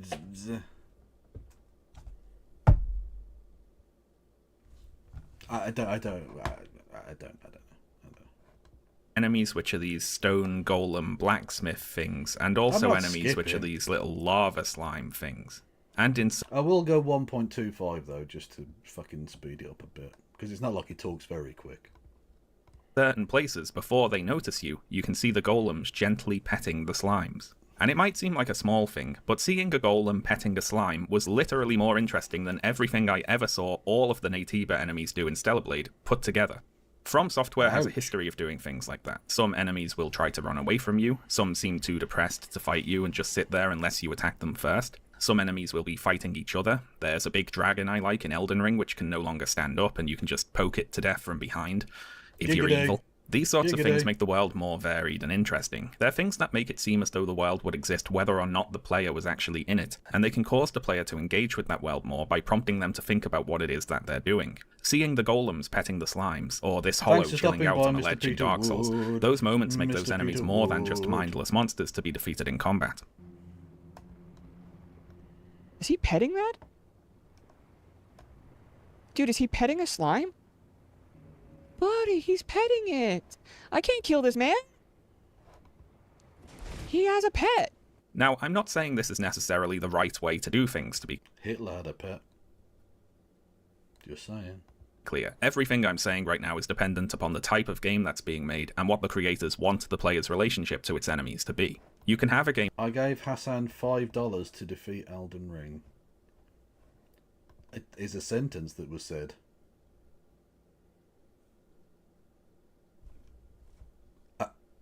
Okay. You can give me $5 and I will pretend I've beaten Elden's Ring for you. Game with mindless inhuman... This isn't an Alden's number thing, is it? Have I just been baited? Or is that a real thing? I think that's a real thing, isn't it? Enemies if you want, that's fine. But Stellar Blade, in its cutscenes and in its dialogue, is trying to ask questions about what it means to be human. So it seems like a big missed opportunity to have all the enemies in the game act so relentlessly inhuman. The reveal that the Naytibas were indeed once humans is treated as though it is important, as though you're supposed to have some thoughts or feelings about it. But the fact that every regular Naytiba enemy you meet is mindlessly aggressive and has no personality really undercuts the twist, because all the Naytibas do is immediately try to bash your head in, and I've never seen them do anything else, so who cares? You know, whether they are actually alien invaders or they are former humans, it doesn't actually matter, right? As regards you fighting them anyway. All they try to do is kill you, so whatever. It's as though Stellar Blade is expecting me to care about the concept of humanity in an exclusively biological sense, rather than in the sense of the qualities that make one a human. That the Naytibas were once biologically human. You gave me $40 in US currency in 2018? Really? Well, thank you, TL Orca. I mean, I've spent that on probably alcohol since then, but I appreciate that nonetheless. Human is not really that meaningful if they don't have the ability to express the qualities of humanity. To imagine a different story, what if in Stellar Blade you played an android who had been indoctrinated with a bunch of lies about how Naytibas are all mindless alien monsters who need to be exterminated, and you get sent to Earth to do that, and then you start seeing Naytibas who are not like that, maybe doing things that mindless monsters shouldn't be doing, like communicating or forming factions, maybe not immediately attacking you always. Which is, of course, the plot of Nier Automata again, isn't it? In that game, your main enemies are the machines, who you start out believing are all mindless killbots programmed to fight you and nothing more, but then they start talking and acting scared of you.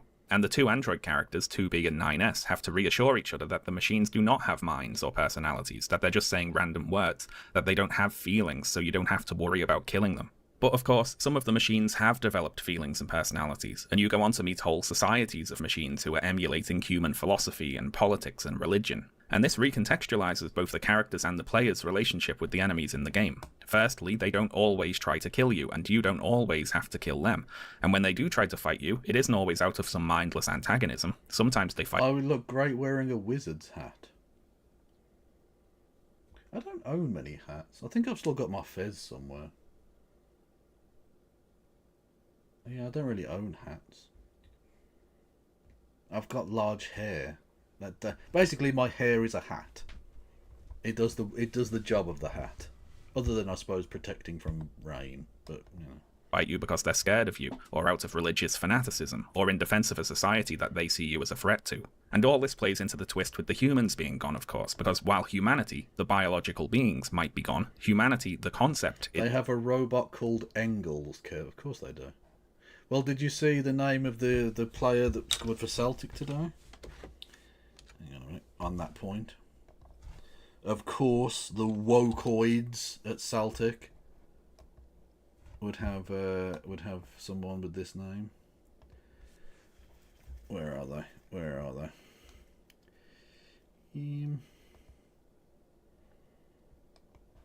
Look at that. Fucking Engels. What next? A goalkeeper called Marx? No one scores until everybody scores. Dickheads. No, I love Celtic. It's everywhere. And if that's the case, what does it mean for our characters to be fighting on behalf of humanity when their enemies are often acting more human than they are? Stellar Blade is like Nier Automata if the mindless killbots really were mindless killbots and never had anything interesting going on. And now you might say, Sean, are you really going to criticise Stellar Blade for copying so many things from Nier Automata, but also criticise it for not copying more? And I am, yes. If they're already copying so much, they should have just gone all in and copied this bit as well, because it's the most interesting bit. Outside of the main story, Stop swearing, guys, or I'll tell my mum. It's okay, Agbar. I'll tell your mum when I'm with her later.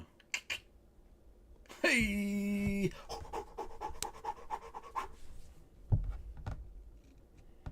I want to suck someone's dick. Well, don't we all? Don't we all?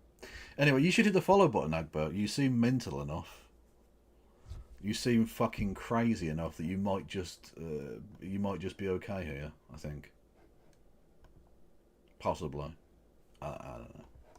There are various side quests in Stellar Blade, and while a few are kind of interesting, most are unfortunately of the go to this place you were before and get me a thing variety. Nothing about the area you're sent back to changes or updates on these fetch. Amazing. I forgot that I titled it Goonsesh. Ladies and gentlemen, no, don't, Agbar, don't. Victory is ours. Akgar, don't do that joke, please. We don't do that joke. Thorsten Marx is a person who plays football, apparently a goalkeeper, who was born the day before me. Not just in a random year, literally the day before I was born. The 20th of May 1987. Interesting. Interesting. Quests. They're literally just busy work to pad the game's runtime. For example, an NPC in Zion called Barry asks you to get him some bottles of wine from a shop located in a ruined city that you'd visited previously. Now, because the game's fast travel system is area specific, getting back to that city involves heading to the nearest phone, fast travelling to your ship, talking to Adam to select to leave, picking your destination from a list, going to a phone at that location, fast travelling to the point nearest the You're in my house. Well, come and suck my dick then. You wanted to suck someone's dick, didn't you? Come on in. Shop, running to the shop, getting the bottles of wine, and then teleporting back to Barry. Now, if you think that sounds boring, then just you wait. Completing Barry's wine quest unlocks another quest where another resident of Zion says that they saw Barry had some wine, and now they too would like some wine. So can you please go and get them some wine? Now, where is this wine located? Well, in the exact same place you just got the wine for Barry, of course. So back to the phone, back to the ship, back to the city, back to the next phone, run to the shop again, pick up the wine again, deliver the wine. The exact same thing you just did, all over again. Stellar Blade's level design is, well, it's kind of a blast from the past, I guess you could call it. The game is divided into linear corridor levels and two large open areas. Marcus, that's delightful. I have to watch your streams on my phone because I don't have to explain my history containing streams titles to HR. That's fair enough. No, that is fair enough. Multiple of the linear levels contain claustrophobic sections set in sewers and other enclosed areas, and the two more open zones, the desert and the wasteland, are, as you can imagine from the names, sparse stretches of terrain without much interesting going on really. In a bygone era, you might chalk this sort of thing up to technical limitations, ones that shouldn't really exist on the PS5. I guess it's nostalgic level design, if nothing else. I actually have a theory that a lot of the elements of Stellar Blade poked gamers of a certain age right in their nostalgia zones. The game reminds me a lot of a certain type of anime-inspired hack-and-slash game from the early 2000s. See, Lord Fritos, that's all children are stupid. I've said this before. Lord Fritos writes, when I was a child, my notion of equality was a draw in sports. That's a tie for Americans. And I was confused why everyone thought competition should end in a draw. Children are very, very stupid. Like, unbelievably stupid. They're so stupid, we had to make schools and force them to go to the schools to learn. That's how fucking stupid they are. But apparently you shouldn't go up to them and call them stupid. Like, it's wokeness gone, mate. It's the woke mind virus. You can't scream into the faces of children that they're fucking stupid, idiots, morons. Read a fucking book. Because it hurts their feelings. Look, I'm a truth teller, okay? You can't silence me. I will not be cancelled. Up yours, woke moralists. We'll see who cancels who. That got praised for its flashy combat animations, but criticised for its weak story and characters. But also, who really cares about that, because you're clearly not here for the story or characters, are you? Something like Chaos Legion or Bujingai, The Forsaken City. You know, games that nobody has thought about for 20 years. But I know there's some people watching this video who are seeing this gameplay and saying, oh, I think I remember playing that on the PlayStation 2 when I was like 10. Stellar Blade is at its core just one of these. It's like one of these games got put in a time capsule 2 decades ago and then they unearthed and released it today. Now, to clarify, Stellar Blade is not the worst game in the world by any means, and it's not some huge crime for a video game to be a bit mediocre. Not every game can be the best game ever made, can it? But on the other hand, it is... Okay, I remember now, it was Dingus who did the cake fart thing, because it's a theme. Competition should end with all those competing rejecting the idea of competing and do some cake farts. Dingus, you still have not explained what a cake fart is. And I'll be honest with you, I feel like I'm being blue-balled. I'm being cake fart blue-balled. Here's a sentence that a grown human just said. I get to vote in elections. That can't be good. Certainly not going to be this big cultural reset industry shift moment that the Gamergate remnants seem to expect it to be. It's just not that good. Ultimately, I'd say Stellar Blade is less than the sum of its parts. A lot of those parts are fine in isolation, it just never really comes together to form anything all that interesting. To use a cliché food metaphor, it's the difference between a meal and a bunch of uncooked ingredients. And Eve's character design is just another of those uncooked ingredients, I'm afraid. I've got no big problem with Eve's design myself, in a vacuum, but like a lot of the other elements of the game, it feels very arbitrary. Okay. I'm being told by non-binary, a cake fart is an internet slang term and meme that originated from a controversial video. It refers to someone sitting on or near a cake and passing gas. It gained attention as a bizarre shock value concept in the early days of viral internet content. While it may be humorous to some, it is generally considered niche or gross humour and might not be suitable for all audiences. So it's literally farting on a cake.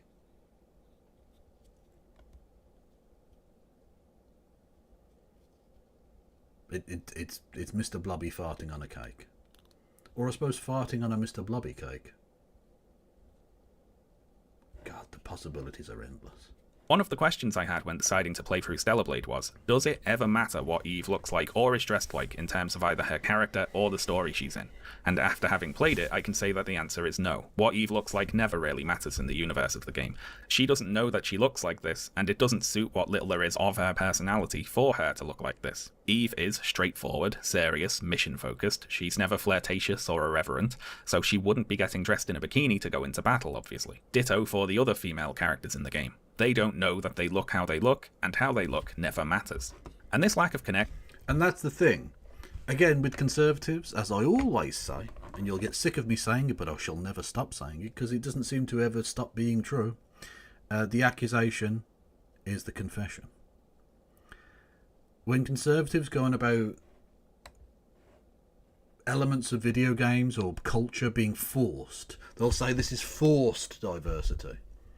This woman doesn't belong in this story because of X, Y, and Z. This black person doesn't fit in this historical time period. This trans person wouldn't exist in this realm. All that shit, right? They try and make it seem like every non-straight white cis dude character is being forced. And what they actually want is this kind of thing, where if there's a legitimate reason for them to be scantily clad, fine. But clearly what's being explained here is that it's not within the story that this person would dress in this way. This is forced heteronormativity. Now, I know that would make fucking Babyface or Heel or whatever the fuck his name is freak out. Go crazy Oh, he said heteronormativity. But it's an actual thing that exists. Just because it's a long word doesn't mean you have to be scared by it, guys. Yeah, it's just forced, scantily clad lady. For no story-based reason whatsoever. They want the forcedness. They just want it from their perspective only. Connection between how the characters look and how the characters act feels like another outdated element of Stellar Blade. Yeah, the fucking pronouns, guys. It's something like that. Baby face versus heel or something. I don't fucking know. Recently played the second part of the Final Fantasy VII remake, and in that game the characters travel to a resort town and go to the beach, and since they're at the beach they dress in swimwear, and the game uses that occasion to show you some character interactions. Cloud gets flustered when he sees the ladies, Barrett gets embarrassed wearing his sailor suit, Tifa and Aerith ask Red how they look, and in trying to compliment them he compares them to animals, because he's an animal and he doesn't understand how human beauty works. Again, not saying it's Shakespeare necessarily, but how the characters look and are dressed at least exists as a thing that is acknowledged and could matter within the universe of the game. How the characters are dressed is being used as a way to show the audience more about their personalities. And I hadn't really thought about it, but I suppose at some point I got used to games that allow you to change outfits, acknowledging what you're wearing in some way. In Breath of the Wild and Tears of the Kingdom, for example, characters will react to the different outfits Link wears, as well as if he talks to them while only in his underwear. And there's also certain places in the game world that Link can only access if he's wearing certain outfits. I can't take any character seriously whose foreskin I have not personalised at the start of the game. If there aren't foreskin options, no Kevy likey. In Skyrim, the NPCs will comment on the armor set you're wearing, or tell you to put some clothes on if you walk around naked. It might not seem like much, but all this helps build the sense of the characters actually existing physically in the game world as people who can see one another, and not just as names interacting in a script. And a lack of this sort of consideration can work the other way, of course. For instance, in Stellar Blade, there's a character called Kaya who looks like she should be playing the monster in a horror movie about a haunted sex doll that murders paedophiles. Kaya runs a store called Sister's Junk, a name I was surprised to find out is not an intentional joke, and she tasks Eve with finding her sister, who's gone missing out in the desert. The sister is almost certainly dead, but Kaya maintains a childlike insistence that she's sure her sister is somehow alive. Eve goes looking for the sister, and when you find her, she is dead. Oh no. Eve then has to explain. Oh yeah, by Pageman, I think you missed the start of this, where there was literally a game that was being described where you can do that to the foreskin, which was a reference directly back to this. Yeah, that's the only one I've ever heard of where you can do that though, because like, what difference does it make? Does the foreskin or lack thereof ever get mentioned? Is it a part of the storyline? Why do you need to personalize that if it's just going to be covered up? Like, what difference does it make? Again, anything is possible, right? Like, if there's a legitimate reason to have it in a story, then that's fine. But if you're just doing it for sort of gratuitous reasons or whatever, like, I don't see the point of it. Just, you know, it seems like an unnecessary part of it. But whatever, I mean, look, if it helps you, it helps you, whatever. Why would it be covered up? Well, people generally cover their junk up. Oh, you do see the foreskin in some scenes. Okay. So it's a bit part role. It's got a small role. To a child that her sister was killed and is it a speaking part? Is never going to come home, and then attempt to console said child while dressed like this. Now, okay, to be fair, I dressed Eve like this on purpose for this mission because I thought it would be the funniest outfit to wear while breaking the news to Kaya that her sister was dead. But still, it's not like the majority of Eve's outfits are much more appropriate, is it? Stellar Blade isn't a purposefully funny game. It doesn't have a goofy or silly tone. It's most often expecting the player to take what's happening in the story rather seriously, and Eve's skimpy costumes pretty much always clash with this expectation. Now, there's a range of justifications for skimpy costumes in video games, of course. We've already mentioned Bayonetta today, and that game does have a camp, silly tone. Bayonetta isn't expecting you to take it all that seriously, and notably, Bayonetta, the character, knows that she looks like that. Her sexualization is, within the universe of the game at least, deliberate and something that is under her control. In Nier Automata, 2B's design, as well as the designs of the other androids, have been both praised and criticised. I happen to like the android designs in Nier Automata, mainly because I think they play into the twist in that game very well. The androids look like these particular idealized versions of humans, which contrasts them very sharply with the tin can looking machine enemies, and that makes it all the more surprising when the game flips the script and has you empathizing with the tin cans, often over the androids.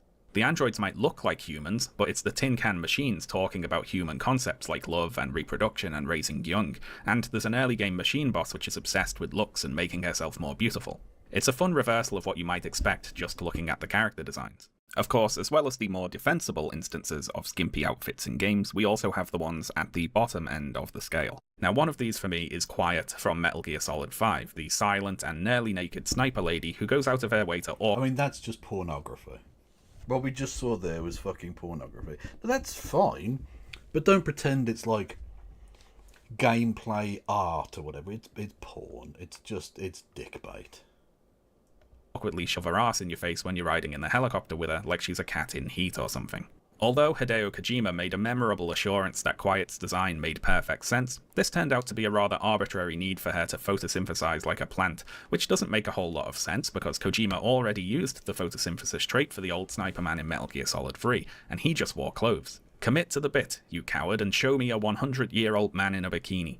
Of course, it is up to your own judgment what you think is sufficient justification for any particular character outfit or design, and if you're happy to accept actually she has to be naked because she caught clothes fall off disease, then that's up to you, honestly. I'm not going to argue with you. So where does Eve fall on this scale? Well, with Eve, there's no real attempt to ever justify or even address at all how she looks. Eve herself is a sexless character, who exists in a largely sexless world. What she looks like is arbitrary. Eve's character design is almost completely divorced from any other aspect of the game. And not to get ahead of myself here, but I would argue that this lack of explanation for Eve to look the way she does is kind of the whole point. And to explain what I mean here, we can start out by looking at another tweet from Mark Kern. If you look at AAA gaming, beautiful women are the most marginalized and unrepresented segment of the market, he says, before posting a collage of video game characters that he considers to be too ugly. A collage which includes a character from Wolfenstein, Billy, who is an actual child. So Grums, Mark Kern, is here complaining about the lack of beautiful, sexy children in video games. He would like to see more of that, apparently. Very brief tangent here, but internet dickhead Dr. Disrespect recently got into some hot water due to allegations he was exchanging inappropriate messages with underage fans via a Twitch chat app, which was later revealed to, allegedly, again, be the reason he was banned from Twitch in 2020. In the wake of these allegations, Mark Kern shared a conspiracy theory on Twitter that Twitch had intentionally... Did Twitch bait Dr. Disrespect by pretending to be a minor? Even if that were true, even if this was entrapment, he was entrapped into being a nonce. So the thing is, right, he's a nonce. He is a pederast of some kind. I don't care if he was entrapped into doing that, because this isn't a court of law. You can't say, well, that evidence is inadmissible. We're not in before 12 men, good and true. No, it's you're a fucking wrong'un. You're a kiddie diddler. You're very Epstein-pilled. Jesus fucking Christ. But as we've seen with the Matt Gaetz stuff, conservatives don't care about protecting children. They just don't. They're happy to support a pederast. Just look at Donald Trump. Or Elon Musk. Baited Dr. Disrespect by impersonating a minor in order to trick him into doing something they could use as a justification to ban him. Which, for one thing, I'm not sure why Twitch would engage in a conspiracy to fabricate a reason to ban one of their biggest streamers, but even if they did, I'm not sure it would be all that exonerating, would it? You know, what sort of person can be, quote, baited by someone impersonating a minor on the internet? Or indeed, what sort of person would... Exactly, like, if Twitch wanted to try and ban me and they got, like, someone to pretend to be a 15-year-old and they were, like, trying to get frisky, I'd say, no, that's weird, you're underage, that's not appropriate, please don't do that. And that would be the end of it. Like, I wouldn't be like, oh damn, if only I'd gotten away with going after the real child and not the fake child that was, like, what the fuck? It's grotesque. Yeah, they exploited my weakness of being a fucking nonce. Yeah, exactly. Don't clip that. Don't clip. You've got to be so careful with the clipping thing. Because conservatives do this, right? There's a whole cottage industry now of conservatives taking an obvious joke and pretending it's real and being outraged. So every now and then, like, I don't know, a leftist will put out an obviously satirical thing about, like, oh, I'm going to go and destroy all of the white people.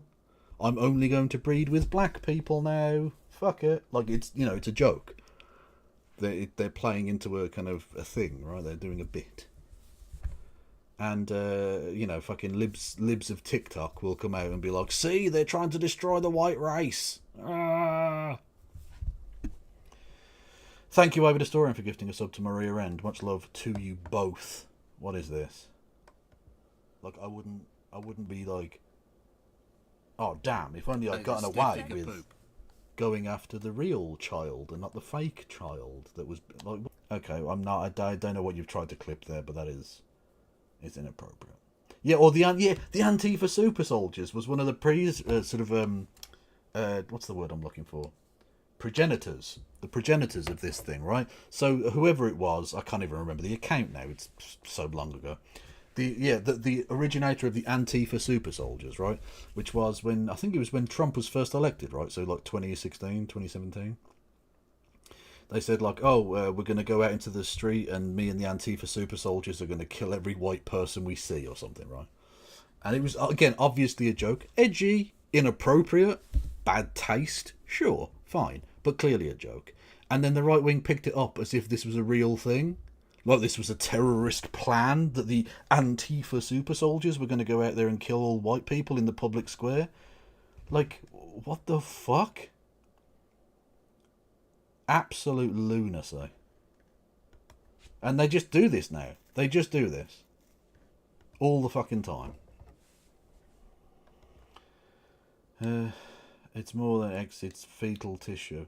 Oh, well, the fetal tissue thing, if you remember the Planned Parenthood thing, that was one of the originators. That was just an outright lie.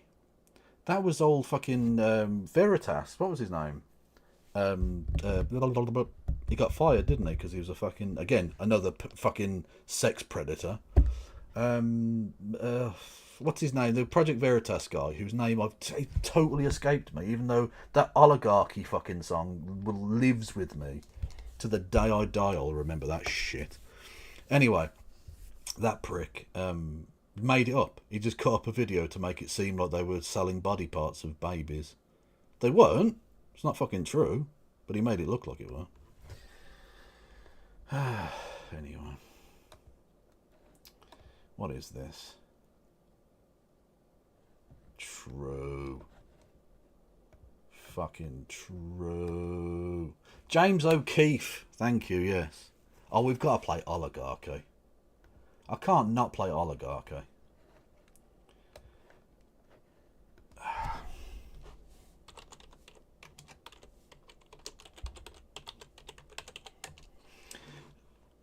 Who remembers when fucking old Bollocks Face introduced a Project Veritas viewer?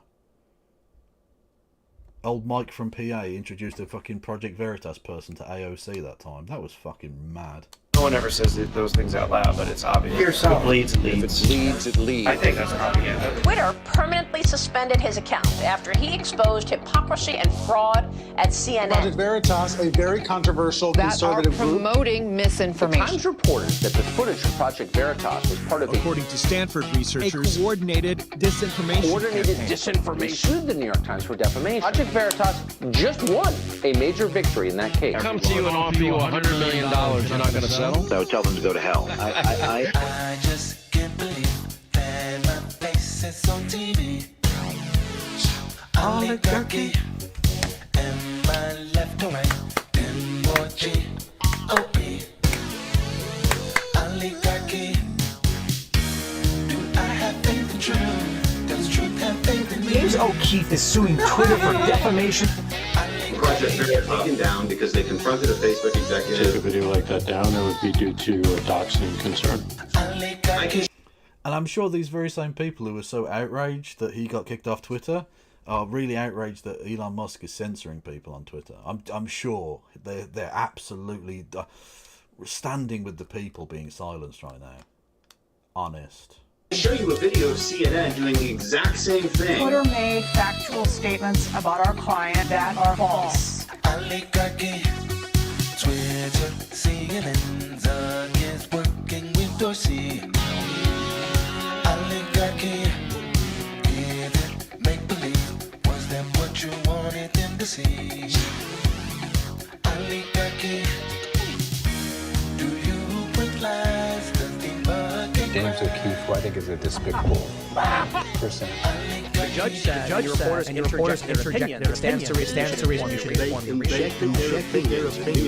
New York Times ripping over themselves. Now he's going to be suing Twitter. Another defamation lawsuit, this time Honestly, the fucking Hitler established failed artist to fucking far right griftoid thing. Like, it's just such a well-trodden path, isn't it? Whether it's Hitler not being able to fucking get into art school and destroying an entire continent, whether it's what's his name? Oh, fuck me, my brain has gone completely mad. Ben Shapiro failing in film. Whether it's Steven Crowder failing at TV, whether it's this prick, I don't know, failing art school or something. Fucking wannabe dancer. It's honestly, they're not beating the allegations, are they?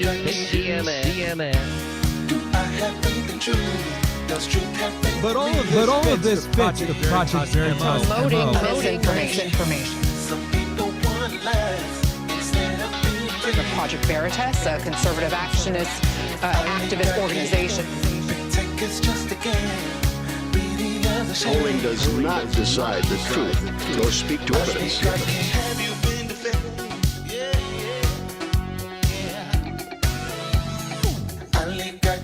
He thought this was so fucking cool. And it's literally the cringiest piece of shit that's ever been produced on this god-awful website.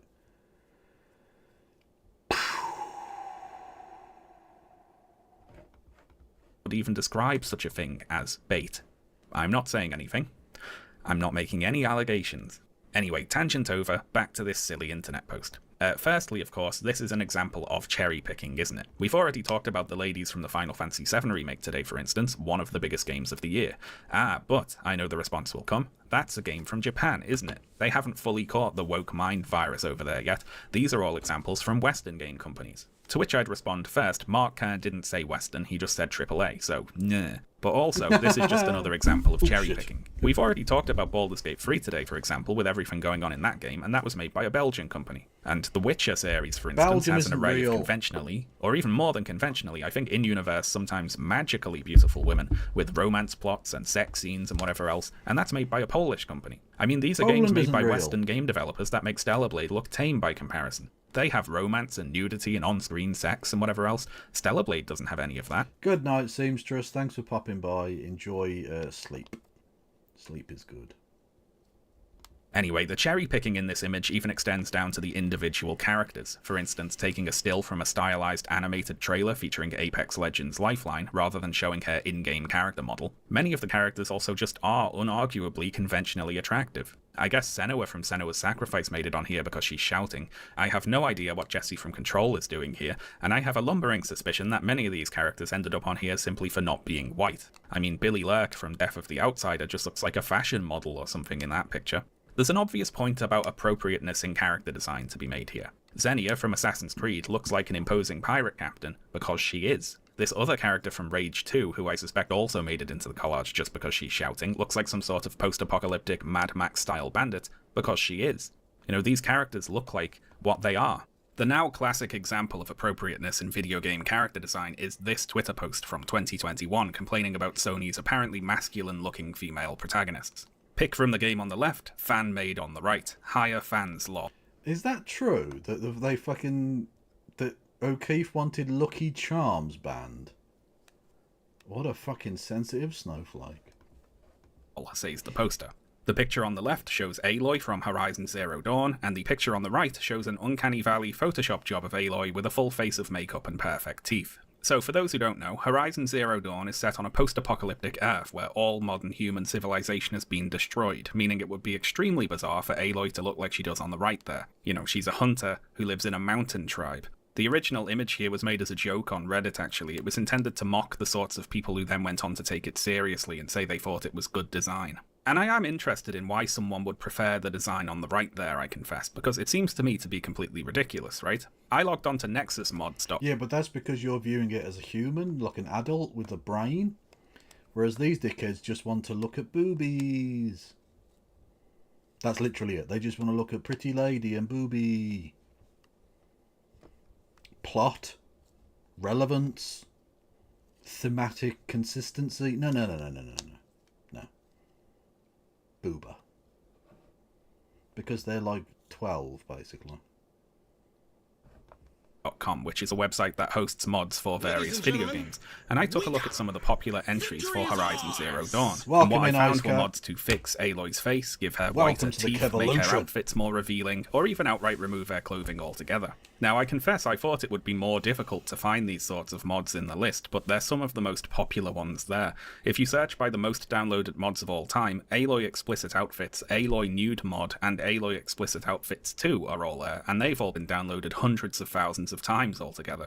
And lest you think this is just random base smut, Aloy Explicit Outfits comes with a small passage of fanfiction justifying itself, and I quote, "Story thus far. When Aloy was an outcast, she had trouble finding all materials for crafting her outfits. Even after she began it..." No, don't get me wrong, booba is nice. But, like, when you're talking about a piece of media, it has to be relevant. Otherwise, it's just, I mean, like I say, it's just sort of pornographic. Which, again, nothing wrong with porn. That's absolutely fine. But don't pretend that what you're doing there is like some grand artistic blah, blah, blah, blah, blah. No, you just want to look at tit. You just want to look at some tits. That's it. Adventuring, that curse lingered on. So whenever Aloy gets a new outfit, parts are often missing, explicitly showing her nude body. Oh well, what can Aloy do but continue on? That's a narrative justification for nudity worthy of Hideo Kojima there. So, what's the point of fixing Aloy's appearance by changing her face, giving her makeup and skimpy outfits and so on? I'm going to go ahead and make the assumption it's not because they believe it makes any sense from a narrative or character perspective for Aloy to be walking around talking to people with her kit off. A pocket tits now! And the latest version of this fixing of female characters' appearances is even worse. They're even doing it to Angela from the Silent Hill 2 remake, a character who was a teenager traumatized by a lifetime of physical and sexual abuse. You know, it's not just nonsensical in this example, it actually runs totally counter to the text of the game. The root cause of this expressed desire for all women in games to look like bikini models, regardless of if it makes sense or not, is usually suggested to be simple mindless horniness, right? Juvenile masturbators who want all media to resemble pornography all the time. People say, oh, you must be playing one-handed, not every woman has to be designed to give you an erection, things like that. But I think this is oversimplifying it a little. Discounting any hypothetical, actually mindlessly horny people who really are objectifying these characters for the purposes of sexual gratification, there is a stone-cold, sober, unhorny objective here for the rest of the sad gamer men. And what it's really about for them is two things, I'd argue. It's about nostalgia and control. I got thinking about these mods because with their... Well, that's true of, like, the grifters and stuff, who are the kind of cultural leaders in that group. The kind of people who made that series of videos that we saw earlier, right? What was the phrase we used? The human centipede of right-wing slop.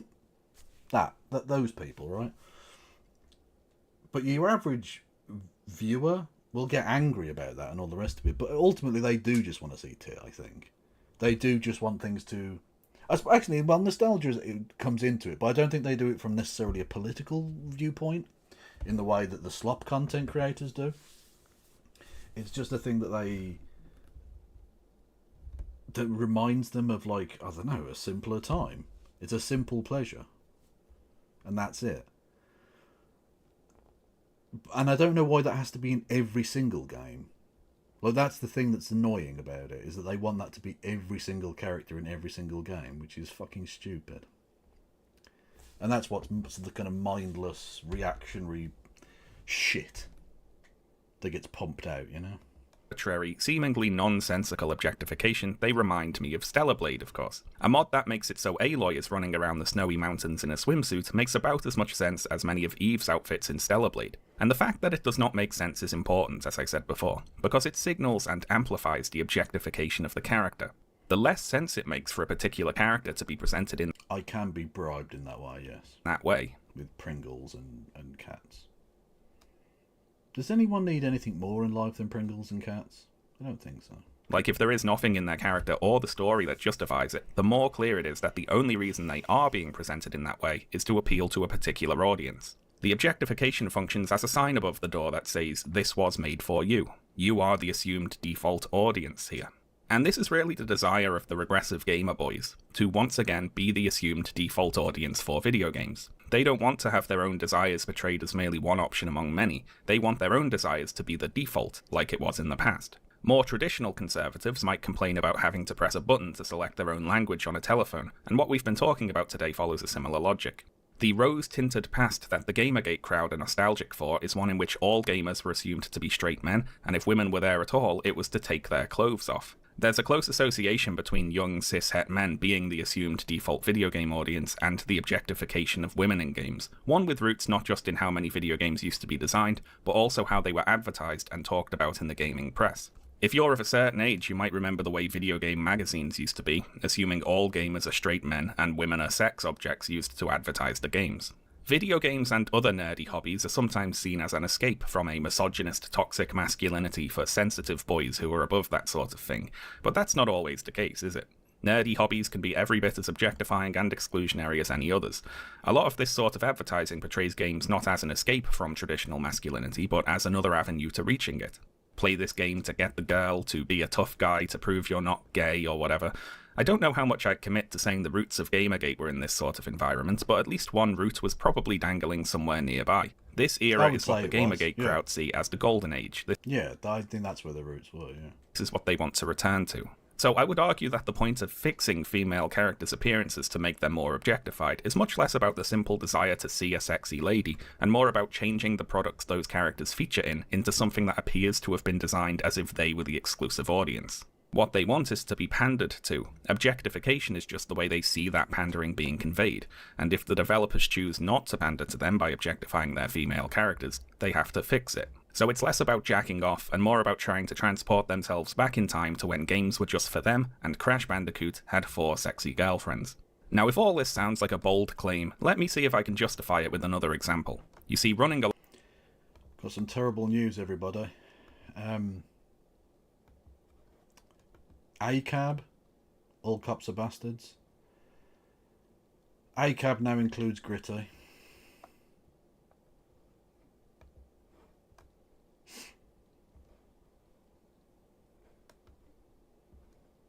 Unbelievable. Never meet your heroes. Never meet your heroes.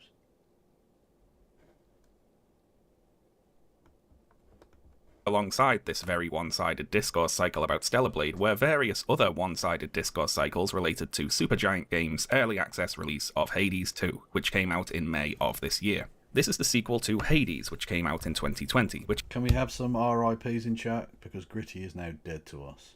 Okay. Which is an absolutely excellent roguelike action game with a brilliant story and characters and character designs. I really like Hades. It's one of the best games I've played in the last few years, and I'm very excited about the full release of Hades 2 when that comes out.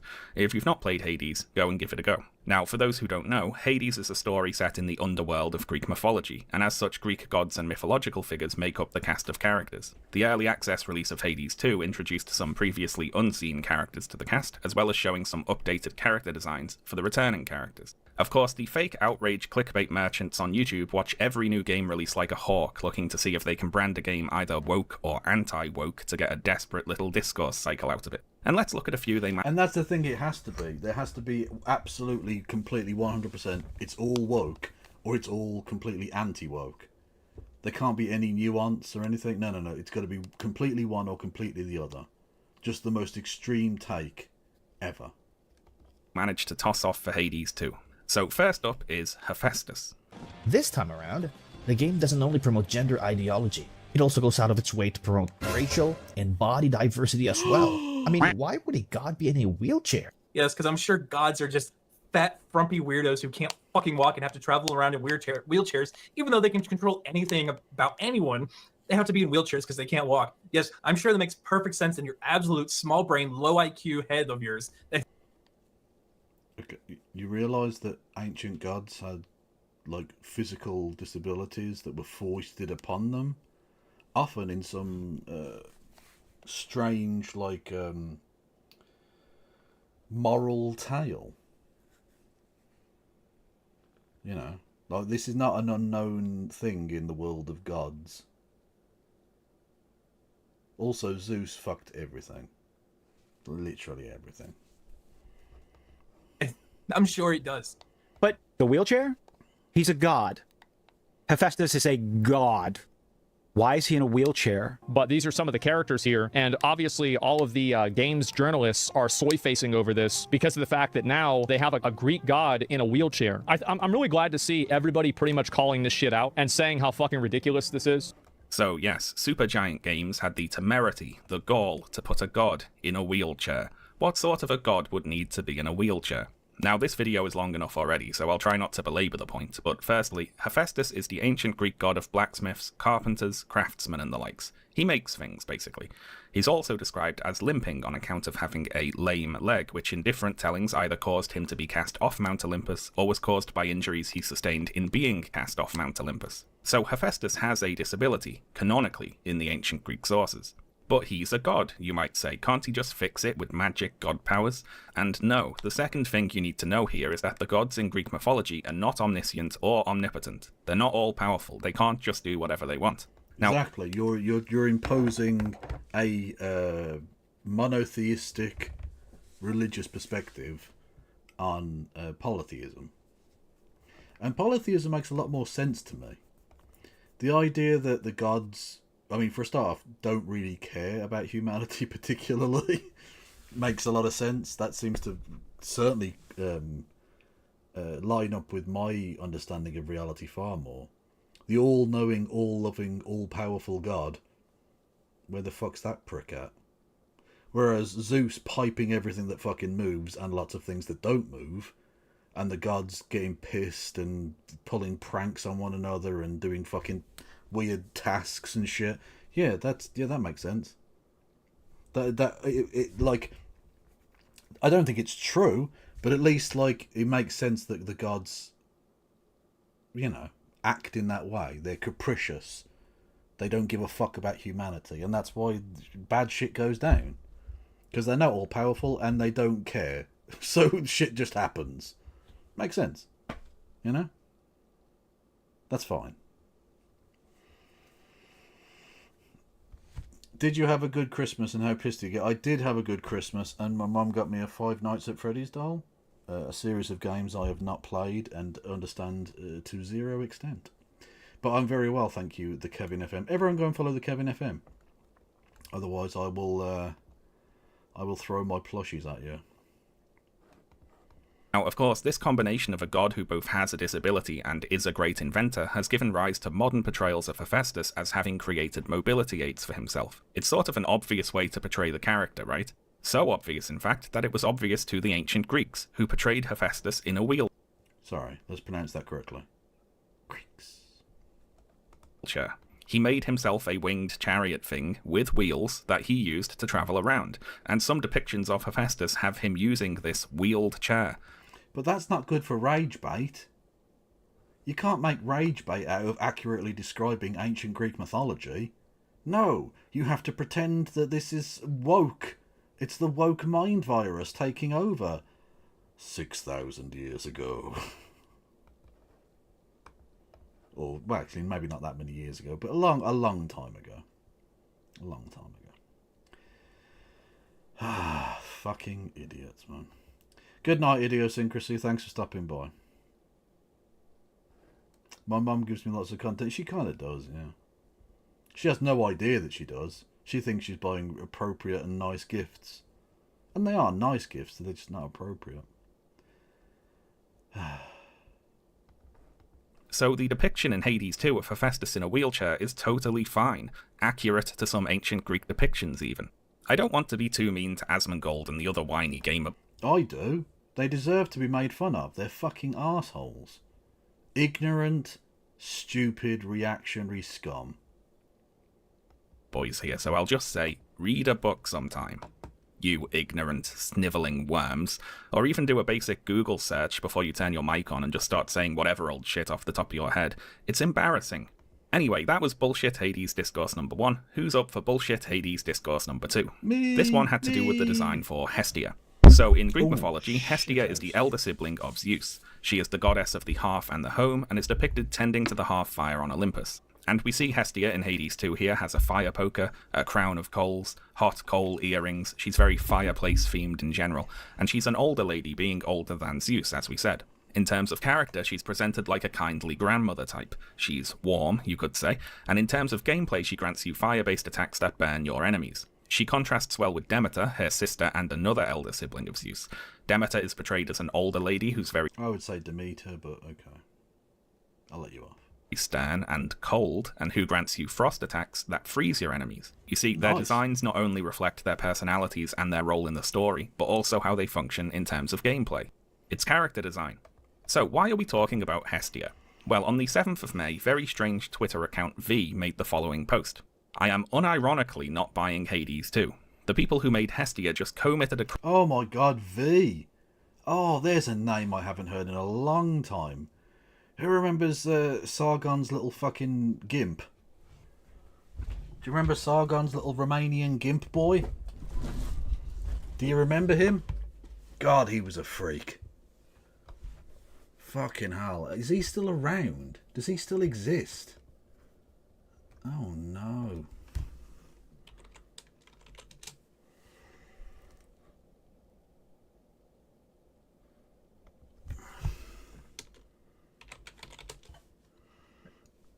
Oh god. Channel? Is he still on YouTube? Oh, I don't know. No, I don't know. Let's go on Twitter. Let's find him on Twitter. See what he's up to. At not underscore oh shit V. That is the at not underscore V. Or is it 2 underscores? Oh, it's 2 underscores, you cheeky minx. Presumably you had channels banned. There we go. And of course he's giving money to fucking Elon Musk because he's a twat. This is my prediction. I don't give a fuck with that. Breaking. MAGA has suddenly realised that tech bros are globalists. Tucker Carlson calling out the H1-bit virus scam. What? That was tweeted 5 hours ago and it's from Fox News, so it's like 2 years old at least. Is there anything vaguely interesting he's tweeting about? Trump isn't even in office yet and his coalition has started to crumble. I have to admit I understand the tribalism on our side.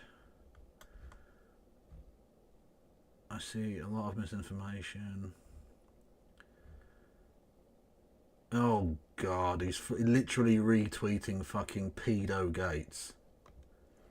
He's literally retweeting fucking pedo Gates.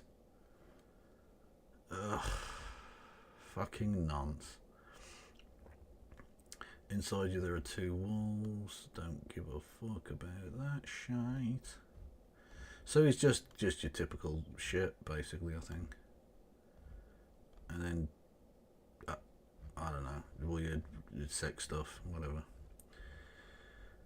Liberal influence. Oh, he's retweeting Ollie London. Lol. Don't know who that is. Weird video game shite. Yeah, it's exactly what I'd expect from him, to be honest. Brilliant. What was I saying a second ago about how they just want to look at Booba? It's literally just Booba. That's his Merry Christmas message. And it's literally just video game anime waifu Booba. Fucking hell. So, you know, he hasn't changed a lot. crime against nature. They are so phenomenally shit at their job, and by existing in the industry they are taking away the position of someone more talented. And V attaches an image which... Yeah, exactly. He was retweeting Cenk Uygur along with Matt Gaetz and fucking Ollie London. That's the crowd you're in now, Cenk. Well done. Contrasts a, quote, Greek depiction of Hestia with Hestia, quote, according to America, that's the design from Hades 2, and Hestia according to Japan, showing an anime girl. This post was later shared by Mark Kern, who added the statement that, quote... He's a rant. Oh, I suppose I should explain. Sorry, yeah. No, V is a channel that I'd had some interactions with a long time ago. He was friends with Sargon of Akkad, who was, again, another YouTube prick who I had dealings with many years ago. I say many years ago, like 3-4 years ago, whatever. And yeah, he was like fucking. He was like Sargon's little gimp, his little freak. He was very much the Marty Feldman to the Young Frankenstein type situation, you know. He was very Abby normal, you know. He's a Romanian doctor who was obsessed with pornography, like obsessed to a genuinely creepy extent with pornography. Like, if you found out he had bodies buried under his floorboards, you wouldn't be massively surprised. Like, I'm not suggesting he definitely does have that, because that would be slanderous to say that. I'm just saying, if that came out, I wouldn't be like totally gobsmacked. Graffiti Tagger Snot has been given a 1-year sentence. Hugh Edwards got 6 months for Peter. Exactly, John. Yeah, it's fucking mad. Anime Hestia is the best girl.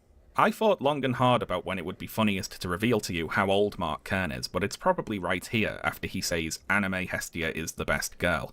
How old would you reckon he is, if you had to guess? You might say, well, you mentioned he worked at Blizzard in the early 2000s, so say if he was in his 20s then, that would mean he's in his 40s now.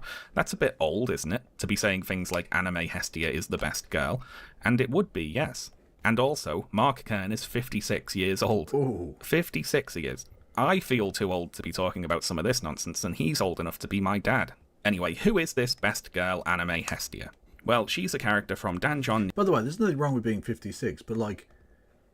It is odd. It is odd to be talking about, like, weird little anime boober people when you're 56, I think. I think that's a bit weird. Don't get me wrong, you can enjoy it. I don't give a fuck. It's fine, but, you know. Keep it in your pants, basically. Your breakdown of Sargon on the Descent of Manosphere was bloody awesome. Thank you, Madcam. I'm glad you enjoyed that series. Wywood, you are not 56. You are 5 and 6, so you're 11. Which is weird. You shouldn't be watching. This is an 18+ channel. You are underage. Nidei o Matomaru no wa Machigate iru daroka, aka Dan Machi in English, is it wrong to try to pick up girls in a dungeon? Probably. Out of another sense of due diligence, I watched a few episodes of this anime, and I can report back that it's your standard shallowly horny fantasy thing. If you want a one-sentence review, Dan Machi, it's as generic as they come. There you go. The world of Dan Machi features various god characters who've come to Earth to mingle with humans, each leading a retinue of adventurers who explore a dungeon and fight monsters, or something. The main character is the sole follower of Anime Hestia there, and she's in love with him and gets jealous when he talks to other women. That's their deal. Character design-wise, Anime Hestia is pretty basic, I think it's fair to say. Her clothes are a bit torn at the edges there, she's got some ribbons. That's about it. Well, actually, the fan wiki for Dan Machi points out that she's also known for having large breasts. Really pushing the boat out there in terms of anime girl design, aren't they? Breaking new ground. And what does her design have to do with the Greek Hestia, really? She's supposed to be the elder sibling of Zeus, but he appears in Dan Machi as an older man with a grey beard. So why is Anime Hestia designed like this? He asks, facetiously. Pedo bait. Well, for reasons of fan service, obviously. The fans of this sort of thing are a bunch of horny little goblins, and this design is saying, do not worry, horny little goblins, this product was made with you as the target audience. Which, you know, whatever, I'm not going to shame the horny little goblins. They can like whatever they like. What I would impress upon them, though, is that when you see a character design that was not created with your particular brand of juvenile horniness as its prime consideration, that doesn't mean it was a mistake. In fact, it was almost certainly not a mistake. Hestia from Hades 2 is a really bad design if the target audience is anime perverts whose favourite character is nicknamed Lolly Big Boobs. But it isn't, thank God. Hestia from Hades 2 had a rather different design brief, I would imagine. The third bullshit Hades 2 discourse cycle I'll talk about today is the most interesting and relevant for us and has to do with Aphrodite, who is of course the ancient Greek goddess of love and fertility. Like the other characters, Aphrodite's design reflects her personality and role in the story. It has a lot of love hearts and roses. She's a conventionally beautiful woman whose gameplay power is to weaken and charm enemies so they either do less damage to you or they fight on your side. So she's seductive and charming. Character design again. She is also, you might have noticed, almost completely naked. So, almost completely naked, conventionally attractive lady. This is exactly what the anti-woke outrage gamers claim to want to see. So you'd imagine they'd be pretty happy about this design, right? Well, on April 19th, Kotaku published an article written by Alyssa Mercante entitled Hades 2 is the kind of hot we need right now, which praises Hades 2 for the diversity and depth of its character designs. And now this article caught some flack from the sad gamer men by making comparisons between the characters of Hades 2 and Eve from Stellar Blade. The article calls Eve's design bland by comparison to the Hades characters, which is of course entirely correct. Now it should be noted, when wearing your scumbag t-shirt, be careful. Just be careful.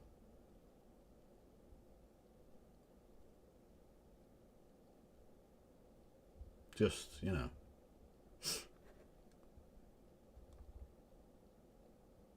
You never know, do you?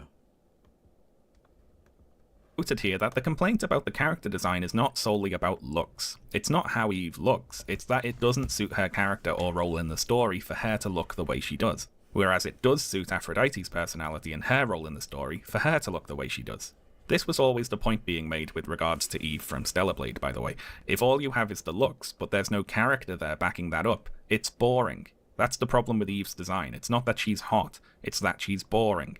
Of course, the outrage merchants missed this point, either on purpose or out of ignorance, and made a whole bunch of videos highlighting the supposed hypocrisy, or hypocrisy even, of Kotaku saying that one of these designs was good and the other was bad. But I'm not all that interested in that point. They're just obviously responding to an argument that wasn't actually made. What I'm interested in here is that these videos gave the opportunity for the video makers to comment on Aphrodite's design. So this whole time, the lefties didn't take an issue with fan service or the male gaze. They just wanted all the male gaze to be towards queer characters, queer identity, and what they find attractive. I feel like there's a little bit of hypocrisy going on right here. Is it because Hephaestus is fat and disabled and checks off all the echo boxes? Is it because this person has a pointy-ass Pinocchio nose? We got our female characters with the manly jawline. We got Aphrodite with the... Hey, here is V. Hey, you get Aphrodite.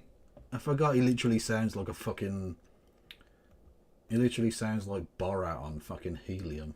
A masculine face and masculine features. It's a manly face. It's probably a trans woman. You know what they call T-coded, like transcoded, T-coded? That's what I get from that. It's like a T-coded design. It's like feminine body, masculine, vaguely. The face is androgynous. Yeah, androgynous. Yeah. Those are some reactions to Aphrodite's design. That's a person who's only ever read the word androgynous, isn't it? From both Hades 1 and 2 there. Around this time, Mark Kern shared an attempt to fix Aphrodite's Hades 1 design on Twitter, a picture which removes her prominent cheekbones, makes her thinner, thins her eyebrows, and so on. And Kern says, removing the man face makes a huge difference, but wokies don't get excited unless a character looks trans. So I have a few things to say about this. Firstly, you might be tempted to see all this as simple knee-jerk contrarianism, right? Since a Kotaku journalist praised Aphrodite's design, they now have to dislike the design on principle. And I'm sure that's part of it. But I also do think that the inclusion of a more diverse range of body types really does alter their perception of the character designs that in other contexts would more usually appeal to them. The problem is, as the Kotaku article points out... Why is there a fairy on top of the Christmas tree? Well, I don't know. There just is. We used to have an angel or a star on our one. When I were a lad. I didn't bother with the Christmas tree this year. I can't be fucking arsed. I was only ever doing it to make, so my mum would stop fucking moaning at me, and I just said, I'm not putting up a fucking Christmas tree this year, and she was like, okay.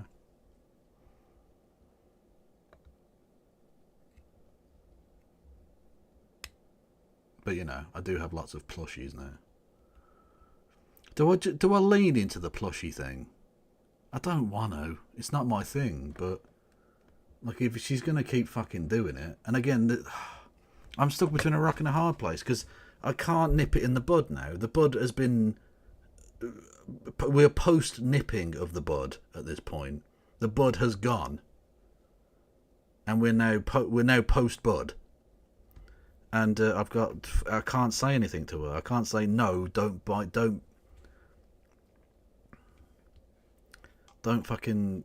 me lots of weird fucking stupid plushies. Kev, ask for a sexy video game plushie. That's fucking weird. She is my mother. I'm not getting her to buy me sexy anything. Ugandan Knuckles. What? Is Knuckles from Uganda?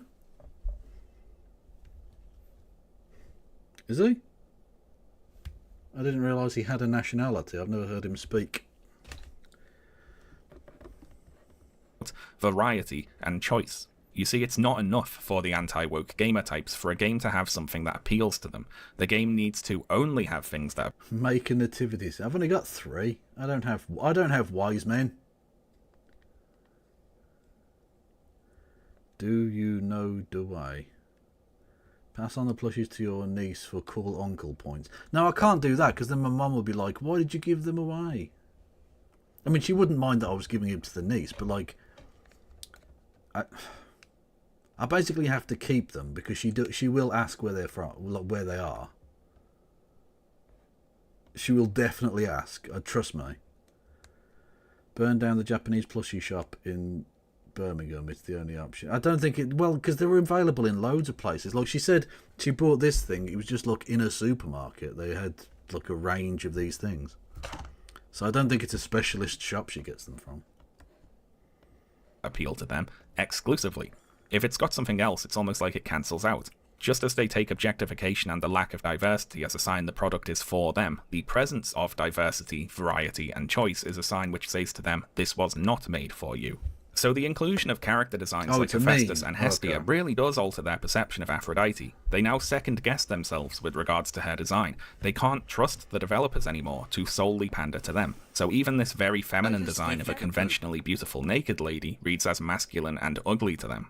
Of course, if all the characters... Thank you, Ivor Historian, for gifting a sub to Alex. Don't forget, and I don't know how much longer we're going to go on for with this, but like, I've been going a fair while now. Nearly 5 hours from the Kev, good lord. Yeah, you can gift subs to the community. You can do you can do bits messages. You can become a sub on YouTube.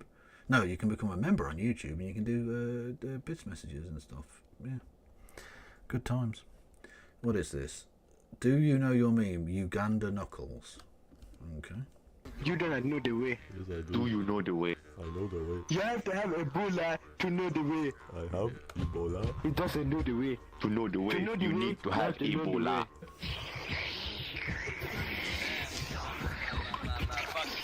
What the fuck am I watching? You don't know the way of the red Ebola or the blue Ebola. Do you want me to drink your blood? You are protected by the devils. Are these people upskirting this woman as Knuckles? You see, baby, we do not have water, so we drink shy blood. I will teach you the way of the devil.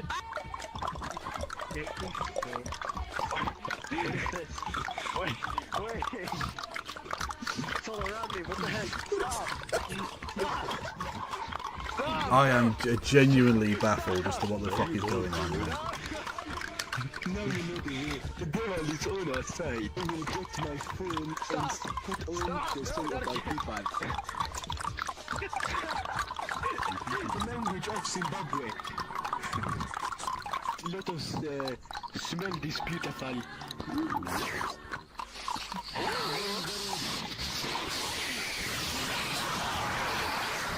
Okay, that's enough of that. That's I think the less said about whatever the fuck that was, the better. characters were conventionally attractive naked ladies, they'd think the game was great, but it really does have to be all, not just some. It's not that their tastes are not included here, they are, it's that they've excluded themselves. As a side note here, one surprising thing I saw watching videos about this was some people who appeared to be confused about the Hades series going woke. Did these guys read the dialogues from the first game, or did they just keep hitting everything they saw in front of them? Hades has been queer as F since the first game. I played the first game quite a bit. I got close to beating it, put in probably a dozen hours, talked to all the side characters. I really enjoyed the first game despite its shortcomings, and yet I didn't get this whole super queer LGBT alphabet mafia vibe. Apparently I wasn't. Alphabet Mafia. If you use the phrase Alphabet Mafia, then I think terms of service to you. I want terms of service to happen to you. Terms of service, you fucking terms of service. What do you mean you didn't get queer vibes from Hades? It's Greek, for a start. The main character's bisexual. There's a whole gay romance story about reuniting Achilles and Patroclus. They're just friends! It's despunkifying. It's fine. It's not gay. The chaos is genderless, you can start a polyamorous relationship. No, you weren't paying attention. Anyway, back to fixing Aphrodite's design. Similar to fixing Aloy's design, there's a problem here, isn't there, to do with the categorization of certain facial features, prominent cheekbones and jawlines and so on, as necessarily masculine. So just for the anti-woke gamer boys today, I'm going to introduce a new video feature, which I'm sure is going to be a big hit. Okay, let's play. Let's look at some women. And here are the women we're going to be looking at today. Olivia Wilde, Liv Tyler, Angelina Jolie, Keira Knightley. Some women there. I hope you see my point here. Also, those aren't random women, obviously. They are famous celebrities, commonly cited as being among the most attractive people on the planet. It's kind of sad that my version of a reality check for the gamer guys is showing them Hollywood celebrities, isn't it? I think if they went for a walk in a public park, their heads would probably explode. Also, there's a further disturbing tendency here, which is the conflation of certain common adult facial features with common masculine facial features, and then using that designation to brand adult women who have those features as unfeminine or ugly, when, no, some women have prominent... Because, again, they're kind of noncy. A lot of these Gamergate people are a bit noncy. A little bit. And in some cases, a lot. Cheekbones, prominent jawlines, there is nothing necessarily gendered or even to do with attractiveness about those features. The problem with Hades 2, of course, is choice, it's diversity, it's that there is more than just the one thing on offer. And this answers my question about Baldur's Gate 3 from earlier, by the way, because while yes, in that game you can play a straight down the line heterosexual cisgender man and pursue a relationship with a conventionally attractive woman, you have to select that option. You have to be involved in the process to declare your own desires. You have to press 1 for English, basically. The anti-woke gamer men we're talking about today don't want that. They don't want to be a part of diversity, they want to be separate from and superior to it. Again, we're talking less about sex or sexuality and more about who media is being made for. For the anti-woke crowd, this is what is actually attractive about Stellar Blade. It's not the sex, because there isn't any, and it's not the romance, because there isn't any, and it's not even the sexualization, really, in isolation, because they will turn on a game with sexualized characters if they perceive it to be too diverse or inclusive. It's the lack of diversity and the objectification. It's a fine line between definitions here, but there are certain conservatives who dislike sex and sexuality in media because they view it as a kind of modern moral degeneracy, but they do like the objectification of women because that reinforces a conservative hierarchy. And this objectification doesn't necessarily mean sexualizing women in the way you might expect. In fact, it can even come in the form of the desexualization of women. Less important than the sexualization. Jack Posobiec should fuck off into the woods and disappear. I said my piece. Itself is that women do not have agency, that they are there to be objects acted upon by men. And just as this can take the form of telling women to get their tits out, it can also take the form of telling women to cover up and be ashamed. These are just two sides. Wow, Madonna Whore Complex 2024 edition. Woo. Sides of the same coin, really. The important thing is that women are being told what to do and not choosing for themselves. So women should conform to certain beauty standards, but in an automatic and unconscious sort of way, because the conscious choosing of those standards requires women to have a level of agency that socially conservative men find unacceptable. And Eve is perfect here, of course, because while she looks like a bikini model, she has absolutely zero idea that she does. She and the rest of Stellar Blade's female characters didn't choose to look the way they do, they just look like that, for zero in-universe reason. and the socially conservative gamers took this to be a political statement on behalf of the game's developers. Stellar Blade must be intentionally on our side, they thought, deliberately championing our cause. It must be making a political point with its scantily clad ladies. Now, just to clarify here, it isn't. Stellar Blade makes zero intentional statements about real-world society or politics, and certainly doesn't offer any opinions about silly culture war nonsense. As far as I can tell, Eve is designed the way she is because her designers like looking at bikini ladies, and they didn't really think about it harder than that. Eve's design certainly doesn't seem to be intended as any sort of intentional cultural statement. Nevertheless, in the run-up to Stellar Blade's release, the Gamergate remnants went to lengths to try to divine this intention from the game's marketing and social media posts. For example, about a week before Stellar Blade came out, on the 21st of April, the Stellar Blade account on Twitter posted, "Stellar Blade offers the same uncensored version in all countries, including the Japanese version." And then they posted the same message in Japanese. Now, seeing this... Who's Jack Posobiec? Jack Posobiec is a conservative MAGA grifter guy in America, and he's known for just lying about everything. Literally, that's the only thing he's ever done, is just lie. In isolation, you might assume... He literally faked being a leftist and stood outside of Trump Tower with a sign that said, "Rape Melania," pretending to be a leftist. And then everyone was like, but that you're just Jack Posobiec. This is obviously like agent provocateur stuff. Like you're literally doing a false flag right now. You know. He's a piece of shit. Didn't he write On the Road? No, he did not. No. That was a different writer. Wasn't he also exposed as being behind the End Wokeness account? Yes, he's the Nazi behind the End Wokeness account as well. He was an original Gamergator. He was, yeah, a long time ago, yeah. He was indeed. Anyway, he's a piece of shit, basically. It to be a message intended to assure prospective Japanese buyers. The short message is he's a piece of shit. Yeah. And yes, it was Jack Kerouac. Of the game that the version of Stellar Blade released in their country was not going to be censored. You see, you might know that Japan's Computer Entertainment Rating Organization is relatively strict on new game releases compared to ratings agencies in other countries. For example, they censored some of the violence and sexual content in The Last of Us Part 2, and they've previously refused to issue ratings to games that feature violent content, like Dead Space and the Callisto Protocol, to name a couple of examples. So this tweet was clearly intended to dispel worries that their Japanese audience might have about receiving a censored product, you might think. But no, it turns out this tweet wasn't about that. It was actually Stellar Blade giving a middle finger to the woke. That's right, just before... No, you're mixing up your right-wing grifters. The people that used to do press conferences from the stairs outside the house was Lance Berkman and Jack... Lance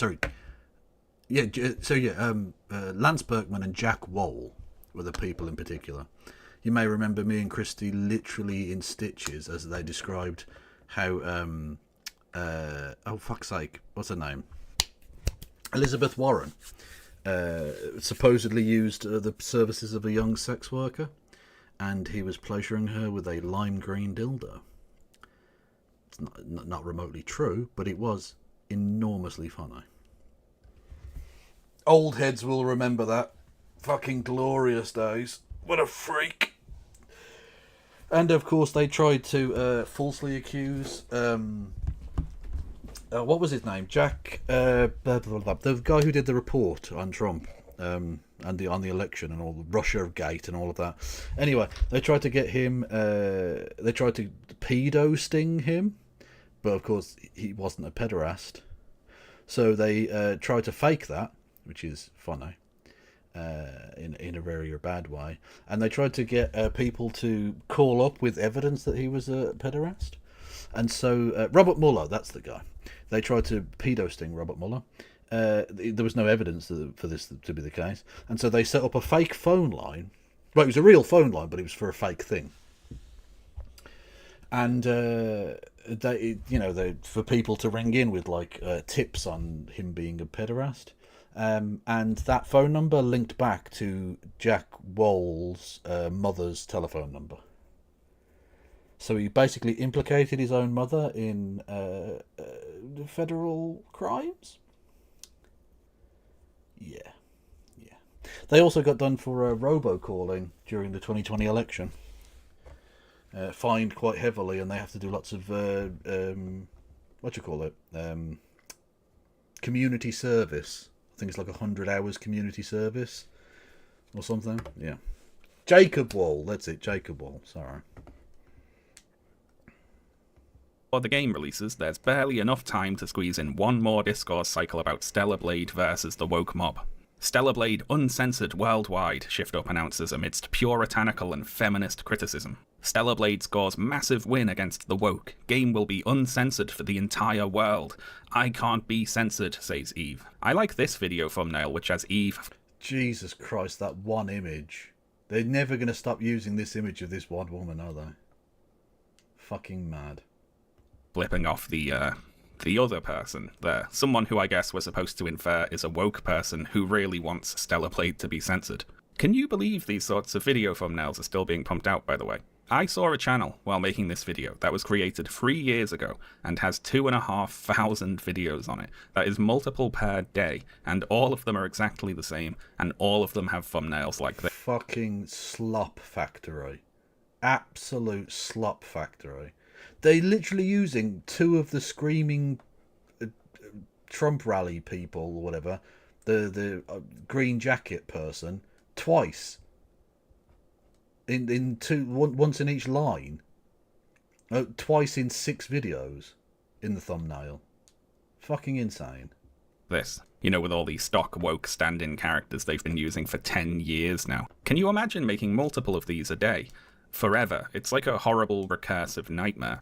Anyway, this rather generous extrapolation of the tweet about censorship cemented Stellar Blade's reputation as the anti-woke flagship game of the moment. Stellar Blade is refusing to be censored. It's taking a stand against the woke. It's going to take us back to the past and make video games great again. Now, unfortunately, something happened to interrupt this rather premature victory lap. Stellar Blade came out. Oh no. What's this? Stellar Blade censored on day one? Gamers are pissed? Stellar Blade censored now? They betrayed us? PSN accounts cancelled over Stellar Blade censorship? Well now, what's happened here then? Let's go to our reporter live on the scene, Mark Kern, and see if we can figure out what's going on. More rumours coming in about Stellar Blade as the situation is organic. People are reporting that these outfit nerfs were weeks before the day one patch. There's speculation that the more risque versions of the outfits may be New Game Plus unlocks, but there is no confirmation yet. Taking down the Stellar Blade outfit post until I can get more confirmation. Stellar Blade needs to release a statement now. I'm waiting for more confirmation tonight/tomorrow. Thinking is better than reacting. Took down my tag post of Stellar Blade. Let's see what happens tomorrow. As more information comes to light, I'm taking down my tweet about should I buy Stellar Blade until I see full confirmations tomorrow. One thing to be aware of is that there are people who want Stellar Blade to fail. There can and will be misinformation posted, so we should all be vigilant. They want those pre-orders cancelled. And as I've pointed out before, in corporate warfare, the bad actors can be rival company PR firms. Be careful. I posted before I had the full story, but took it down within minutes. We'll be more careful next time. It's not looking good. Here are the screenshots and build numbers from Reddit user DewShelter1349. Same outfit. Censor. Yeah, outfit nerfs. Amazing. Amazing. Uh-oh. It looks like Stellar Blade. No, you censored part of her upper hips. No. It was censored, and you can see the horrifying effects of that censorship there. It's unrecognizable, isn't it? It's like a completely different game now. A little bit more fabric has been added to one of Eve's outfits. But wait, if you can believe it, things get even worse. This is another confirmed outfit censored in Stellar Blade, original on left. We're working on changing it back. Who are you? It's not about inches of fabric. It's not your fucking game. What? It's about fighting the double standard and getting Stellar Blade customers what was advertised. Hashtag free Stellar Blade. Now then, I have a lot of things. To free the Stellar Blade 2. Boobies. The boobies. Things I find funny about this. Number one, it is very funny that Mark Kern decided to talk about all this in the manner of a news reporter breaking a story about Air Force One going missing or something. Like it's a developing situation that we need to be careful how we talk about. Very good. I love that. Secondly, there are outfits in Stellar Blade which are still much more revealing than any of the, quote, censored outfits, which leads me to believe the outfits were not in fact censored and were merely changed in the course of the game's development, something which the Shift Up developers later stated was the case. Also, the scale of these outfit changes is so minor. From how Mark Kern's talking about it, you'd think Shift Up swapped Eve from a bikini to a nun's habit or something. So actually, while we talk about this, I'm going to leave a couple of GIFs of these outfit changes on the screen, just so we don't lose perspective on what exactly it is we're talking about here. Next, I think it Nothing. is completely hilarious that Mark Kern is up in arms about Stellar Blade customers, quote, not getting what was advertised, given that his job is selling skins for a video game that doesn't even exist. And you'd think that he would understand how this sort of thing works. This is the end of Western civilization. That tiny extra bit of fabric on a fake person in a video game. Have you ever heard like a complaint that more sounded like someone who has nothing going on in their life whatsoever? Like they have no real complaints in the real actual world. So it's they have to moan about this. This is their biggest fucking problem. Jesus Christ, the privilege is off the fucking charts. Given that he's a game developer himself, remember. For example, Mark, have a look at this. Here's the Ember Twitter account advertising an in-game character skin for purchase, represented by a 3D character model of a cat girl. It's a mock-up because there is no game to put her in yet, of course. The thing is, though, you had already sold access to this skin before, when it was represented by 2D character art. And the earlier version of the skin, which you sold on your website for money, is more revealing than the newer version. Look how much more fire is showing in the earlier version of the skin. You sold this, and then you changed it to be less revealing. So can we get a discourse cycle out of this, maybe? Hashtag free Ember, perhaps? Because this is exactly what you're criticising ShiftUp for doing. Well, it's not exactly the same, I suppose, because their game actually came out, didn't it? Next, I really appreciate that this air-quote censorship controversy came so quickly after the Twitter post which stated the game would not be censored. ShiftUp unintentionally caught the anti-woke culture war YouTubers off balance there. They were led into seeing Stellar Blade's uncensored release as a victory over the imaginary woke mob they were pretending were trying to censor the game, but then the game came out, and it was censored. Or at least they thought it was, which turned their fake victory into a real defeat. They built this imaginary woke strawman that was trying to censor Stellar Blade, and then it won. So I'll claim that victory then on behalf of the woke mob. Well done, everyone. We won that one, and we didn't even have to do it. You can't spell woke without W. Congratulations. Now, one of Mark Kern's tweets there talked about changing Stellar Blade back and said hashtag free Stellar Blade. So let's talk about that. You see, in the wake of all this traumatizing news, Mark Kern posted a change.org petition with the aim of getting ShiftUp to revert the outfit changes. Is there anything more pointless than a change.org petition? Has it ever changed anything? I don't know. To the versions shown in the game's trailer. And let's read that page together. Stellar Blade is a phenomenal new game that just launched on PlayStation 5 worldwide, but it has a problem. The content has been censored from the original trailer version posted by Sony. We, as gamers, want this content back. We relied on it. We made the game the #1 pre-order worldwide because of it, and this is the true game we want. What do you mean you relied on it? You relied on... What the fuck is this? Okay. They want you to make fried rice. Who is they? The wok left. How am I supposed to make fried rice if the wok left? Oh, that's such a dumb joke. Oh no. A parliamentary petition, Kev. No, to be fair, the parliamentary petitions, at least they have to, like, if they get to a certain level, they have to debate it in Parliament, which I think is something. It, you know, brings it to a national attention in a way that just doesn't with the change.org petition. I actually think there is some use to those. Oh, fuck you, that joke is amazing. Thank you. Well, I mean... Yeah, you know I like a bit of silly nonsense. You know that. On this. Stellar Blade is more than a game. It's become a cultural beacon for freedom of expression in a time where game publishers like Sony are censoring games more than ever. Stellar Blade was a breath of fresh air, and Gamer rallied behind it because it meant things were changing, getting better, and the voice of creative freedom was ringing loud and clear. Oh my Beautiful. God. Notice here how Mark... So, now that when you talk about creator freedom, aren't they using their creator freedom to put small amounts of cloth on their characters? And you're saying, no, not that kind of creator freedom, just the more boober kind. Not the less boober kind. Kern is avoiding saying that Sony censored the game, because of course he has absolutely no evidence that that is true. So he has to say things like game publishers like Sony are censoring games in general. Talking about creative freedom and freedom of expression is also funny because 1, I didn't see you talking about that when you were sharing edits made to the work of other game designers, and 2, of course the only word out of Shift Up so far is that they wanted to make these changes. They said this is the final version of the game they wanted to make, and you're the one trying to make them. That is an amazing poll, by the way. Everyone go and vote in the poll in Discord, not Discord. Ladies and gentlemen, fuck me. Twitch chat. victory is ours! Hello, Black Rose PCS. Welcome to the Kevolution. We're currently watching a thing about Booba. Sort of. Them change it. Now, Mark Kern had 2 paths forward at this point. Either he could accept what Shift Up said about not being censored and cut his losses, or he could spiral into delusion and conspiracy theories. I wonder what he did. First, they tried to search ban me. Now they're stopping #FreeStellablade from trending. Who are they supposed to be here, even? Tell me again this is just about some silly video game controversy. These people are very threatened by the normal sexuality that Stellablade represents. That is... Normal? Is that normal? Definitely the word that comes to mind for all of this. Normal? Sign the petition. Very normal. It's important. It really Too isn't. normal. You see, even though Shift Up said Stellablade is not being censored, it is being censored, we just don't know how, and whoever did it is so powerful that they can somehow force Shift Up to lie about being censored, as well as force Twitter to limit Mark Kern's social media reach, all in the name of destroying normal sexuality, represented here of course by maybe an inch of fabric on a video game bikini. And sadly... No, Dingus, we're clearly watching Mr. Blobby Cake Farts. That is the motto of the day. Campaign of censorship didn't stop there. On the 24th of May, patch 1.003 for Stellablade was released. This patch added new content to the game, including 2 new Kunoichi outfits. Now, even though these outfits were only obtainable after the patch... The thing is, no one's voting for the pigeons, because pigeons in tap shoes would be amazing.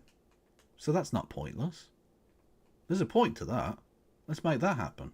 1.0 versions of the outfits existed in the game files, and those outfits were slightly different. Do not panic, however. The website freestellablade.com has a little write-up on the changes and a guide to accessing the original versions of the outfits, and I quote, "The skirt on the Kunoichi nanosuits were lengthened and made more rigid in version 1.003. The skirt's transparency decreased in version 1.003. Changes were made to Eve's body structure from version 1.0 to version 1.003. The Kunoichi nanosuits are available on the disc. To access them, you need to have Roxanne's affinity maxed out, then you would need to up patch to version 1.003. As soon as you load into the game, you should receive a prompt with the rewards. Immediately back out of the game and down patch to avoid save file incompatibility. I just thought I'd give that a signal boost here so we can all get access to the earlier versions of the outfits. It certainly looks worth the effort, doesn't it?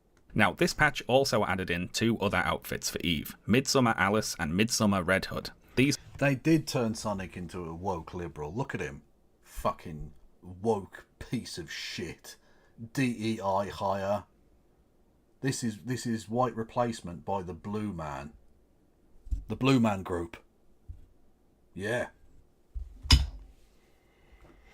These are 2 variants of 2 of the controversially changed outfits we've been talking about. The Red Hood outfit swaps Eve's undershirt for a body harness and adds thigh-high stockings, and the Alice outfit adds in a bow, a collar, and some lights down the front. So these are new outfits, but they are also clearly iterations on the earlier versions of the supposedly censored outfits that Mark Kern and the Horny Goblins are upset about. Now, this introduced a little awkwardness into the Free Stellar Blade movement. You see, Shift Up added in 2 outfits, which are kinda like the ones we said we wanted, so we could claim that as a win, but also, they didn't uncensor anything that we wanted them to uncensor. These are new outfits. Exactly, Sonic's got blue hair. He's definitely got pronouns in bio, 100%. They didn't change the old ones, and all the rest of the outfits we're upset about are still censored, supposedly, so what should we do? FreeStellarBlade.com is very clear about where they stand on the update. Do not accept these outfits as a win. The entire point of this is freedom of artistic expression. There's now 12 outfits that are censored with the latest update. So that's where they are. Mark Kern, however, decided to split with FreeStellarBlade.com and took a rather different approach. We did it! You did it! #FreeStellarBlade celebrates as Shift Up and Stellarblade uncensor outfits. Thank you everyone who participated in the 8-step plan and the petition. Please sign the petition, which will now be sent as a gift to Shift Up. Lucky them. So many have helped to make this possible. And they will put it in the bin because no one cares. Fun. They're replacing us with hedgehogs. This cannot stand. Exactly. They're replacing us with hedgehogs. The pricks. God, I'm so clever. Honestly, I am the cleverest motherfucker I think that might have ever existed. Honestly, I think so. Some people say Einstein, but then again, look, we can all look stupid with our tongue out. You know what I mean? What did he do that was so great? He's so stupid, he's already dead. Fucking loser. Everyone worked so very hard. That's right, we did it. Stellar Blade has released 2 new outfits for the game, and that means we win. That's what we were asking for all along, of course, 2 new outfits, and we got them. In my favourite history podcast, The History of Rome, host Mike Duncan has a recurring joke about generals and emperors who would extract themselves from an unwinnable military situation by simply declaring victory and going home, and this is the culture war version of that, basically. Yeah. Even though 0 of our original concerns were addressed. Also, who's surprised that Sean listens to a History of Rome podcast? Anyone surprised by that? Anyone think that's out of the ordinary? Stop it. Get some help. Thank you, Marcus Drake, with resubscribing with Prime 37. Well, that's too many months. Yeah, you need assistance, friend. Can you get therapy on NHS? Asking for you in particular.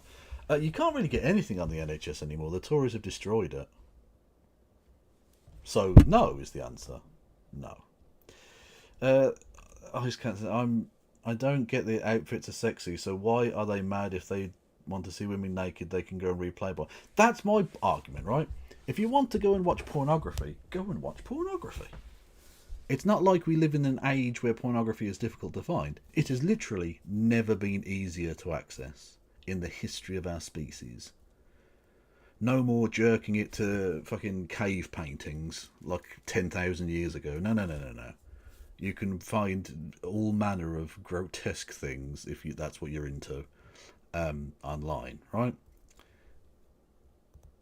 And not all of it has to be stepsister porn, which I've noticed is fucking horrible. Who's accessing that?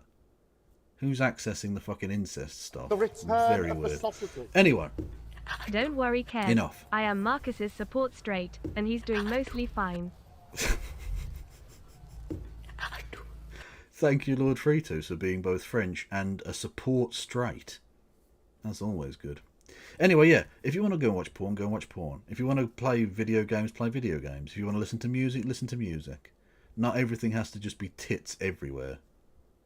There's a time and a place. The well-delivered breast is a beautiful thing, but there are times when it's not necessary. Again, a responsibly proffered penis is a glorious thing. But again, there's a time and a place. And I don't necessarily think that video games are necessarily the time and place. Or at least, not always.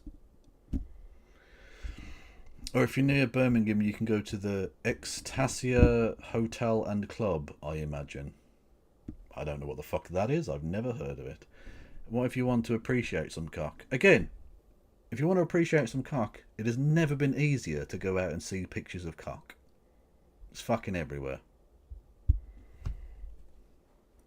Literally, we live in historically speaking, we are in a glut of penis right now. We are in a positive deluge. We are in an Awakean flood of cock.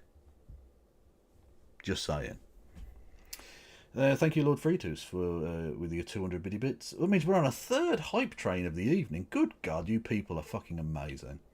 If you want to make the hype train go choo-choo thrice, bits and subs are the way to go. If you wanted to. I'll leave it entirely in your hands. We won, and the replies to this tweet are quite funny.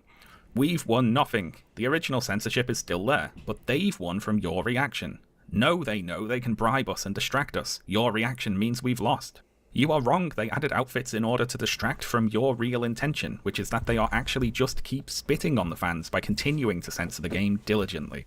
They are insulting the players' intelligence by thinking we wouldn't notice. Look for yourself, we have nothing to celebrate. It only get worse.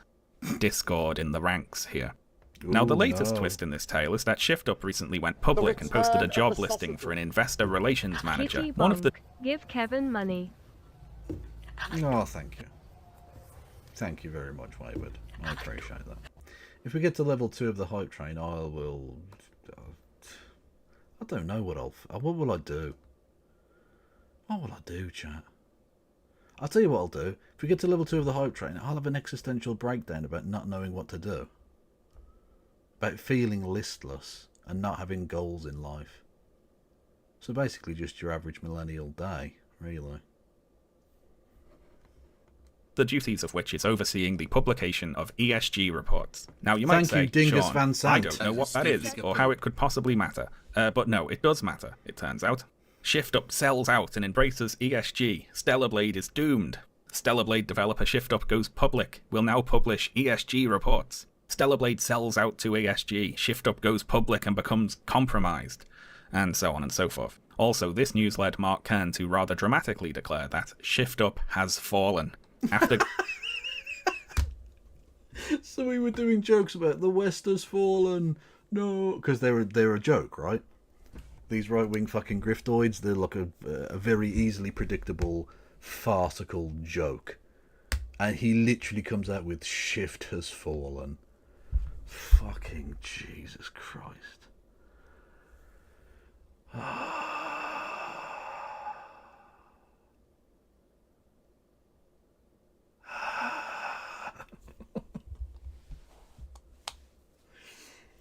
They're a parody of themselves.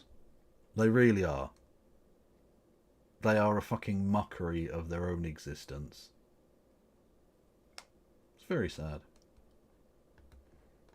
Going public, they will be required to publish ESG reports. So okay, what the hell are ESG reports? Well, ESG is one of those acronyms along with ESG, isn't that the stuff they put in food to make it addictive? Ayo. DEI that two online right-wingers have come to see as a synonym for wokeness.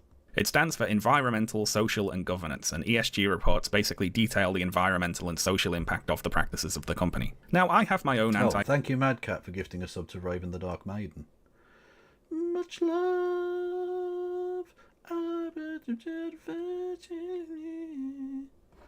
I don't know what song that was. Capitalist opinions about the actual point of this sort of thing, of course, but I can relay that the nominal point of this sort of thing is to attract socially conscious investment. Invest in us not just because we're a good financial investment, but because we are good for society, that sort of thing. Of course, even the mildest corporate overture towards any sort of social responsibility is read as Marxist infiltration by the sorts of people who see Marxist infiltration everywhere they look. And so ShiftUp hiring someone whose job will be in... Yeah, I have done a hell of a shift tonight.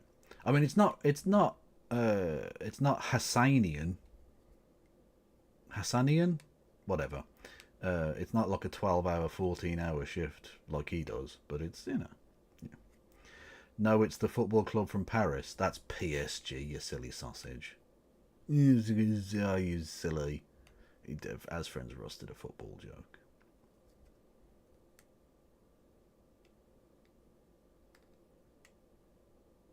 Picarian, that also works. Yeah. In part to publish ESG reports is seen as necessarily compromising. They have caught the... Okay, that is one hell of a sentence. Kev, I've sent a link about porn brain rot. Thank you, Elliot.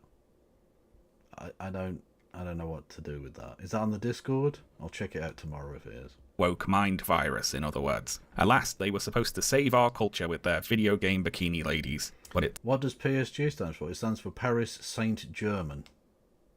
Enough said. Turns out that was probably just a really strange thing to expect. Something that jumped out at me watching dozens and dozens of horrible videos over the course of making this horrible video was how few of these video game commentator channels seem to be run by people who actually play the games they're talking about. I saw a lot of people not just talking about how great Stellar Blade is without having played it, but talking about Hades without having played it, Baldur's Gate without having played it, and so on. Like, I didn't play Hades, and I have no plans to play Hades 2, but I'm outraged about these Hades character designs, and... Okay, we've got an image. An image of what? Which monsters actually taste good? Are there any? Like their cocks. Monster the drink. Yeah, that I think is when you definitely have to, like, take a step back and realise that you're that your brain might be being affected in potentially negative ways by your consumption habits? Just saying. There is such a thing as too much of a good thing, you know. Like, why? Well, we know why, don't we? People like Mark Kern and the YouTubers who make Vosh coded. It was just some short stack goblins and a tax file. I don't know what people are going on about. Okay, it's just a tax audit and some short stack goblins. No probs. No problems. What's the issue? these videos are outrage tourists. They don't really care about what they're talking about. They just want attention. And something happened quite late in the production of this video which illustrates this point rather nicely, which is a little annoying as I now have to add this part you're hearing right now into an already long video, but on the other hand, it is a good example. So on the 20th of August, Mark Kern posted the following tweet about an upcoming game in the Monster Hunter series, Monster Hunter Wilds. And he says, "What happened to Capcom? From Monster Hunter Worlds to Monster Hunter Wilds." And then he posts two pictures comparing two seemingly random characters from those two games. The Handler from 2018's Monster Hunter Worlds, and a new character called Olivia, shown here in a frame from the third trailer for Monster Hunter Wilds, which was also released on the 20th of August. Thank you everyone for the hype train. I've already had my existential crisis, and I'm past it. But I'm sure I'll be able to fit in many more between now and the end of the show, because, yeah. No, it's Super Tiny Bob. I was taking the piss. I know it's pronounced Paris Saint-Germain or whatever, but I was doing it in a traditionally British way because I am a prick.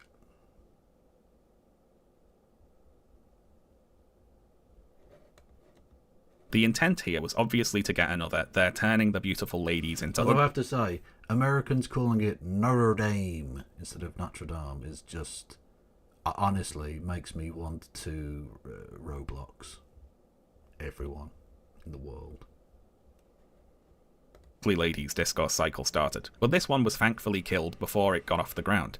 Monster Hunter fans ruthlessly mocked Kern and his silly cherry picking until he was forced to delete the tweet. Kern then posted another tweet about Monster Hunter Wilds saying, "Took down the Capcom tweet, Monster Hunter Wilds is safe, my bad," and he attaches a picture of Gemma. That is a child again. Jesus Christ, why do they keep... like, they're so nancy. They're so fucking nancy. That's... that Notre Dame, it needs bigger... True. That's the problem with Notre Dame. It's woke. There's no tits, there's no ass. There's no explicit racism. Woke. Another Monster Hunter Wilds character who he apparently does find attractive. Good for him. But Kern has accidentally revealed something here. You see, Gemma was shown in the first Monster Hunter Wilds trailer, which was released back in May. Any Monster Hunter fan paying attention to Monster Hunter Wilds would already be aware of this character, so Kern doesn't know what he's talking about here clearly. But even worse, Gemma also shows up in the third trailer, the one featuring Olivia, the character Mark Kern was complaining about in his tweet, so he must not have seen it. He's only seen this screenshot. So it's not just that Mark Kern isn't some big Monster Hunter fan, he hasn't even seen the trailer that he's complaining about. Kern and the outrage tourist YouTubers like to complain that their hobby has been outrage tourists, that's a great description of them. They are. They take a day trip into these cultures. They don't give a fuck about any of it. They're grifters at the end of the day. Infiltrated by fake fans, but that's all projection. It's them. They're the ones pretending to be fans of video games for attention on the internet. Now, it wouldn't really be right for me to armchair psychoanalyze people based on just a few tweets or YouTube videos, of course, but if I was going to, watching a lot of these videos, I'd say I saw a lot of people who seem to have lost their passion for their hobby. They've got bored, but they aren't moving on, and this is a thing that happens sometimes. Someone was into a thing when they were young and carefree, but now they're older and more cynical, and they're not really having fun anymore. But instead of moving on and trying something new, they get angry. This thing is part of my identity. It's not that my earlier appreciation for the thing was that I was... It's conservatism in a nutshell. I've said this before. They develop... Oh, pardon me. They develop emotionally to the age of somewhere between sort of 10 to 12 years of age, and then they stop. And they just never progress. I'm convinced this. Conservatives get to about that age, figure that they've worked out the entire world and everything in it, and there's no need to ever grow or challenge yourself or think ever again, and you can just react to everything. That's it. That's conservatism. That sums up exactly how they reach their political goals, and their political positions, I should say. And that's when you put Trump and Brexit and Boris Johnson into that heuristic, is that the right phrase? Into that matrix, it makes a lot more sense. It's spite. It's an emotion that children are very used to.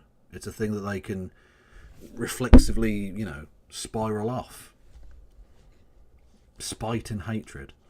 It's not that they want to do something good for themselves, it's that they need other people to suffer. It doesn't matter if it also makes them suffer, they just need other people to have a bad time.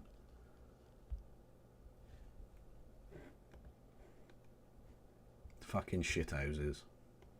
Excited about having new experiences. It's that the thing was good and now it's bad. So someone ruined it, and I'm gonna moan at whoever I reckon that was. What a lot of these commentators seemed to want from Stellar Blade was for it to take them back to the good old days, before all this politics and wokeness, a simpler time where you could leave your door unlocked and you couldn't move for video game bikini ladies. This is of course just the video game version of the standard conservative nostalgia for a past that doesn't really exist. You know, the world was a brighter, happier place back when I was an actor. Okay, as it's mentioned, it's one of my favourite bits of nonsense.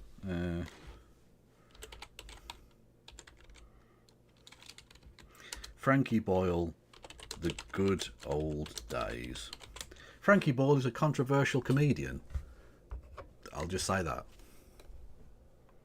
So the good old days part of your cap, isn't it? You remember the good old days? You could get fish and chips and polio in the good old days. You could leave your front door open because you had fuck all worth nicking. And no one had the strength to open the door because they all had fucking polio. And you could go out for a walk on a bank holiday Monday down the pier, and your little brother would go missing, never be seen again. In the fucking good old days. And you could wear old knees up in the good old days if you didn't have fucking polio. And you had variety shows on the TV, not like your alternative comedy, no. Everyone in that variety show, they could dance, they could sing, they could tell a story, and each and every one of them was a convicted child molester. And you thought you vaguely recognised one of them from the day that your little brother went missing. But you couldn't be sure, because you'd been drunk, even though you're only 4 years old. Because it was the fucking good old days. You were drunk from the alcohol content of the mouthwash that Jimmy Savile used to dip his cock in between victims. Because it was the fucking good old days. The fucking good old days when you could ooh about a joke about Ayers Rock, not knowing that 2 jokes down the line, Jimmy Savile was dipping his fucking cock in mouthwash.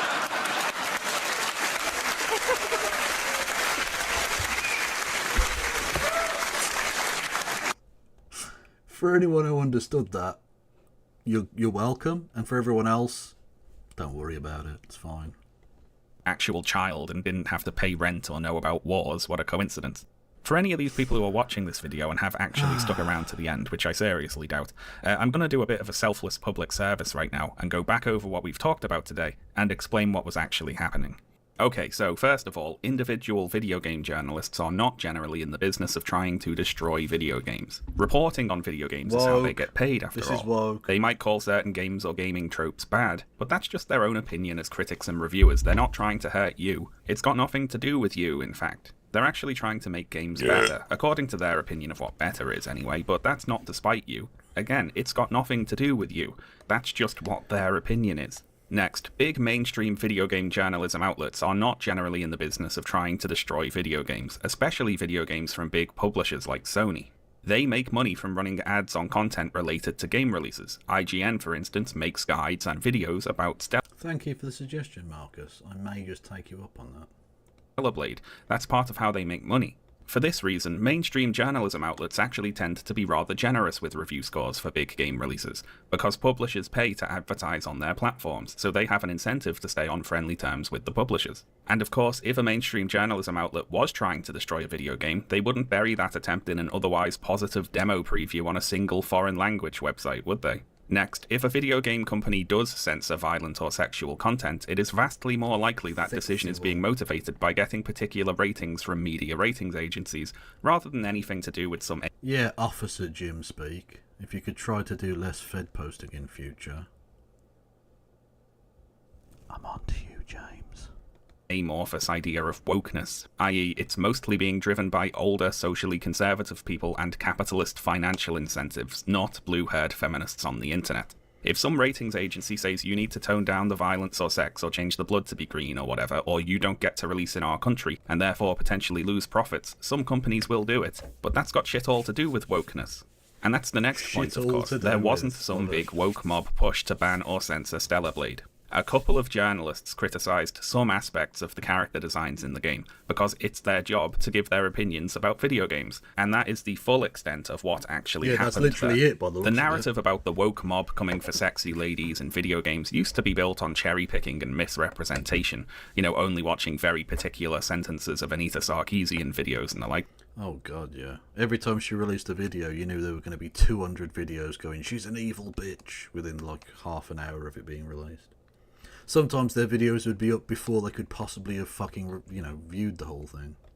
But today it's more like an ancient superstition or something. We are long past the point where that argument was centre stage now. The industry and the discourse are both moving on. The woke mob isn't coming to try and take Stellar Blade away, because, to be blunt, Stellar Blade's character designs don't really matter all that much.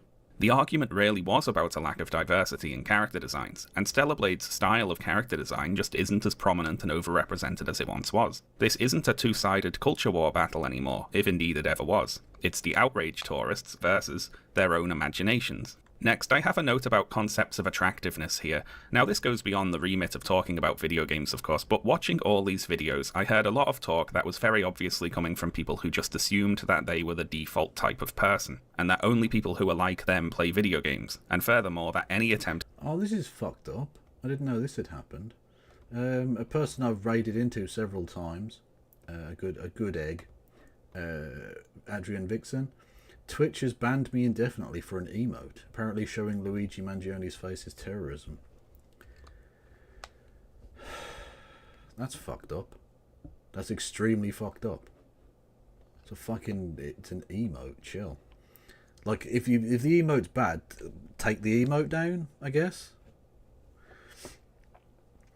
Thank you, Elliot, with Bitty Bits, who says, talking of feds, how do you deal with a close family member who wants to be a fed in the National Crime Agency? Because it's like patrol the borders and I'm like arm the homeless. Elliot, I genuinely don't know how you deal with that. Especially given that you sound like you're in America, so like it's probably a different social and political economic situation that you find yourself in to me. And so...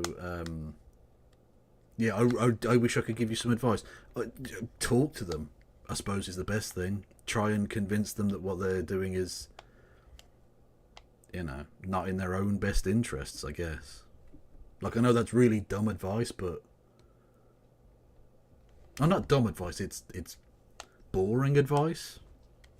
It's not the most inspired piece of advice, but it's the best I can do for you, really. Sorry.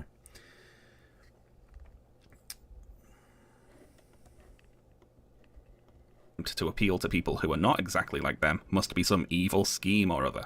I heard a lot of gamers want this. Oh, you're actually from England? Oh, okay. Border Patrol. Okay. Well, I suppose in that sense then, point out that the fucking British establishment hate you? They don't give a fuck about you. Why would they care?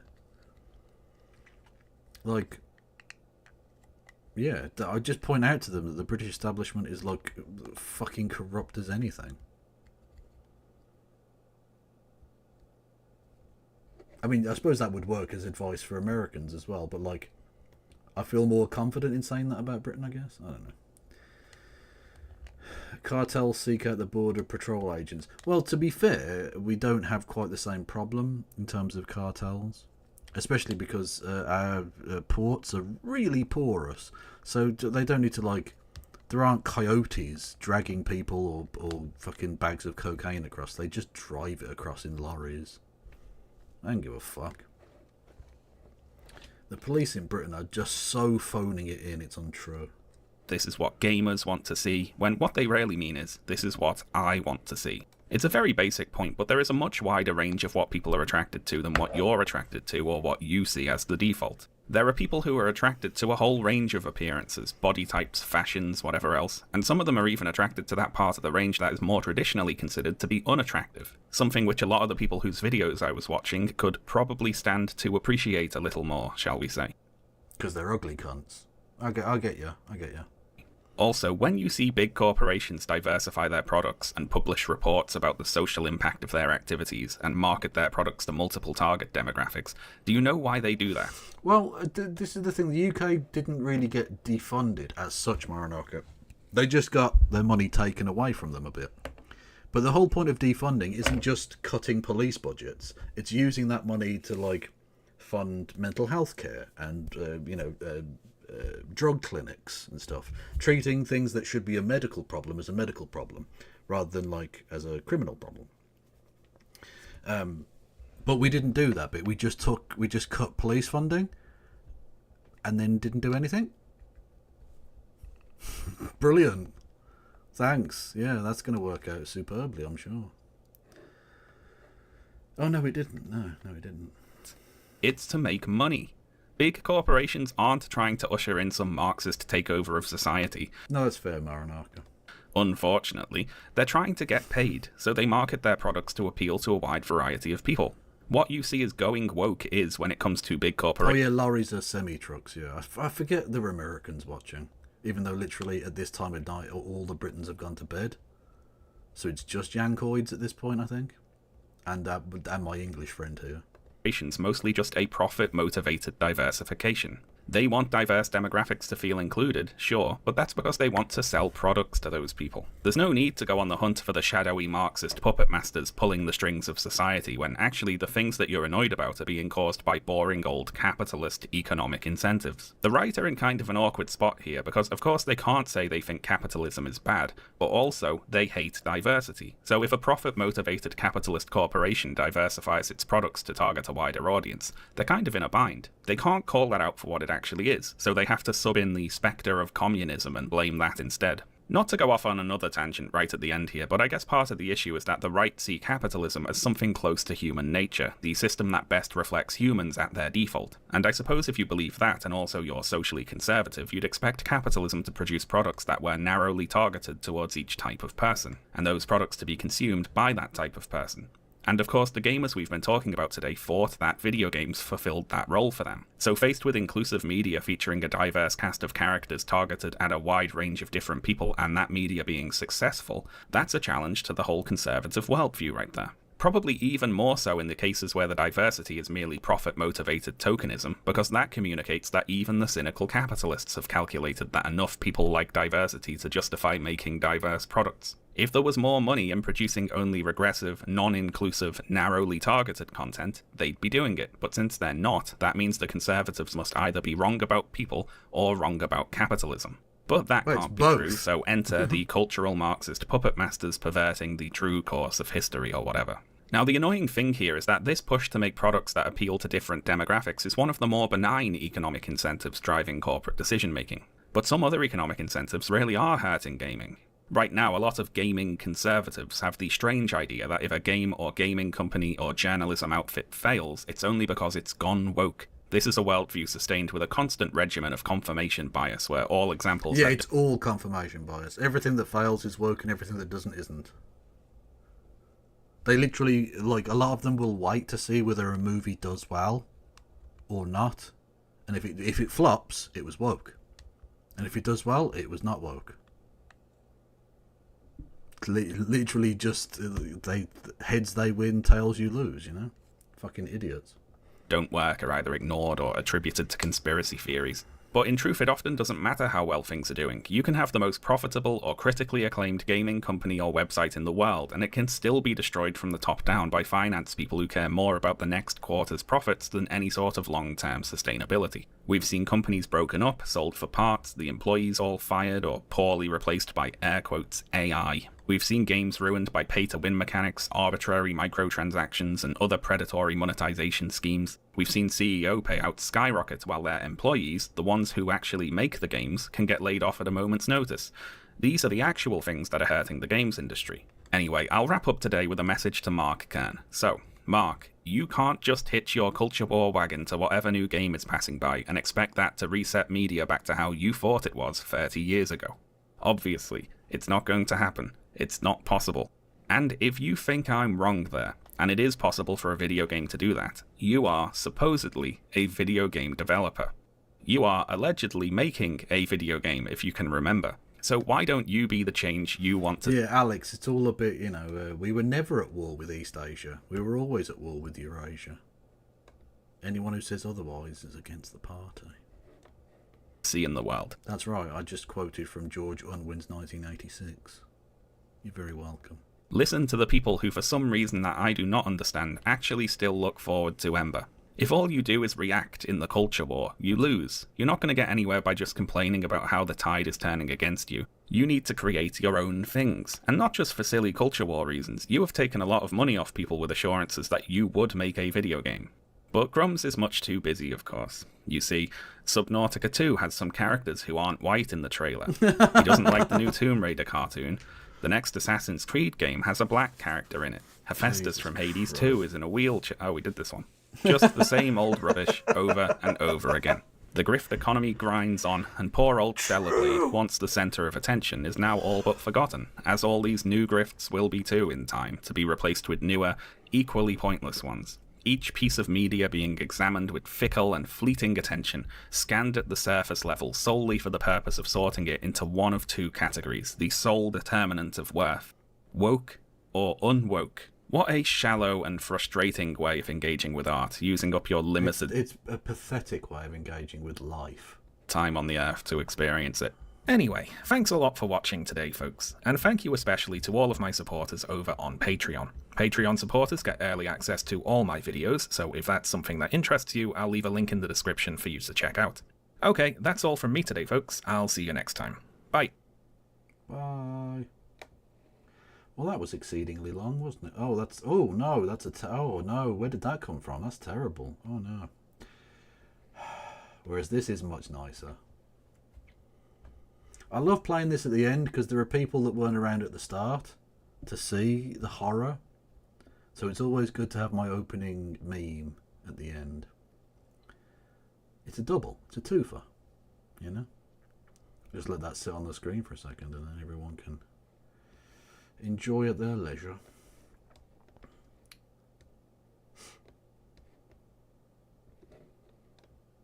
Anyway, let's find people to go over to, shall we?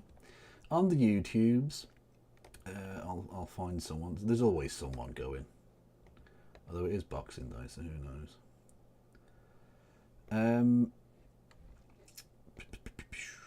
Who is going? Who is going? Who is going? Oh God! It literally. There's no one. It's just the Young Turks. That's it. So on YouTube, just go wherever the fuck you like. I don't know.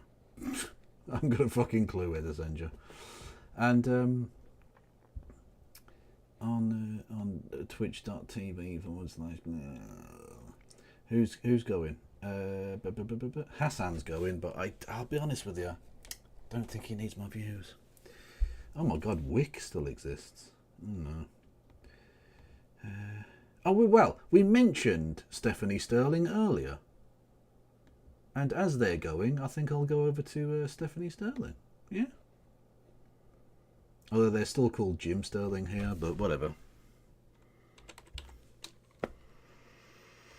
Go and say hello to them. They're playing a video game or something. Right, I will see you all possibly later today. I'm not sure. We'll wait and see. Thanks Thank you so much for all of your support. We had 3 hype trains today. That's amazing. You people are fucking incredible. Stay safe. Have a good rest of the Christmas and New Year period if you're not around in the next few days. Free Palestine. No pass around.